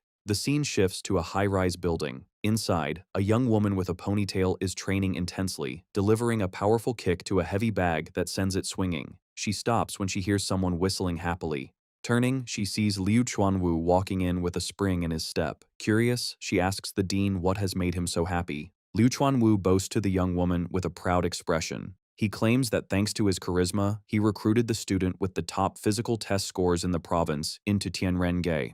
The young woman is shocked and asks if it is true. Liu Chuanwu shows her his phone with Lin Zichen's contact information, claiming it was all his personality, but she demands the truth. Under pressure, Liu Chuanwu nervously admits he had to offer Lin Zichen triple the benefits the Evolution Academy was offering. The young woman screams in horror, reminding him their organization is already heavily in debt. Liu Chuanwu tries to calm her by massaging her shoulders, reassuring her he has set up dates with 3 wealthy women to cover the costs, while she looks annoyed. Changing the subject, Liu Chuanwu asks how long it took her to sense her qi and blood when she first practiced the blood tempering art. She recalls it was 10 years ago and says it took about a week. He then asks how long it took to master blood control, and she replies, 2 months. Liu Chuanwu strokes his chin, praising her talent as expected of the former Kyoto exam runner-up. He admits that even he, a self-proclaimed genius, took 2 weeks to sense his qi and blood. The young woman looks sad, asking him not to mention her past title. She laments that since giving up gene fusion to join Tianren-ge, she hasn't evolved into a high-level being in years and feels people mock her for fading into obscurity. Liu Chuanwu places a comforting hand on her shoulder, telling her to let them laugh. He assures her that in a few years, when she evolves, she will be the one beating them up. The young woman sighs, noting she has tempered her body twice, but still hasn't opened an acupoint. She asks about Lin Zichen, wondering how long it will take him to sense his qi and blood. Liu Chuanwu estimates that since Lin Zichen's physical data is exceptional, it should take him about 10 days. Hearing this, the young woman gets a mischievous look, declaring she will have to properly teach this new genius junior. Later that night, the city is quiet. In his room, Lin Zichen sits cross-legged on his bed, meditating with the blood-tempering art book open. He thinks to himself that sensing qi and blood was simple, noting he did it in just 3 seconds. Reading the book, he decides the next step is to control the qi and blood to temper his body, starting with his right arm. He focuses his energy, and his right arm becomes engulfed in a flame-like aura. A system notification confirms he is using qi and blood to temper his skin, increasing his skin strength and proficiency. Half an hour later, Lin Zichen tests the results. He takes a knife and swings it forcefully against his arm. To his satisfaction, the blade bounces off without a scratch. He realizes one session of tempering has made his skin impervious to blades, understanding now how Liu Chuanwu withstood Wu Tiancheng's attacks. Wondering how strong he will become after 5 sessions, he continues his cultivation. 3 hours later, an exhausted Lin Zichen sits on his bed, sweating. He calculates that at this speed, he can finish tempering all the skin on his body within a week, noting that while his arms are done, it consumed a third of his qi and blood. His rest is interrupted by a phone notification late at night. He checks it and sees a message from Shen Qinghan. She asks if he is asleep and says she has a surprise, inviting him to her room. Curious, he agrees to go over immediately. As he leaves, he wonders what kind of surprise this could be. In the hallway, he runs into his mother, Zhang Wangxin. She knowingly asks if he is going to see Shen Qinghan, explaining the girl had messaged her about the surprise. With a teasing smile, she tells him to hurry up so Shen Qinghan doesn't get anxious. Lin Zichen knocks on Shen Qinghan's door and announces his arrival. She invites him in. He opens the door and is stunned to find Shen Qinghan on her bed, completely wrapped in a thick duvet, her face flushed red. When he asks what is going on, she shyly replies that this is the surprise. His imagination runs wild, and he wonders if the surprise is that she intends to offer herself to him, visualizing a scandalous scene involved with caution tape. Shaking off inappropriate thoughts, he nervously jokes to himself that she surely just wants to show him a glow-in-the-dark watch. However, Shen Qinghan insists he just needs to come over and look. Still blushing, Lin Zichen walks over and sits on the edge of the bed. She softly tells him to lift the cover and see. He looks down and sees her face is a deep red, her eyes looking up at him with a shy, almost seductive expression. Lin Zichen feels his heart racing, his face equally hot as the atmosphere becomes tense and ambiguous. Unable to wait, he reaches out and lifts the white duvet to reveal the surprise underneath. When he lifts the quilt, Lin Zichen is left completely stunned by the surprise waiting for him. Shen Qinghan is lying on the bed, blushing, wearing the tight white cheongsam she bought online. Lin Zichen's face turns bright red at the sight of her, utterly shocked. Shyly, Shen Qinghan asks him if the outfit looks good on her. Nervous and unable to look away, he manages to nod and say she looks great. Encouraged by his reaction, she admits that she also bought black stockings and asks if he'd like to see how they look on her. Sweating nervously, he agrees with excitement, telling her to put them on so he can see. As Lin Zichen watches, Shen Qinghan slowly begins putting on the black stockings, which makes him blush even more. Once she's done, she asks again if she looks good. He assures her she looks stunning and that the outfit suits her perfectly. Playfully, she tells him the stockings feel very nice and invites him to touch them. He approaches and gently touches her leg, agreeing that they feel very comfortable. Lying down on the bed, Shen Qinghan moves closer to him and asks which feels better to the touch, her legs or the stockings. Blushing but smiling, Lin Zichen replies that her legs definitely feel better, something she seems to agree with. Suddenly, their intimate moment is interrupted by Zhang Wangxin's voice from the other side of the door. She shouts that Shen Qinghan's mother just brought her some toiletries and hung them on the doorknob for her to pick up later, startling a confused Lin Zichen. Startled by her sudden appearance, Lin Zichen stands up and heads to the door to answer her. With a puzzled expression, Lin Zichen picks up the bag her mother left at the door. When he looks inside, he blushes upon seeing a box of those things for safety that Shen Qinghan's mother prepared for him, confirming his suspicions. Embarrassed and a bit annoyed, he puts the box back in the bag, thinking to himself that they haven't even kissed yet and wondering why the rush. Shen Qinghan tells him it's already late and that he should stay the night. Then shyly, she asks him to turn around so he doesn't see her while she puts on her diaper. Blushing, Lin Zichen turns around while she changes clothes at the back of the room. Once she's done, she approaches him and says she's ready. They can turn off the light and sleep. Both of them are visibly nervous. Later, the two lie in bed, side by side under the same quilt.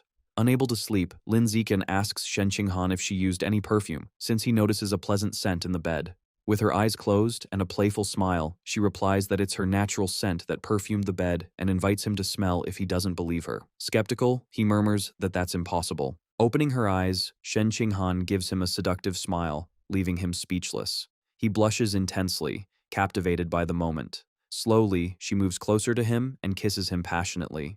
During the kiss, Shen Qinghan's eyes suddenly open, showing surprise. She immediately pulls away gently, asking him in a breathless voice to wait a moment. Shocked, Shen Qinghan gets out of bed and puts on her slippers, while a confused Lin Zichen asks what's wrong. Her face burning with shame, she turns around and confesses that she just wet herself again. She stands next to the bed, mortified, while Lin Zichen watches from the mattress. Suddenly, an idea occurs to Lin Zichen, and he asks her to wait. He asks how she felt right before it happened and whether she experienced a strong mental fluctuation. Embarrassed, she explains that her heart was racing, she felt a jolt in her chest, her body grew warm, and as a result, she lost control of her bladder. Hearing this, Lin Zichen confirms that her mental fluctuations were extremely intense and that everything fits what he suspected. He explains his theory to her, recalling her innate water ability, and tells her he suspects her unknown superpower is linked to her mental power and is controlled by it. Shen Xinghan listens in amazement, realizing that if her mental strength is high enough, she might be able to fully develop and control her ability. With a new idea to test his theory, Lin Zichen takes her hand and suggests they keep kissing to see if her mental fluctuations trigger the same effect again. Shen Xinghan asks Lin Zichen to wait so she can change her diaper, but he tells her not to worry, arguing that she'll end up wetting herself again in a moment anyway, so they might as well continue their experiment. She agrees, and they resume kissing passionately on the bed. After the kiss, Lin Zichen gently holds her face and asks how she felt this time. Completely red, she confirms that it was exactly like before. An intense surge of mental fluctuation followed immediately by the loss of bladder control. Having tested it several times, Lin Zichen tells her he's now convinced that her superpower is activated through her mental power.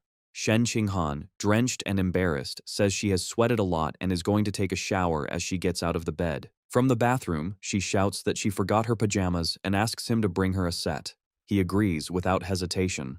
Lin Zichen goes to Shen Qinghan's wardrobe and opens it, looking through her neatly folded clothes. While searching, he finds a cute pair of underwear with a pink bow and is surprised, thinking to himself how pretty it is. He quickly puts it back, blushing and reasoning that she probably doesn't wear underwear when she sleeps with a diaper. Finally, he grabs a light blue pajama set and decides it will do. Later, the two are in bed, ready to sleep. Lin Zichen lies awake with a thoughtful expression and turns to look at Shen Qinghan, who is already fast asleep, even drooling a little. He smiles tenderly and gently strokes her cheek. The next morning, Lin Zichen quietly leaves her room, closing the door carefully so as not to wake her. Just as he's about to leave, he runs into her mother, Xu Meng, in the kitchen. She tells him that breakfast is almost ready and suggests he stay and eat before going home, and he gladly agrees.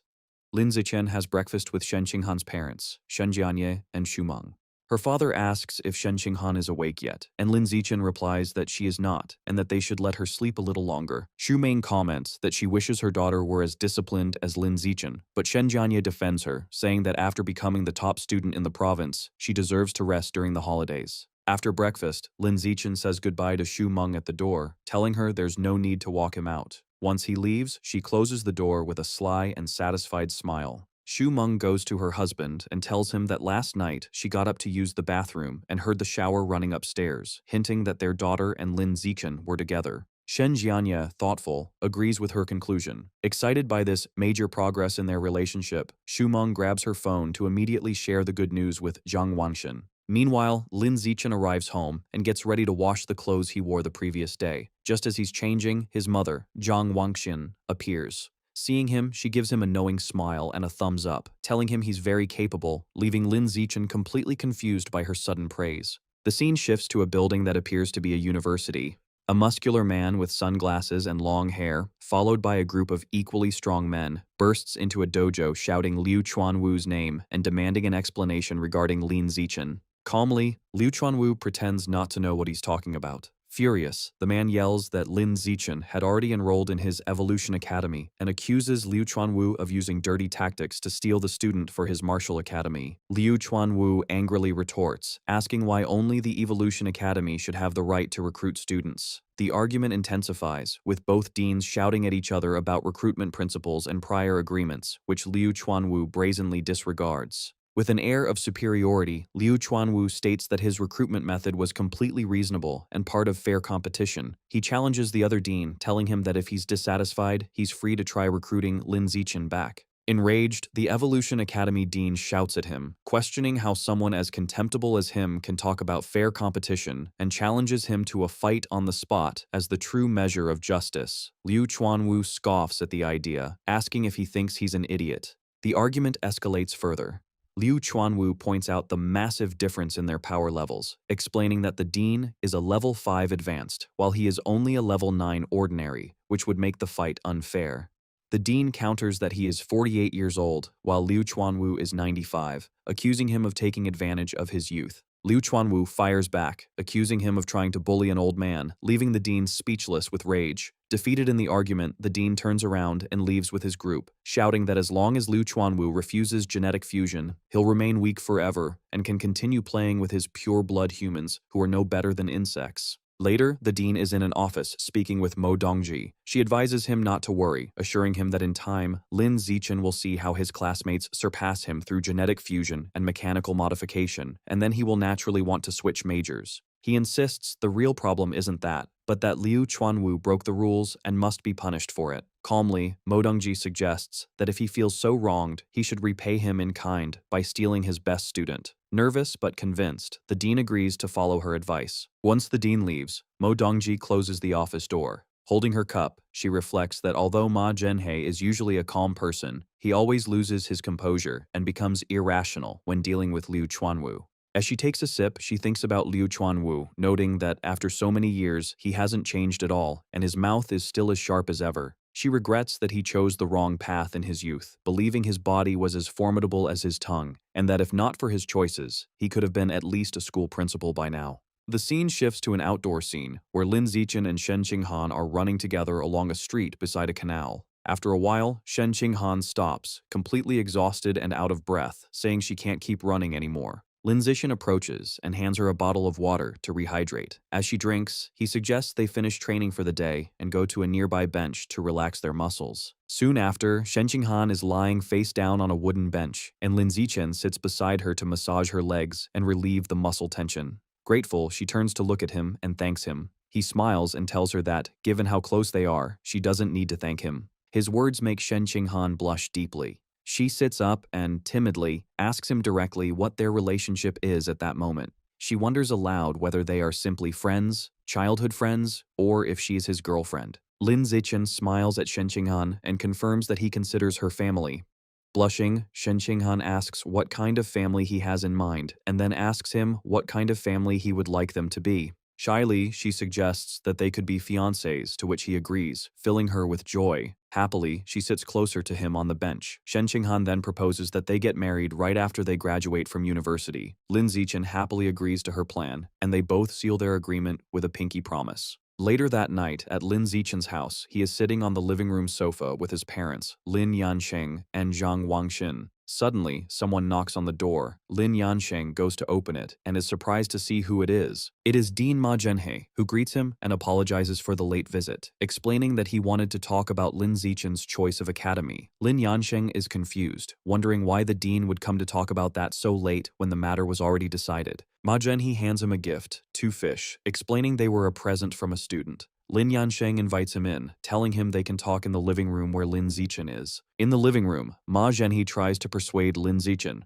pointing out that his 15% gene fusion compatibility promises an incredible future, and it would be a waste of his talent to pursue the path of a pure-blooded human. He continues, arguing that while Tianren Gei's intentions may be good, their theories have shown no real progress and are a trap that will only harm Lin Zichen in the long run. He urges Lin Zichen to listen to his advice, forget the pure blood path that will only lead to mediocrity, and choose the Evolution Academy instead. Lin Zichen listens to the dean's plea with a serious and unreadable expression. His mother, Zhang Wangxin, is confused by the conversation and asks for clarification, stating that she thought her son had already enrolled in the Evolution Academy. At this point, Lin Zichen addresses his parents, admitting he forgot to tell them that he joined Tianren Gei a few days prior. He explains that he has already transferred to the Budo Academy to follow the path of a pure-blooded human, leaving his parents utterly shocked by the news. His mother anxiously asks him what is going on. Lin Zichen explains his reasoning, stating that he agrees with Tianren Gei's philosophy. He says that because the dean of the Budo Academy, Liu Chuanwu, showed great sincerity by offering him triple the benefits, he agreed to join for a 6-month trial period.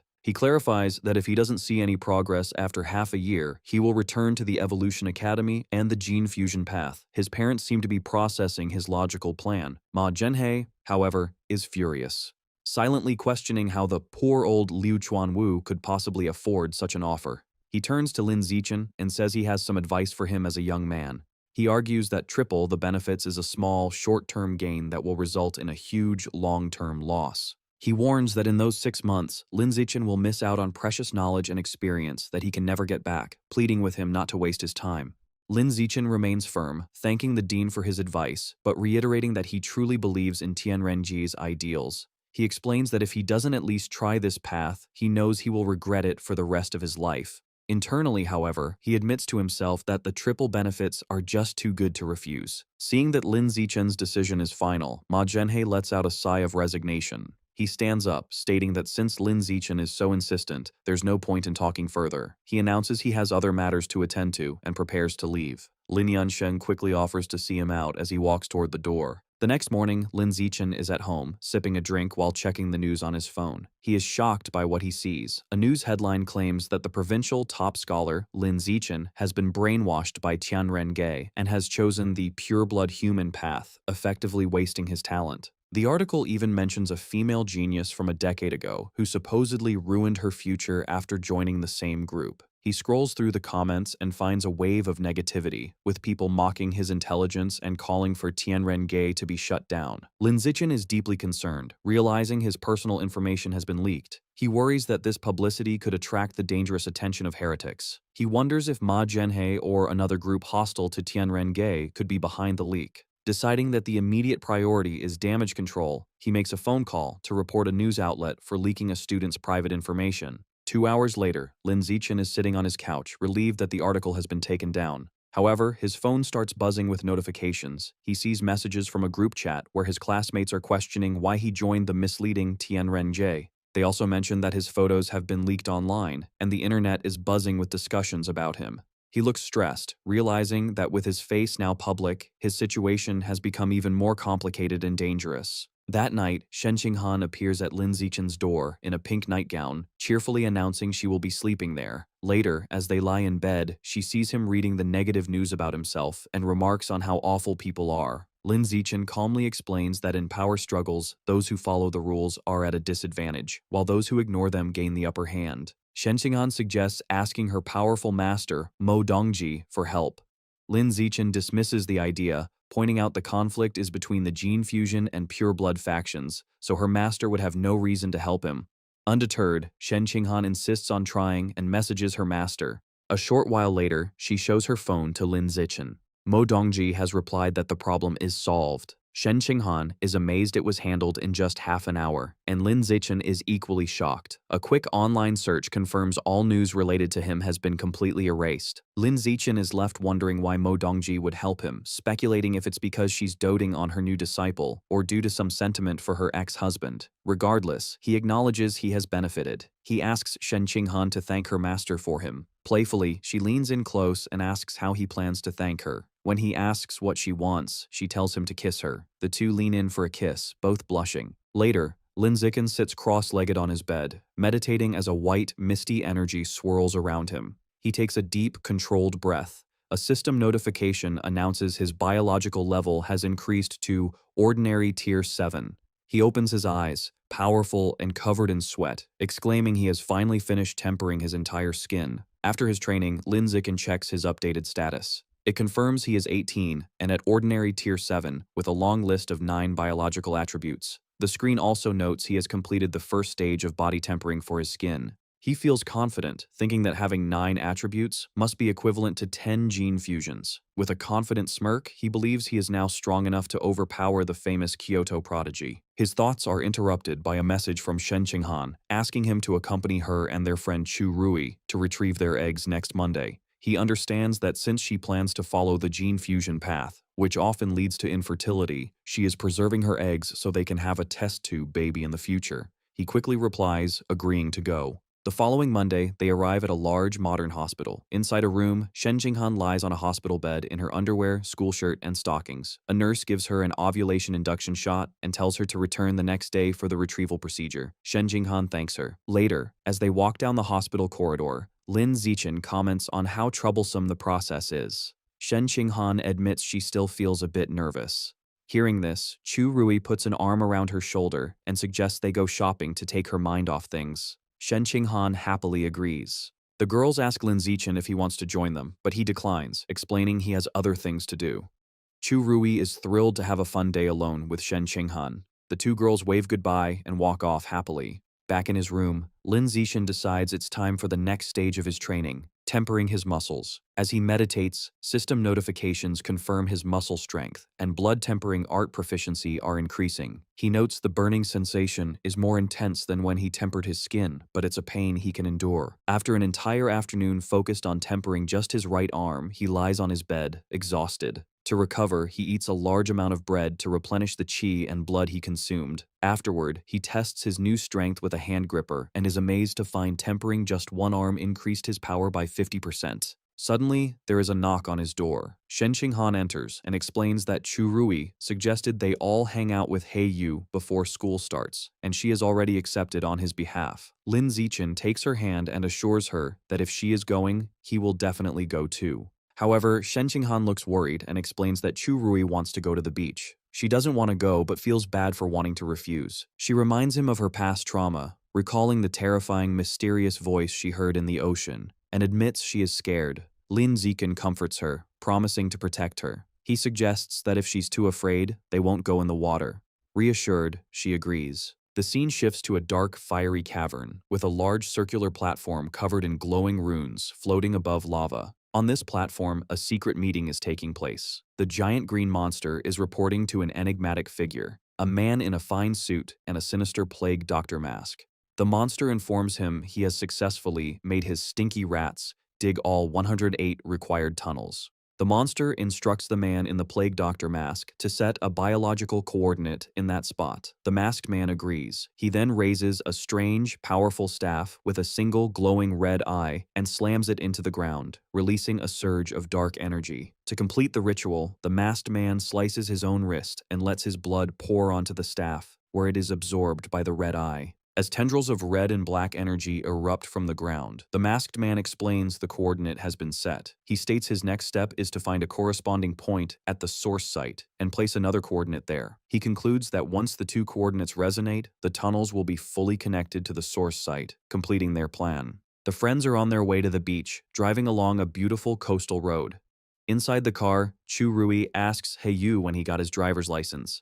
He explains that his father pulled some strings to get him into a crash course right after summer break started. When he offers to get the others into the same program, they enthusiastically agree, much to He Yu's delight. Soon, they arrive at the beach parking lot. He Yu is ecstatic, running onto the sand and shouting about his love for the sea breeze, the ocean, and, most of all, the women in bikinis frolicking in the water. Annoyed by his perverted comment, Chu Rui hits him on the back of the head. She then grabs Shen Qinghan's arm and announces they are going to change, ignoring He Yu's protests. Left behind, He Yu puts his arm around Lin Zichen and suggests they should get changed as well, saying he can't wait to go diving. As they walk away, a group of guys on the beach recognize Lin Zichen, identifying him as the runner-up in the Nanjing province's Gaokao exam. They begin to gossip, mentioning that he is the one who joined Tianrenge. They speculate that he must have been brainwashed or was brain damaged to begin with, concluding that he has completely ruined his future. He Yu overhears their conversation and becomes furious. He confronts the gossips, angrily demanding to know who they think they are to judge the provincial runner-up and yelling at them to keep talking. The group is left speechless and terrified by his sudden outburst. Just as He Yu is about to escalate the confrontation, Lin Zichen calmly grabs his arm, telling him to forget it and not waste his breath on them. He Yu expresses his frustration, saying that Lin Zichen has a good temper and that he would have punched the guys. Lin Zichen explains that he simply doesn't care about their opinions, but if they had said something he truly cared about, he would have definitely gotten physical. When He Yu asks what he cares about, Lin Zichen just gives him a look and glances to the side, as if the answer is obvious. Just then, Chu Rui and Shen Qinghan return, now changed into their beach attire. Chu Rui cheerfully points out that obviously, the person Lin Zichen cares most about is Shen Qinghan, who is holding a tube of sunscreen. He Yu scratches his head, admitting it was a pointless question, while Chu Rui tells the boys to hurry up and get changed. A short time later, Lin Zichen and He Yu reappear in their swim trunks, showing off impressive, muscular physiques. Lin Zichen teasingly offers to apply sunscreen for Shen Qinghan. From their lounge chairs, Shen Qinghan happily accepts the offer. As Lin Zichen rubs sunscreen onto her back, she confirms that he is doing a good job. He Yu watches with a jealous blush, thinking to himself that Lin Zichen has some serious moves. Inspired, he tries the same line on Chu Rui, who bluntly tells him to get lost. As Lin Zichen continues to apply sunscreen, now on Shen Qinghan's lower back and buttocks, she thinks about how amazing he is. Suddenly, she hears a mysterious, powerful voice in her mind. Her eyes snap open in shock, and she quickly sits up, muttering about a revival and the source of the sea. She turns her head toward the ocean, a look of fear on her face, and exclaims that she hears that voice again, catching Lin Zichen's immediate attention. Lin Zichen holds a frightened Shen Qinghan, asking what's wrong. She explains with a terrified expression that she heard the creepy voice again, talking about a great god, revival, and the source of the sea. Lin Zichen listens intently, speculating that the voice might be connected to the Origin Land's sources site. He concludes that they don't know enough to understand what's happening and must learn more first. He suggests that once they start university, she should try to indirectly ask her master, Mo Dongji, about it, and Shen Qinghan agrees to the plan. Sometime later, Lin Zichen is back in his room, continuing his training. Having finished tempering his muscles, he has now begun the arduous process of bone tempering. The training is incredibly painful, far more so than muscle tempering, as he focuses his energy on strengthening his bones. After a grueling session, he lies on his bed, completely exhausted and covered in a strange residue, but triumphant, having successfully tempered all 206 bones in his body. His hard work is rewarded with a system notification congratulating him on evolving to Ordinary Creature Rank 9, leaving him just one step away from becoming an advanced creature. Lying on his bed, he studies the blood tempering art book, understanding that he now needs to open the apertures in his body to achieve the next evolution. However, he finds the instructions in the book to be vague. With a determined look, he closes the book, resolving to figure out the method on his own. The scene shifts to the impressive campus of Shanghai University, where Lin Zichen and Shen Qinghan have finally arrived to begin their college life. One of their parents calls out to them, announcing they are here. As they walk through the campus with Lin Zichen's parents, Shen Qinghan, now dressed in a stylish new outfit, excitedly points out an old ice cream shop that is still there. As they walk through the bustling university town, Lin Zichen confirms Shen Qinghan's nostalgic observation that the ice cream shop is indeed the same one they used to visit when they were children. His mother, Jiang Wangshen, suggests they stop for a treat since it's still early, and Shen Qinghan happily agrees. Inside, Shen Qinghan enjoys a large bowl of strawberry milk-flavored ice cream, delighting in how delicious it is. She then sweetly offers a spoonful to Lin Zichen, who takes a bite while his parents watch the tender moment with smiles. Their peaceful outing is interrupted by a commotion from a nearby bar, which catches Lin Zichen's attention. He looks through the window and overhears a man complaining to a woman named Jiaxin that her skirt is too long, making it difficult for him to grope her. Inside the bar, Brother Yang has Jiaxin sitting flirtatiously on his lap. She suggests he can just slide his hand underneath her skirt, as she wouldn't mind. Another man at their table urges Brother Yang to stop touching the woman and focus on their game. This is the end of the video. If you guys want to see the next part, then don't forget to subscribe and like the video.